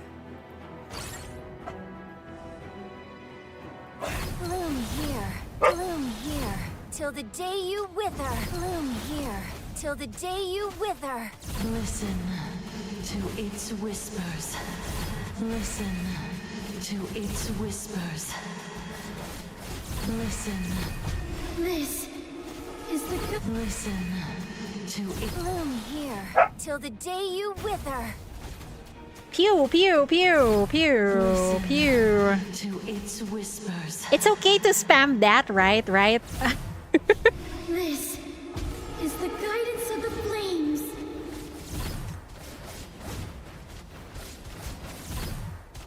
Listen to its whispers. Listen to its whispers. Rob the Rick? Listen to its whispers. Bloom here, till the day you wither. Oh no. Listen to its whispers. Pylgia. Oh, I'm sorry. Oh, my heart. And sink into What's the up sea. with me, bro? Bloom here, till the day you wither. I'm sorry about that. Oh dear. I'm embarrassing myself. But it's fine. It's fine. Taking back the notice. There was a great response to this mission too. What now? Game 1M value for second.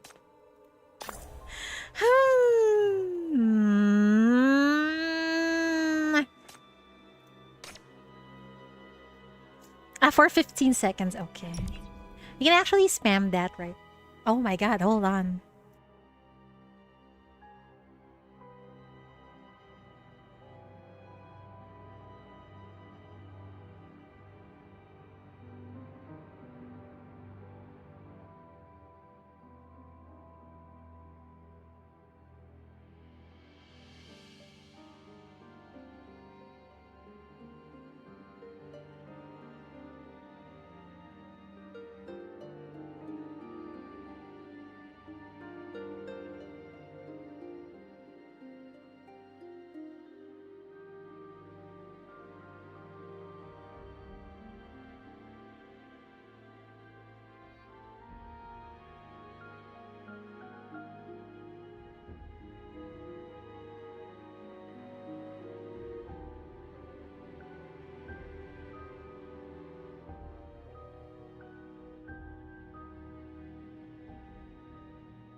I'm back. I'm back.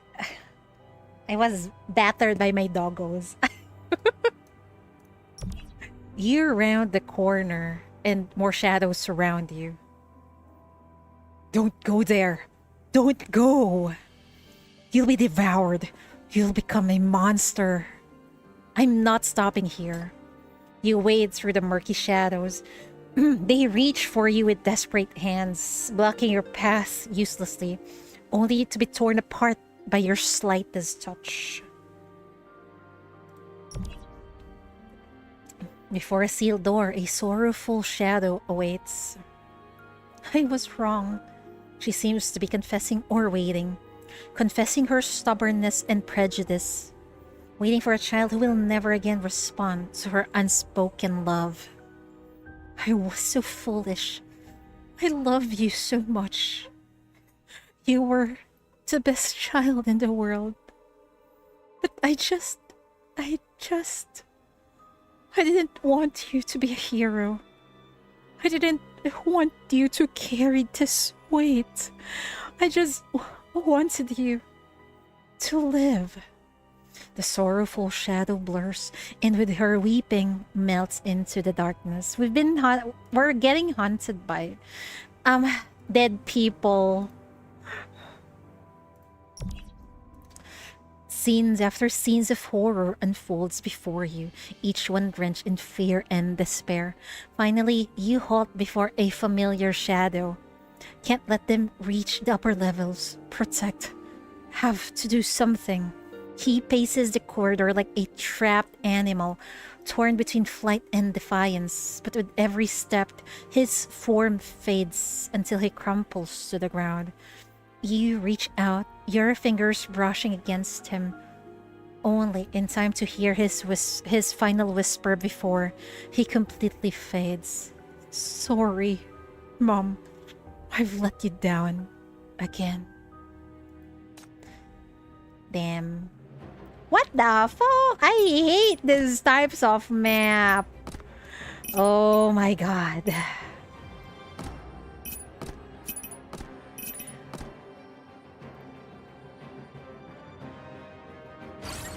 We'll be fine, maybe. Bloom here till the day you wither. Bloom here. Ooh, dead people, great. Listen to it. This is the guidance of the flames. Pierce, tear apart, and sink into the sea. Bloom here till the day you wither.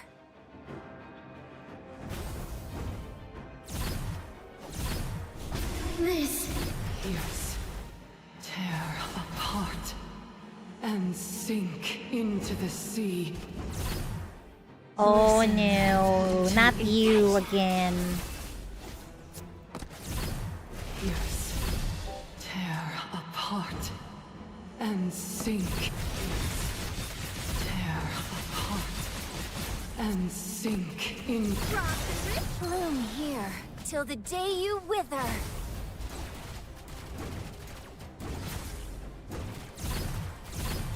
This is the guidance of Pylgia.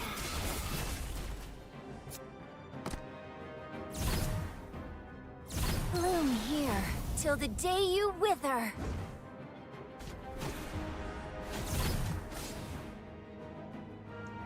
It's just the natural. Cardiac turbulence. Oh, sinners on the field lose 3% of their max HP per second. Good thing we got Shin.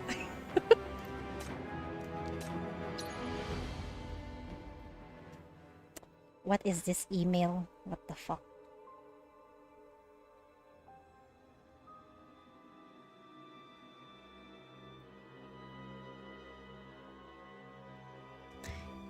Ignore. Recruit an immortal sinner. Yes. This sinner deals 100 more damage, takes 40% less damage, and immediately gains 40 M value. Yes, yes, yes to this. A discrepancy. Hi, Vanilla! In the mechanical operation. Thank you. In the blue glow, you see a faceless statue looming on the seabed like a lone withered tree.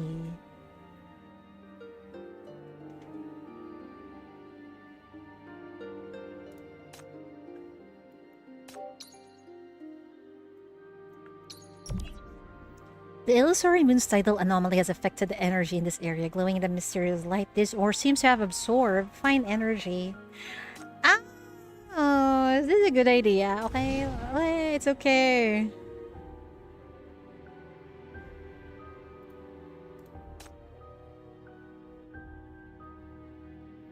This seems useful.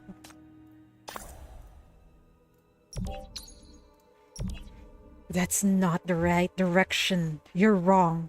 We're all wrong. A shadow leans feebly against a door that feels painfully familiar. Old and weary, he is the last keeper of the ship, guarding the door with pointless determination. This intuition, it saved me many times. Trust me, we can't walk to our doom like this. As you draw closer, the shadow's neck suddenly bursts open, gushing liquid darkness. He spins around, mustering his last strength to grab something, and lunges at you on pure reflex. It's alert doesn't have a head anymore. What do you want? But when he sees what's before him, you feel the crushing shock and despair from the depths of his soul, even though his features are obscured. Why you?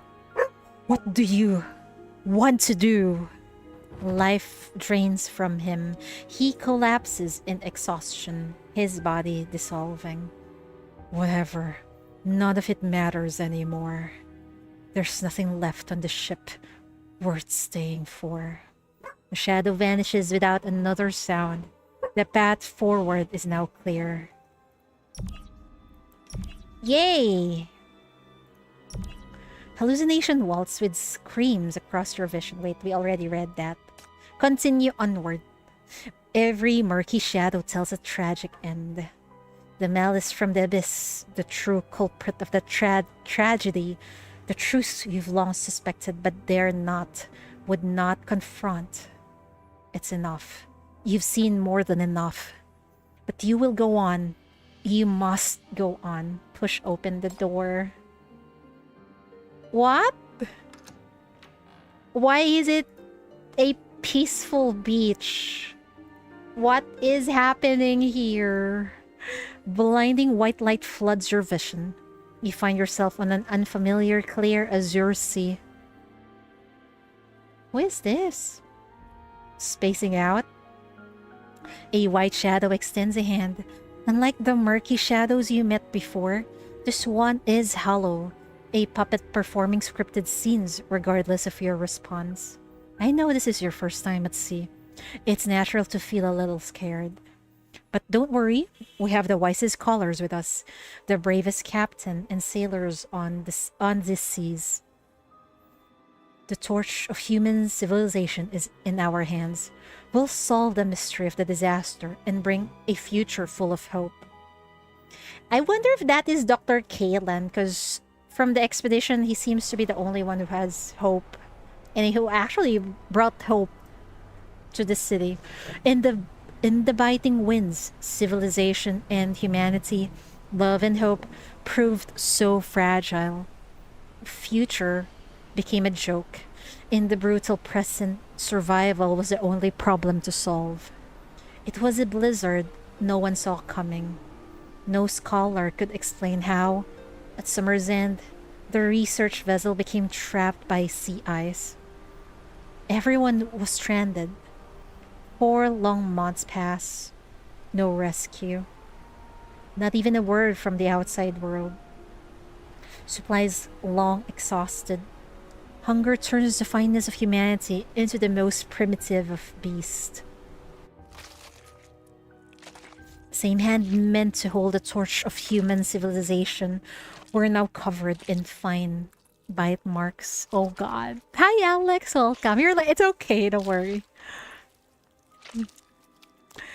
You don't know who Kalen is? The one who brought the hypercube in this city. The only survivor of the expedition.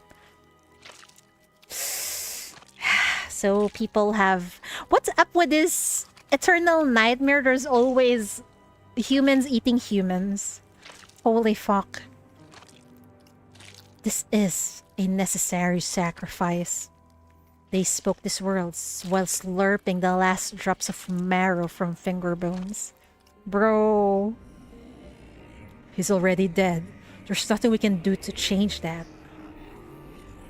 Be rational, my child. We have no other choice.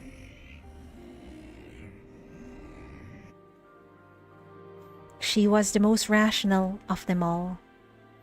She had a deceptively gentle facade and the foresight to see things through. Patiently, she waited as bloodthirsty instincts consumed every soul less rational than she was. She witnessed the entirety of the bloody feast, yet remained true only to herself, and thus, effortlessly, she survived to the end. Oh my god, is this Shin? Then she beheld the final prize.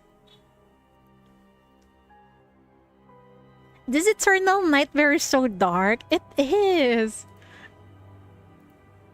And it's so gruesome. From the desperate madness of her former companions, upon their corpses bereft of sanity or reason, a strange new life was born, glimmering with a radiance entirely alien to humankind. That was the apostle they spoke of in the one true goal of their voyage. Apostle? It is a species far more beautiful than humanity. What? This thing is an apostle? You know, similar to the apostles of Ashels we have? It accepted everything, absorbed everything. Empty ideals, pretentious virtues, or the most primitive fear and despair. It embraced them all. You don't know when the pale gray figure you've been chasing appeared silently by your side.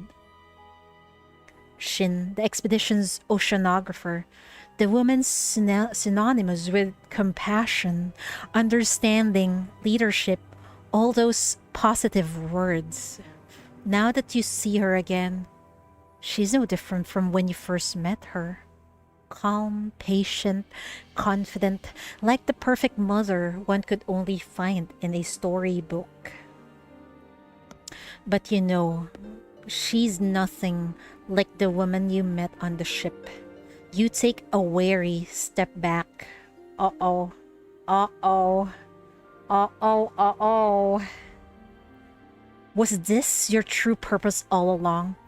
Did you kill them? No. Oh, come on. You lead them to their deaths.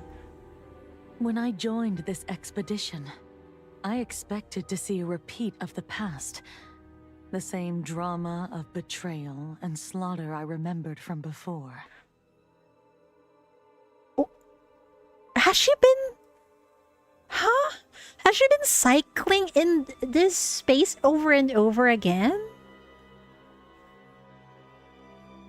But things were different this time.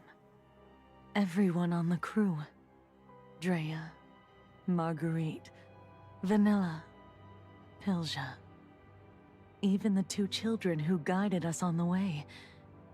Everyone on the ship was so brave, strong, and rational. Without their efforts, we never would have come so close to the truth.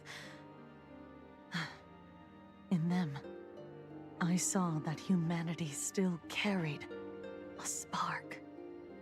And that's precisely why I find it so regrettable. Uh-oh. You had the courage to come this far, to stand before the greatest of truths, to witness a more powerful form of life and new possibilities for evolution. One more step, and you could transcend the narrow confines of human perception. Oh my god, she wants Chief to be turned into something else. You know, something like her, perhaps. Why do you insist on covering your eyes and shackling your feet? Why cling so stubbornly to the concept of humanity? You embark on this journey merely to understand the perishing star so you can fight it. So that humanity can endure to pit their feeble flesh against greater beings. Well, she has a point that we are here to, you know, fight the perishing star. But do we need to shed our humanity for that? Why not cross that line? Why not abandon your weakness and become a grander form of life? Oh god. Even though you'd guess the truth, hearing her say it aloud hits you with an unseating chill so intense it's almost unreal. You let the monsters into the ship. You assigned everyone's task, pushing their minds to breaking points. You drew its gaze to the ship. You misled them into searching for land that never existed. Yes. It gazed upon this ship and every soul aboard. She sacrificed her comrades for power. Oh my fucking god. It embraced them, welcomed them into its vastness. But they were ungrateful. They were terrified. They fought desperately to escape, even tried to harm it. Why are you protecting it now? Oh. A pity. But thankfully, things turned out as they should have. Except? Only I. Huh? She covers her face as if about to weep. Every one of them was chosen. Every one of them earned its gaze. Why am I the only one left behind? I worked so hard to plan everything. I arranged every detail just to reach it. But in the end, I'm the only one left behind. And also there was one scene unable to reach the at other the beginning where there's this tentacle that almost hit her but it avoided her. Why is it? Why? I don't know why even the abyss is avoiding her. She's a willing sacrifice. What am I still missing? You can give me the answer. Can't you? Hold on. Wait, I got a call. God damn it. Hold on real quick.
I'm back.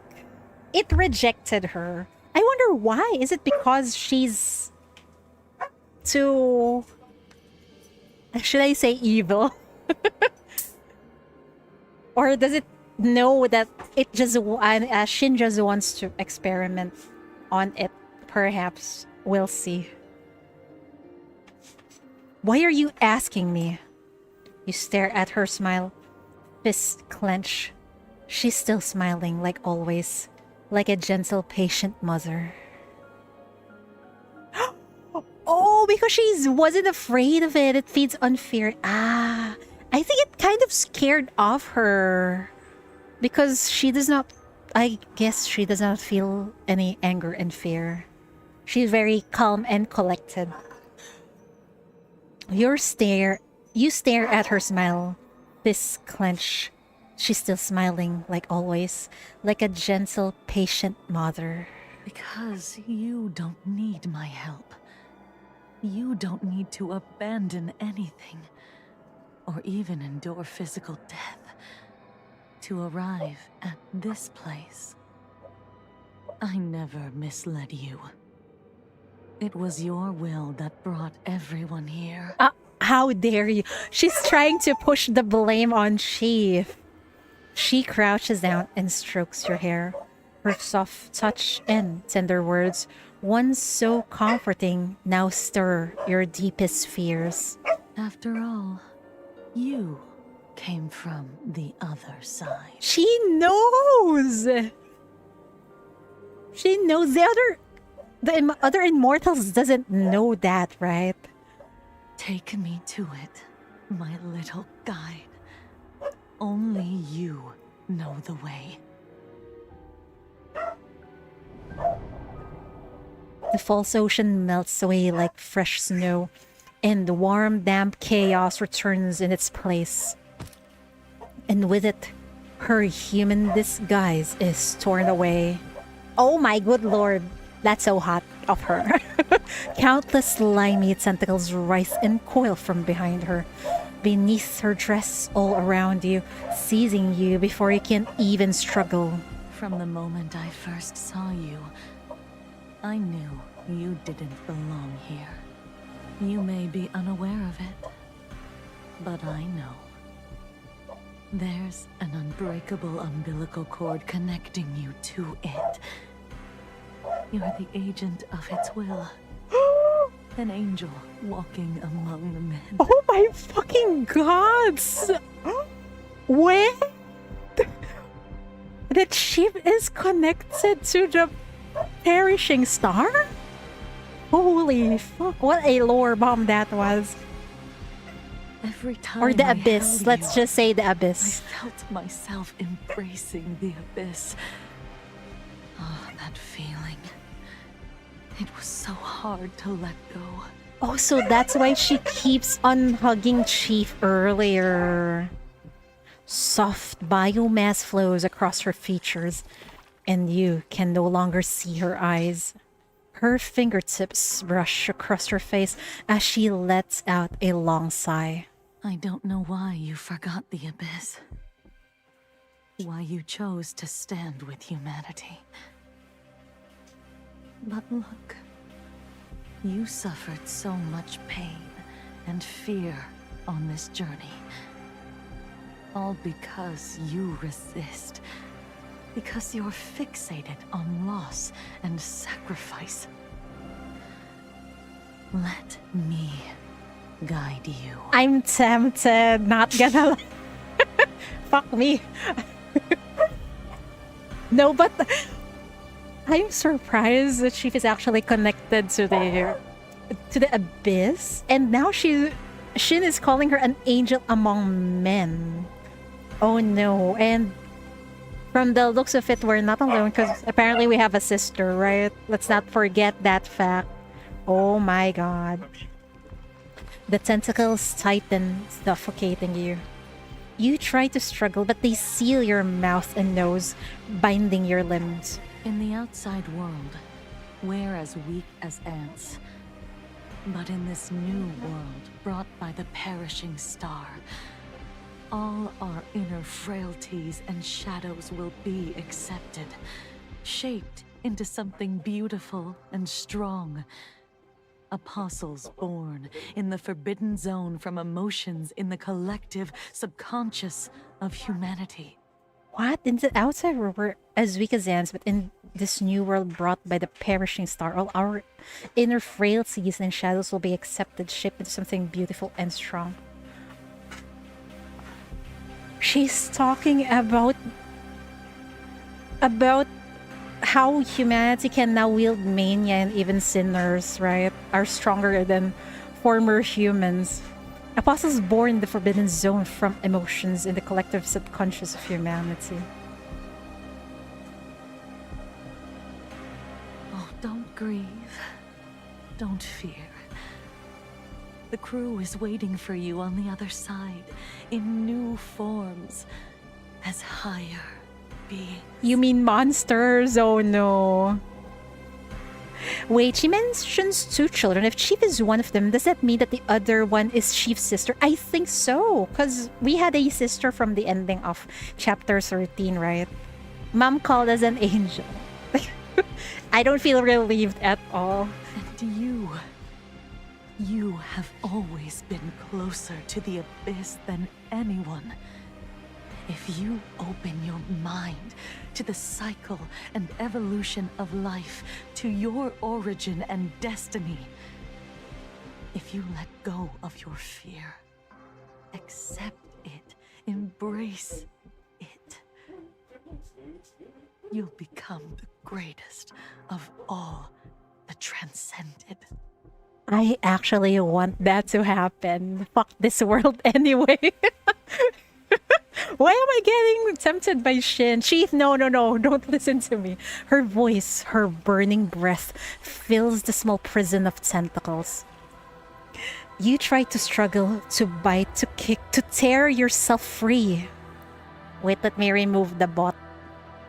Fuck off, bot.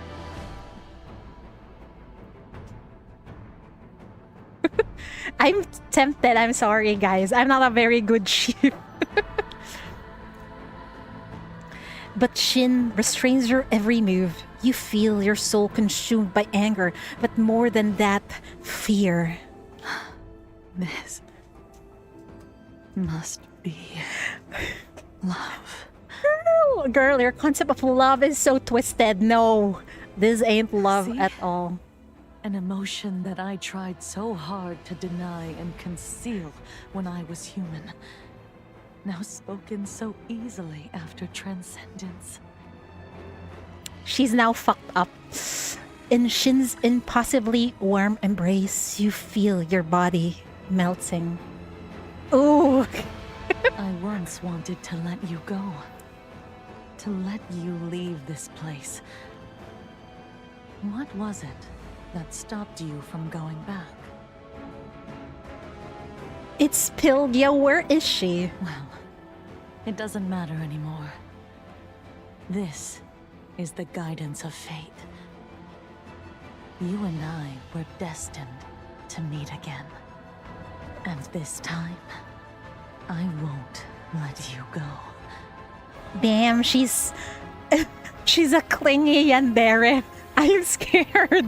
She's unfixable, understandable. She's hot though. The ringing in your ears drowns out her whispers. Everything that was you rapidly dissolves. The expedition team, humanity's fate, your existence and memories. Until at last, only endless darkness and crimson remain. Oh dear Lord. How deep are we going? What is this beauty? No longer restores energy over time, but gains a 200 skill damage. I don't like that. What is this? Normal attack? I don't know. We'll just put it on Priscilla, I guess. The other child does Hestia. What? You are falling. Your body is melting, your mind blending into the black abyss. A strange sense of comfort fills you with a deeper dread. It was you who led the crew into the abyss. They trusted you, depended on you, and you delivered them into the abyss's maw. You didn't want to do this. You never want to, so why? Deep down, are you really connected to the perishing star? It feels like it, yeah. Countless red lights appear before your eyes, their dying screams echoing in your ears.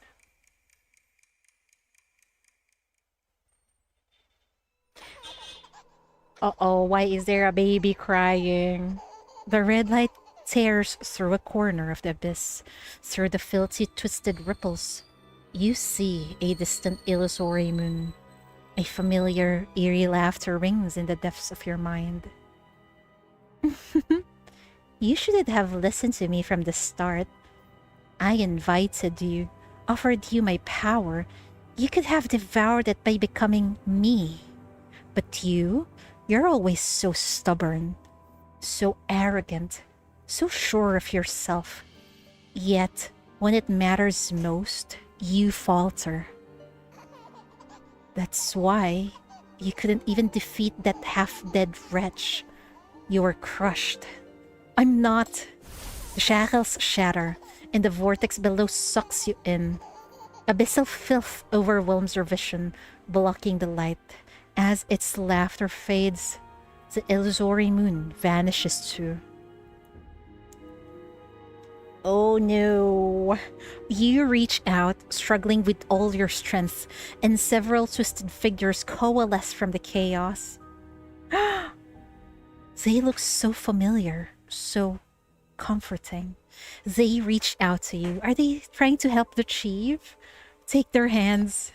Many hands seize you at once, clawing up your arms, licking and tearing at your skin, yearning to merge with you, to become one.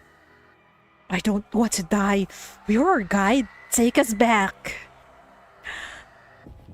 You scream in terror, but no sound comes. You try to flee, but in your path stands a woman, arms wide open, pulling you into her embrace. Don't mind if I do.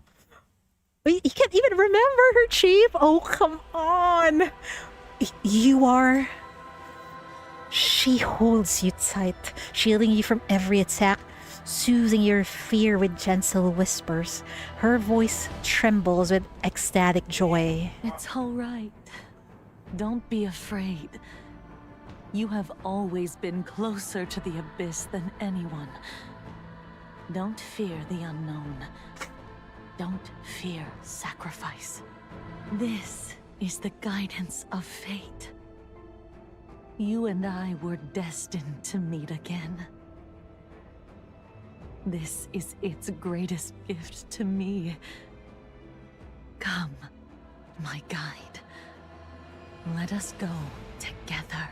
Oh shit, shit's about to happen. Oh no. Only you know the way back. Oh no, she wants to go to our world, girl. You are it. Wow, that voice. Amazing. Voice acting. No! Oh no, her earrings. Oh.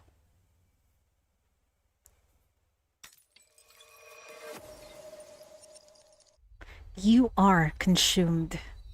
Or perhaps you've fallen through a rift. There is no light, no sound, no one. You feel no ground beneath your feet, no walls, no ceiling. You're suspended, adrift in a vacuum, or the deep sea, or...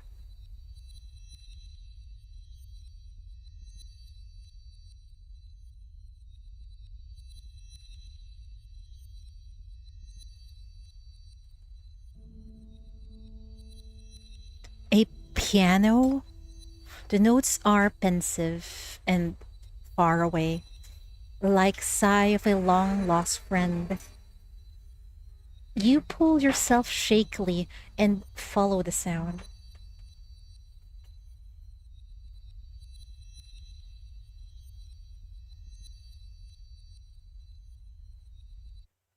What the fuck? What a fucking cliffhanger, man!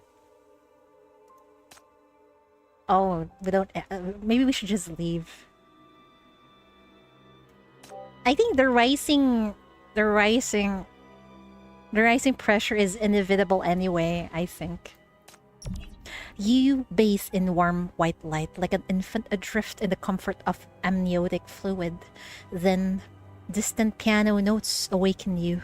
They are sighs from someone long gone, calling that name even you have forgotten. Dazed, you rise and follow the music.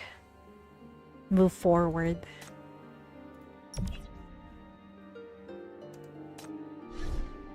Are we still up with a boss battle?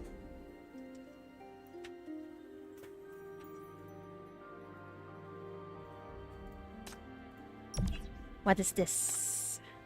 Ooh.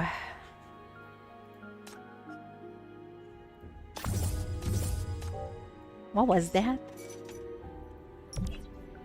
Answer imprint. What? The white lights stretch endlessly before you, unwavering, undimmed. You don't know your destination, only that it holds the answer you've always sought. We don't have anything to enhance, see? Oh dear. The exploration ship's layout is incredibly intricate. Do we go downward? I don't know.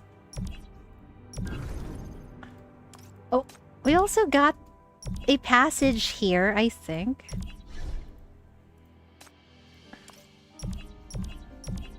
Oh my god, where are we going?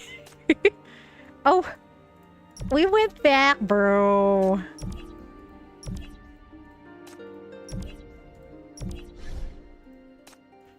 We were deceived, bro. There's no choice but to go down. Advance. What is this endless fucking nightmare? Stop. Oh, now the pressure's off. Fuck me. Yeah, I should have just went to the left. Oh, here we go. You follow the music through the abyss, walking through an endless void until you lose track of time. Wait, this is the music from the beginning when Chief woke up, right? When you finally stop, you see it. A piano not far away.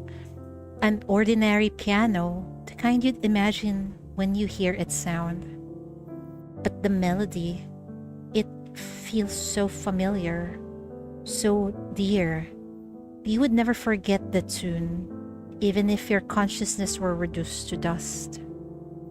You want to take a step closer to see who's playing, but your feet refuse to move, as if humans can only come this far and no further.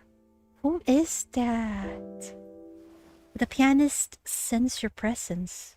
The music stops. He looks up toward you. A pure white silhouette. A person you cannot discern. Why are you here? I told you I would stay. You don't need to come looking. Who? He stops. He gazes in your direction for a long while. I mistook you for someone else. I thought you were... Who? Is that probably the name of our sister? Are you lost? I don't know. I want to go back, but... You open your mouth, but no sound comes out. Your body trembles as if force presses on your throat. It isn't from this void, but from within you. Someone is stopping Chief from speaking? You watch as every vein in your body swells and burns red. Your boiling blood growling like a wild thing trying to burst free. You watch as your skin stretches taut, cells crisscrossing into frigid blue grids. Every triangle cold and precise, sealing everything like a coffin. You never knew such terrifying forces dwelled within you. What chills you to the bone is how they're tearing you apart, pulling you two different directions, and you can't control either one. What is happening here?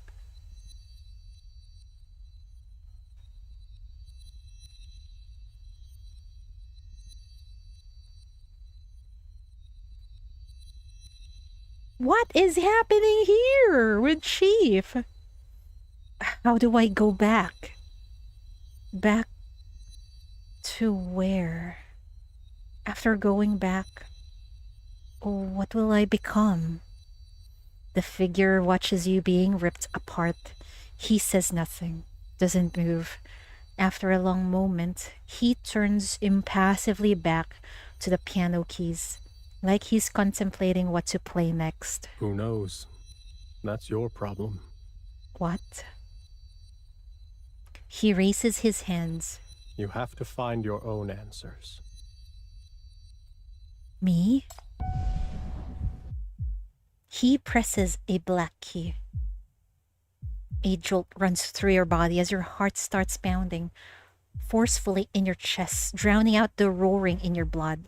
It beats steadily and fierce, the heat gathering in your palms before pulsing back through your veins, rejoining your circulation. Wait, I need to... What is this?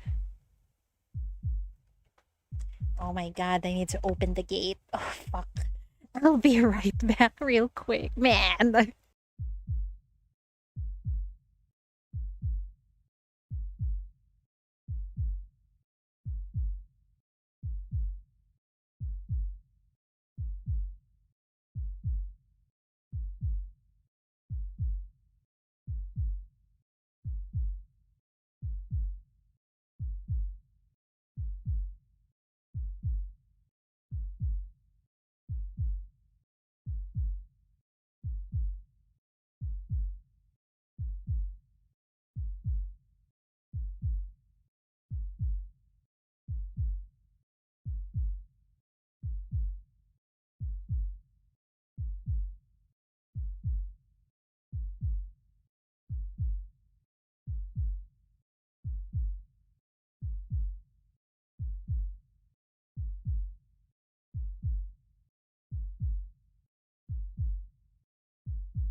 I'm back.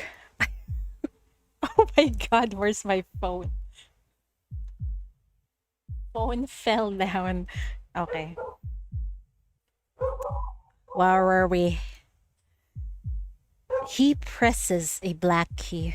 A jolt runs through your body as your heart starts pounding forcefully in your chest, drowning out the roaring in your blood.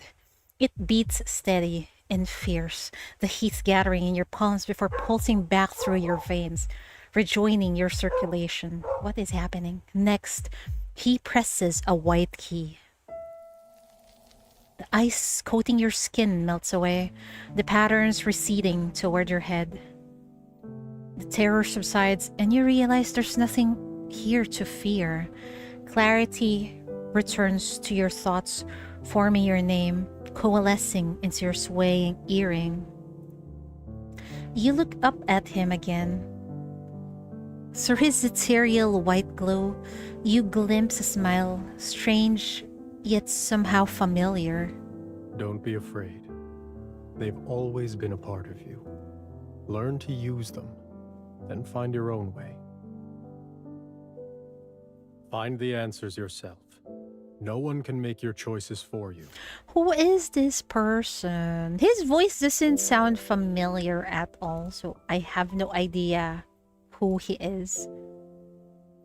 Who are you? The man bows his head. The question seems to require a great deal of thought. You can hear the space around you beginning to crack. Red and blue seeps into the pure white domain, breaking it apart.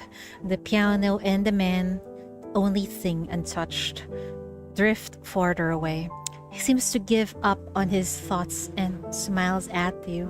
Why does it feel like the red is mania and then blue is the hypercubes we know of? What is this place anyway? I suppose it's time to go back. It was good to see you. Who are you? The next moment, countless rays of light burst from the cracks, engulfing the piano and the man who helped you. The pure white illusion shatters, and time resumes its course. You leave the rift, returning to the flow of time. This is really the music at the beginning of when we first met the chief.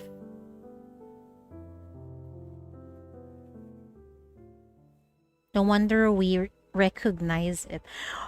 But the dude, I don't know. I don't recognize his voice. I wonder if that is Kailan. Do we know Kailan? What the fuck is that place anyway? Oh no. Brilliant red light blazes in your hand, turning into numerous sharp spikes that slice through the tentacles, entangling you. Could be our dad. Maybe. Is Kailan our dad? I don't know. Shalom also sings this tune in one of her... Yeah, I remember that. Shalom also sings it. And her other part of herself is currently stuck in a certain space that I forgot how to describe. And if I remember correctly, Shalom is now stuck inside the Ring Research Institute, if I remember correctly. So she's together with Jasmine, right? Oh, what is happening? I hope she comes back also. I hope, Prage. Brilliant red light blazes in your hands, turning into numerous sharp spikes that slice through the tentacles, entangling you. Wow, we are really getting tentacled real good. But we need to wake up now. The tentacles don't yield, but in the next moment, their assault is deflected by a radiant blue light. Is that Shorel? What's that? Despite you severing her tentacles and breaking free, Shin shows no signs of anger. Now with the light dispelling the darkness, you finally see her true form. At the center of writhing tentacles, the woman still stands with elegant poise. Countless pupils gaze at you, at your earring and shackles. For the first time, something resembling intrigue and apprehension crosses her corrupted face. They can tear through my domain. Wherever that power comes from, it is deeper than the abyss we know. They're dangerous. It's deeper than the abyss we know. I'm not sure if that is Shorl. I'm only assuming that was Shorl because they said it's blue light. But what if the man in a piano is actually helping us right now? Be a good child and give them to me. Won't you? I am tempted to say yes. Oh my god, what did I fucking press on my screen? Okay. She holds out a hand, her voice a gentle murmur as she approaches step by step. Dangerous? Good. It takes a dangerous power to kill a monster like you. A monster? Uh-oh, she doesn't like that. She gives a bitter, disappointed smile. When ants look upon humans, they must think the same thing. What a shame. I thought you would understand. But it doesn't matter. It's an adult's responsibility to show a lost child the way. Are we getting spanked by mom? It's hard to resist Shin. That everything she says, I'm like, ooh, give me your worst, Shin. I'm Cheatery, move your mind out of the fucking gutter again. Beyond the blue barrier, a dense mass of tentacles writes and coils, ignoring the shackles' strikes and trying to breach your small sanctuary. Sorry, but I was born a rebel. Do you feel no fear? Chief is so cool.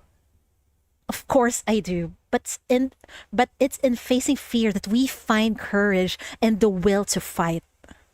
I can tell you that in the future, humanity never reaches the enlightenment you're hoping for.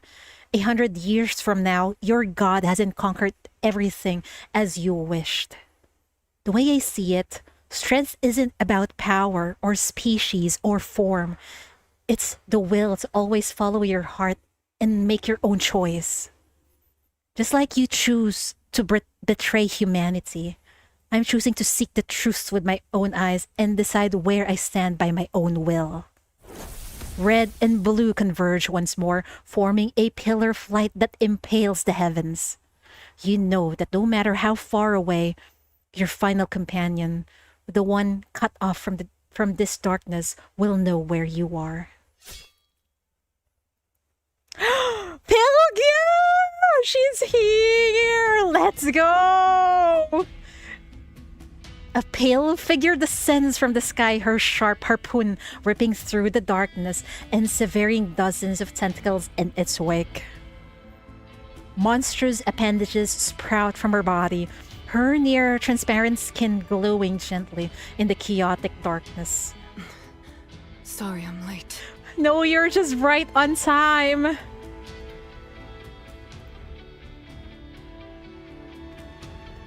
No, I'm the one who should apologize. Seeing Pylgia's inhuman form once again fills you with warmth and sadness. I let fear get the better of me. That's why I was dragged here. Thank you for saving me again. The MVP has arrived, yes. Don't mention it. We're companions. You and Pylgia stands together to leave this place. There's only one thing left to do. Defeat the monster blocking your way. Defeat Shin. Oh! That is so good. The person before you locks eyes with you as opposing forces, ascension and descent, wrench at your body. Crimson and azure light sears through you, pulling you apart in every direction. Yet you do not falter. You hold her gaze unbroken, face the abyss. How fucked are we? Oh no, what is this field? Oh. Oh, whoa, whoa, whoa, whoa, whoa, whoa, whoa, whoa, whoa. I don't think we need Kokilic. We need... Let me see. Who do we need? Leave. Don't come any closer.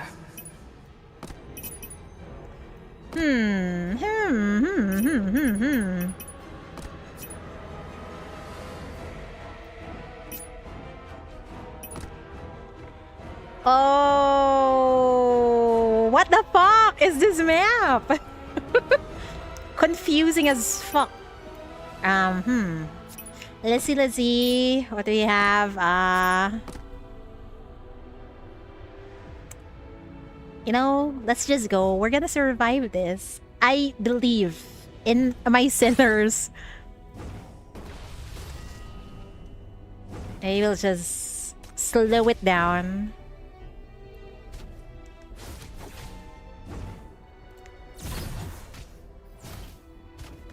Maybe that's too slow. I don't know. Listen to its whispers. Pierce, tear apart, and Listen to its whispers. Pierce, tear apart, and sink into the sea. This is the guidance of the flames.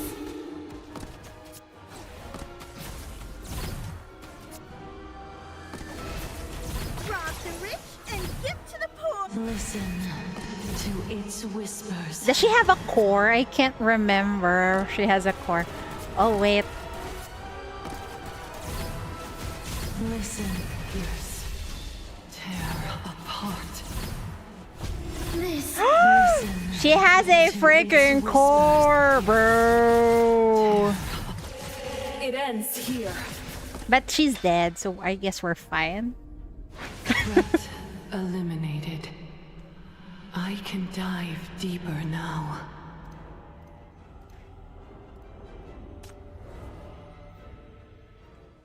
It's not over.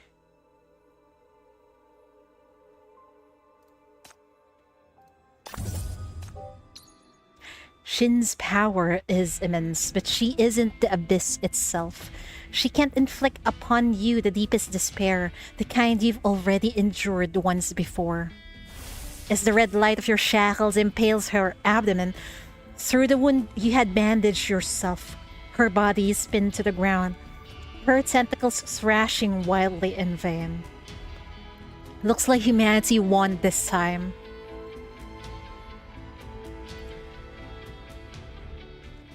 The filth slowly recedes from her face, and you see those sea blue eyes once more. But this time, she looks at Pylgia, then at you, before breaking into a sardonic smile. What? Hey, you! Don't you dare touch Pylgia! Humanity?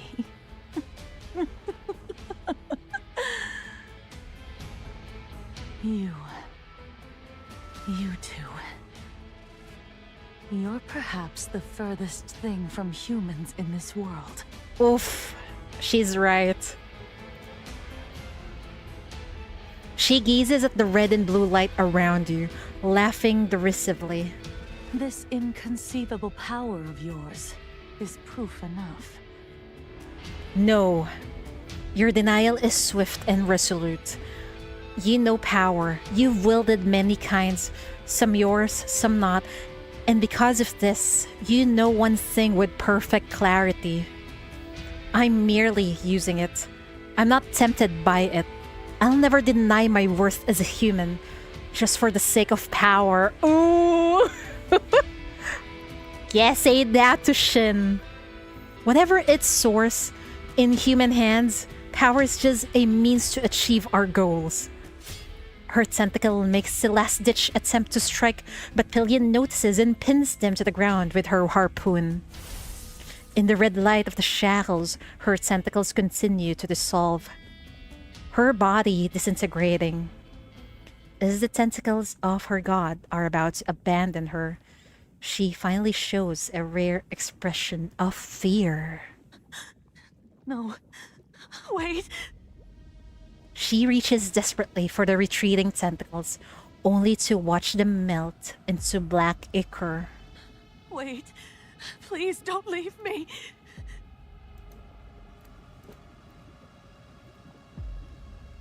Watch out.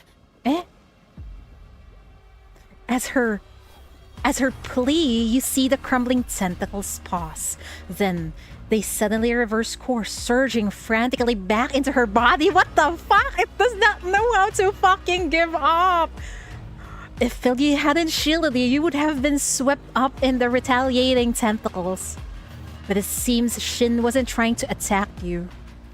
The torrent of tentacles rush into her body, just like what happened to the crew on the ship.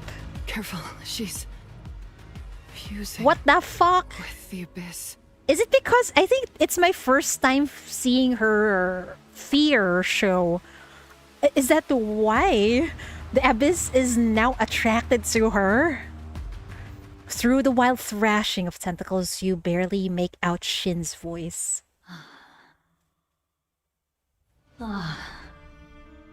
So... Oh no. That's how it is. She's far too gone, guys. I don't think we can save her, and I don't think she deserves saving, because she doesn't even want to save herself. It would not accept me because I never truly felt fear or sorrow. Then I must thank these two children for granting me true fear. We fucked up, didn't we? Yes.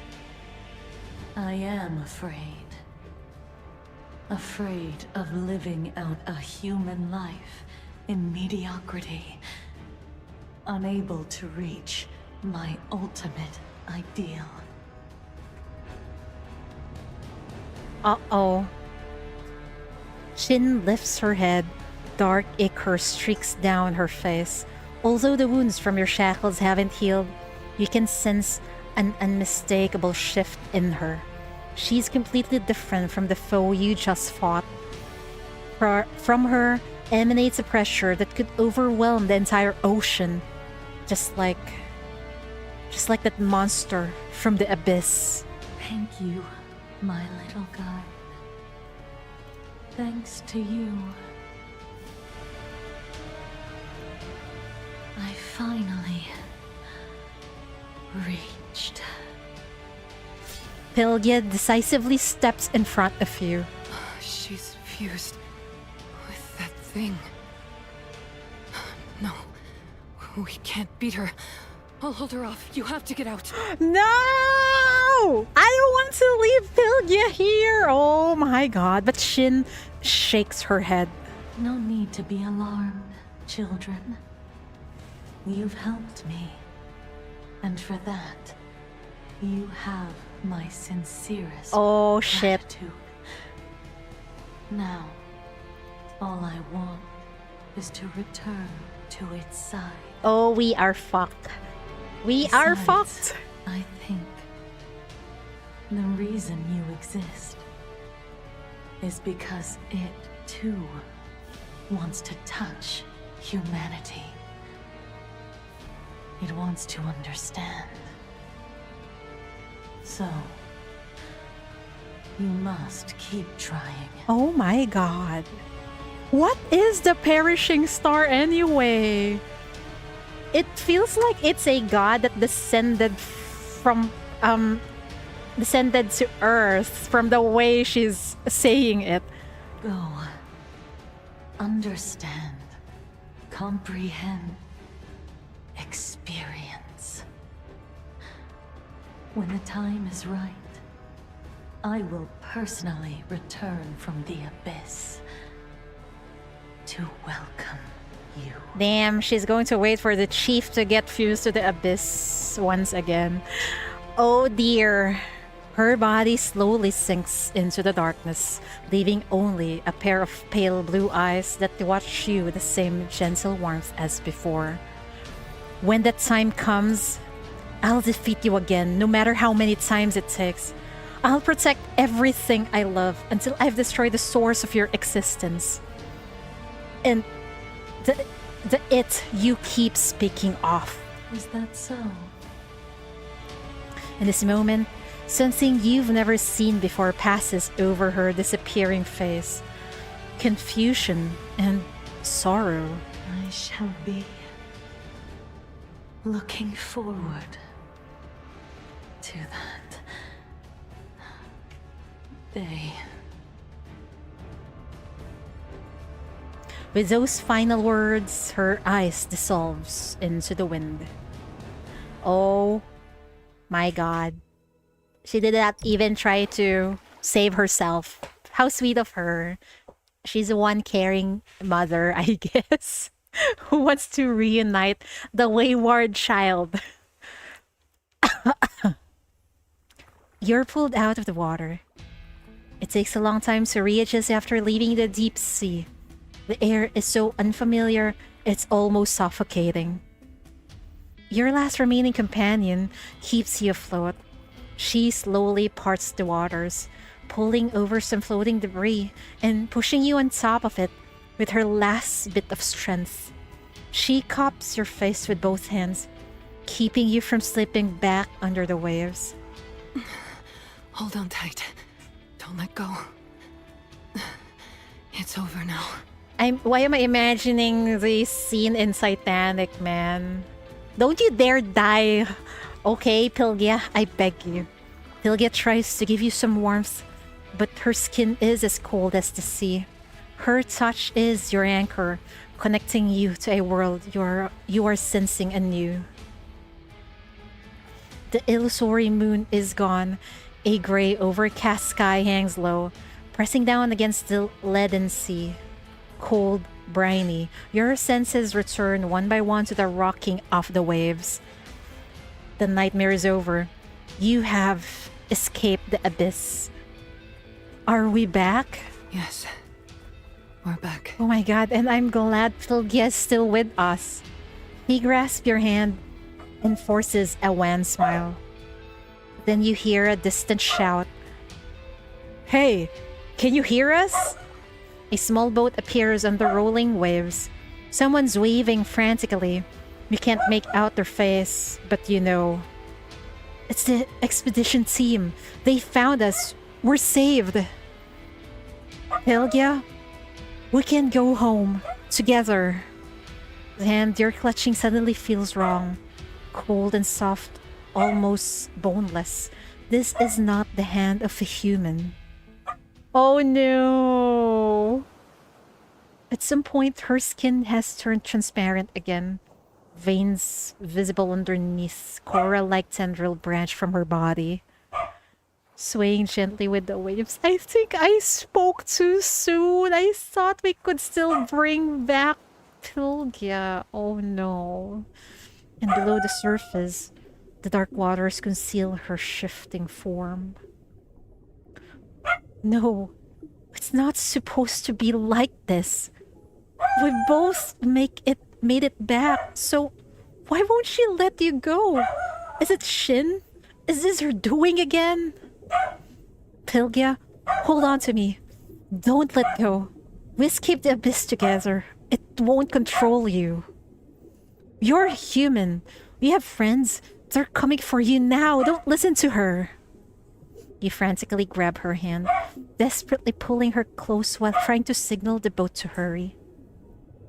The debris you're on lurches, nearly throwing you back into the sea. Pylgia looks at you, then at her own body. At last, she raises her arms and wraps you in her embrace. It's all right. I know who I am, and it won't track me down. This is my own choice. I'm choosing this body. It's the only way I can slip quietly into the abyss. To bring our companions home. No, don't sacrifice yourself, man. Why does it have to end like this? You don't want them to be trapped in the dark forever, do you?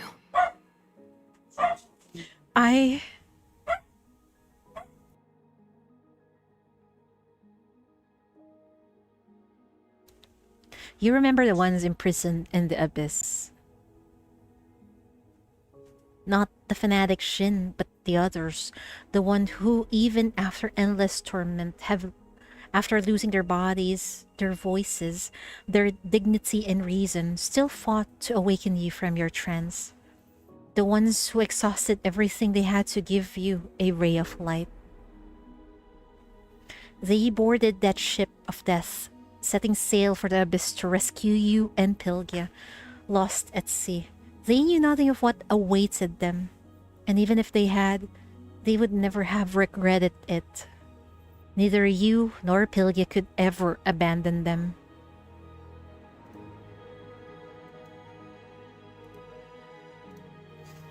You're still for a long moment, before slowly raising your hands to hold Pylgia tight. You don't want to let go, but you know this is farewell. Can they still be saved? Of course. They're so strong. They fought so hard. You saw it. They just need someone to lend them a hand. I'm the best choice. Then I'll go with you. It's too dangerous. We both know it wants you more than anyone else. Your presence would only excite it. And that would make things harder. Then I'll let the others know. If you tell them, they'll get worried. They'll come after me. And I don't want to lose anyone else. But you'll be alone.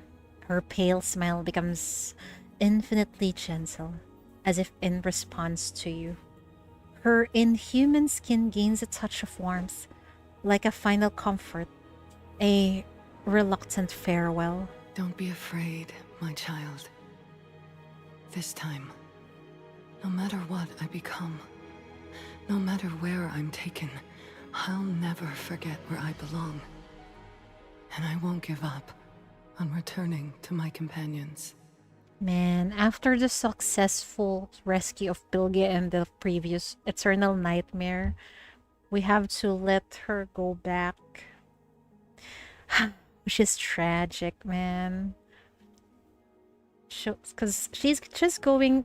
the name of this place is like Eternal Nightmare, like, right? So she'll be facing an eternal nightmare when she goes back. Man. Because you've already shown me the way home. I've walked that path once. I won't forget it again.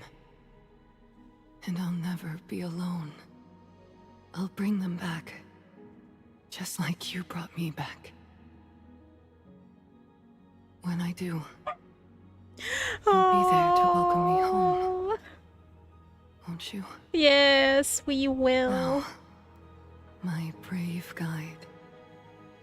Lend me your courage. And wish me a safe journey.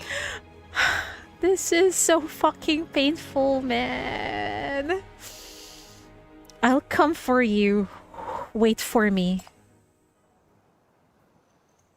Her hands tighten one last time, then suddenly let go.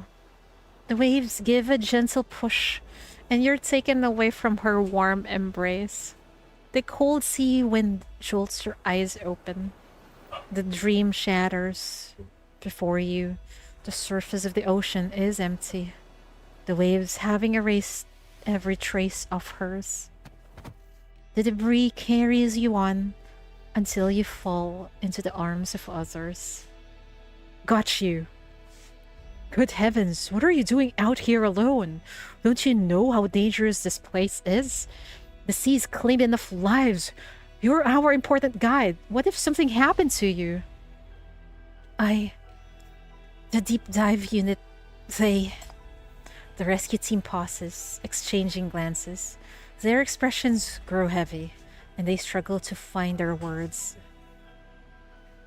So, it was for Shin and the others. Listen, Chief, the truth is, you're brought back to the shore and awakened by Shorl. But for the next several nights, until the illusory moontide fully recedes, you find yourself dreaming of this place. Here, you see the small station built by the expedition's deep dive unit. You learn.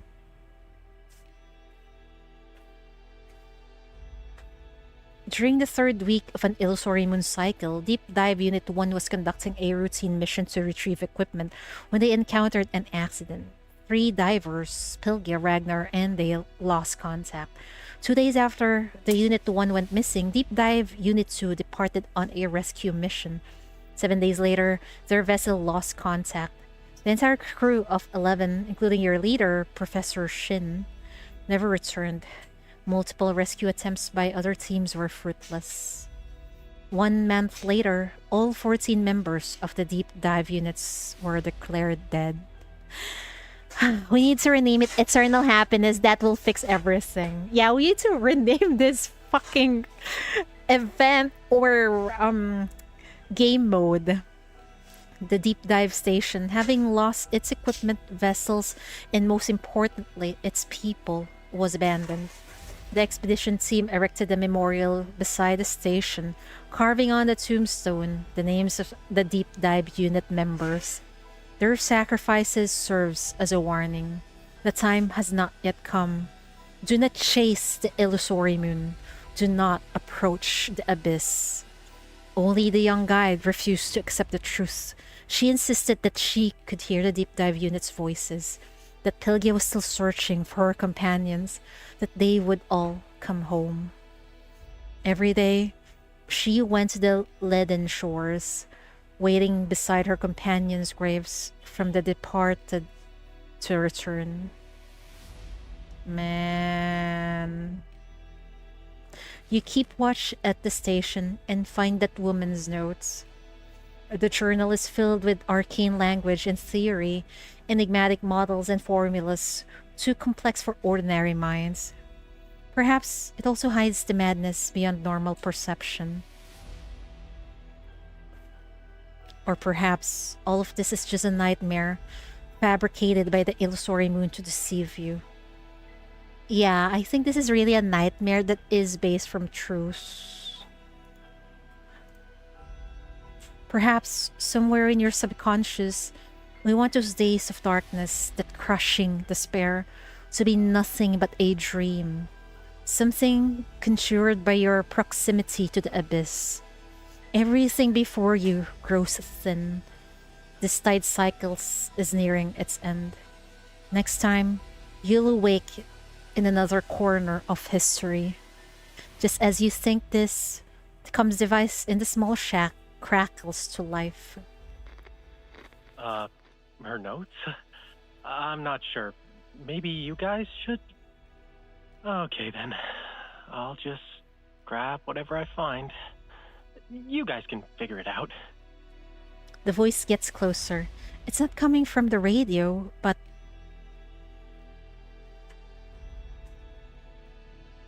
Someone's coming up the slope. A young man with wild hair that looks like a messy bird's nest. He stumbles as he walks. It's way too complicated. I don't understand it. You guys find the answers. Wait, this sounds like the dude in the piano. We can't even see his eyes. Oh? This is your first meeting after a long goodbye. As the illusory moon fades, your consciousness recedes.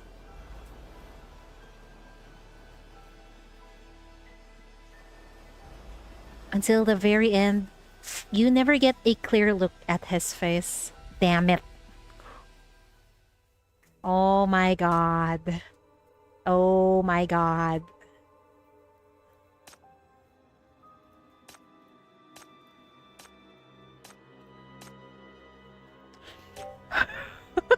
Who brought Tartaglia from Genshin here? With the messy hair. Also, the voice sounds similar to the one in the piano. So I guess her... Are we getting a male immortal sinner, perhaps? Ah, there's a theory that this is young Kaylin. Ah, I'm assuming also that that is young Kaylin because everything seems to revolve around that dude. And he's the only survivor of the expedition, right?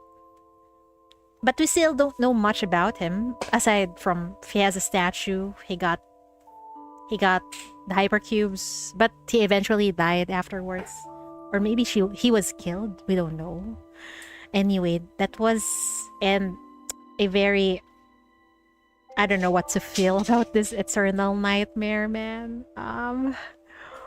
It's back to tragedy, I guess. Last time we managed to save Pylgia, but this time we lost 2 immortals. Holy fuck. I fear a male S-rank sinner is too much to ask. Really? It's possible! Come on. Coming to see me every day. Are you enchanted? What is this? Due to an insufficient number of surveillance missions available during the current surveillance order, you may have missed out on some surveillance data. What? I missed something?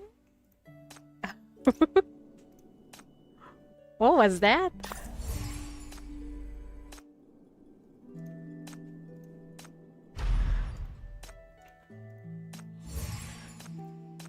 It's back to emotional damage. Eternal nightmare.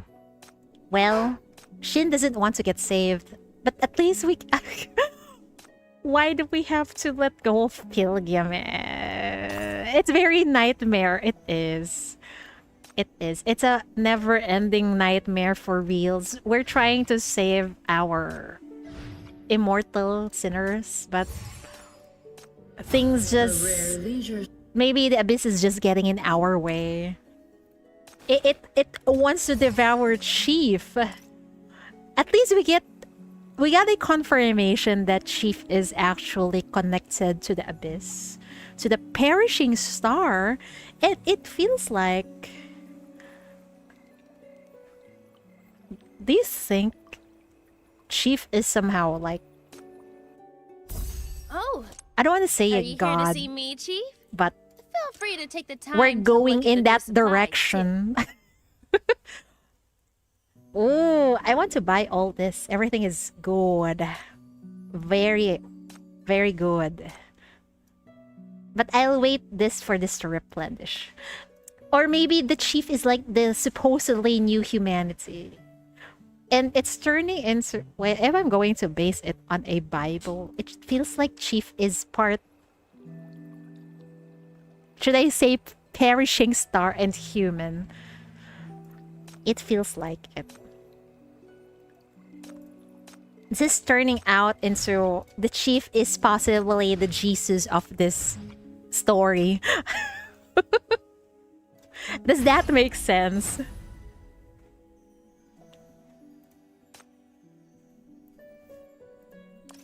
Yan Yan's story about Yao's event will turn out to be true. I can't remember what she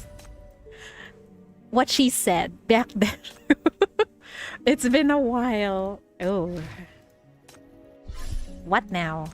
Oh, outdoor supervision subject. About a god who fell from the sky. Oh. Oh my. That is really possible, huh? And what about our sister? Did we get split apart? Or something? That's why Chief has a sister. And we still haven't met her. Anyway, there's so many things that we need to uncover some more. And also I need to read more of this. Because in my spare time, I read through...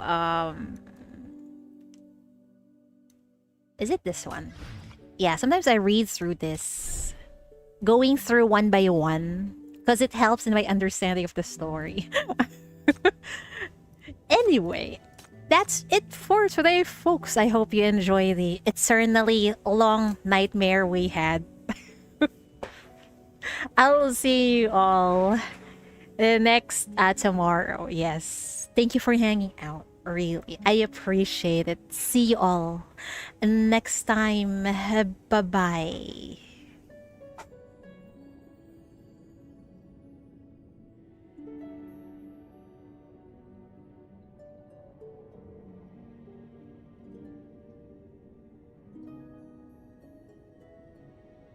Once I viewed the human world from afar, weaving through the oceanic vessels in want of the starlight gleaming at harbors.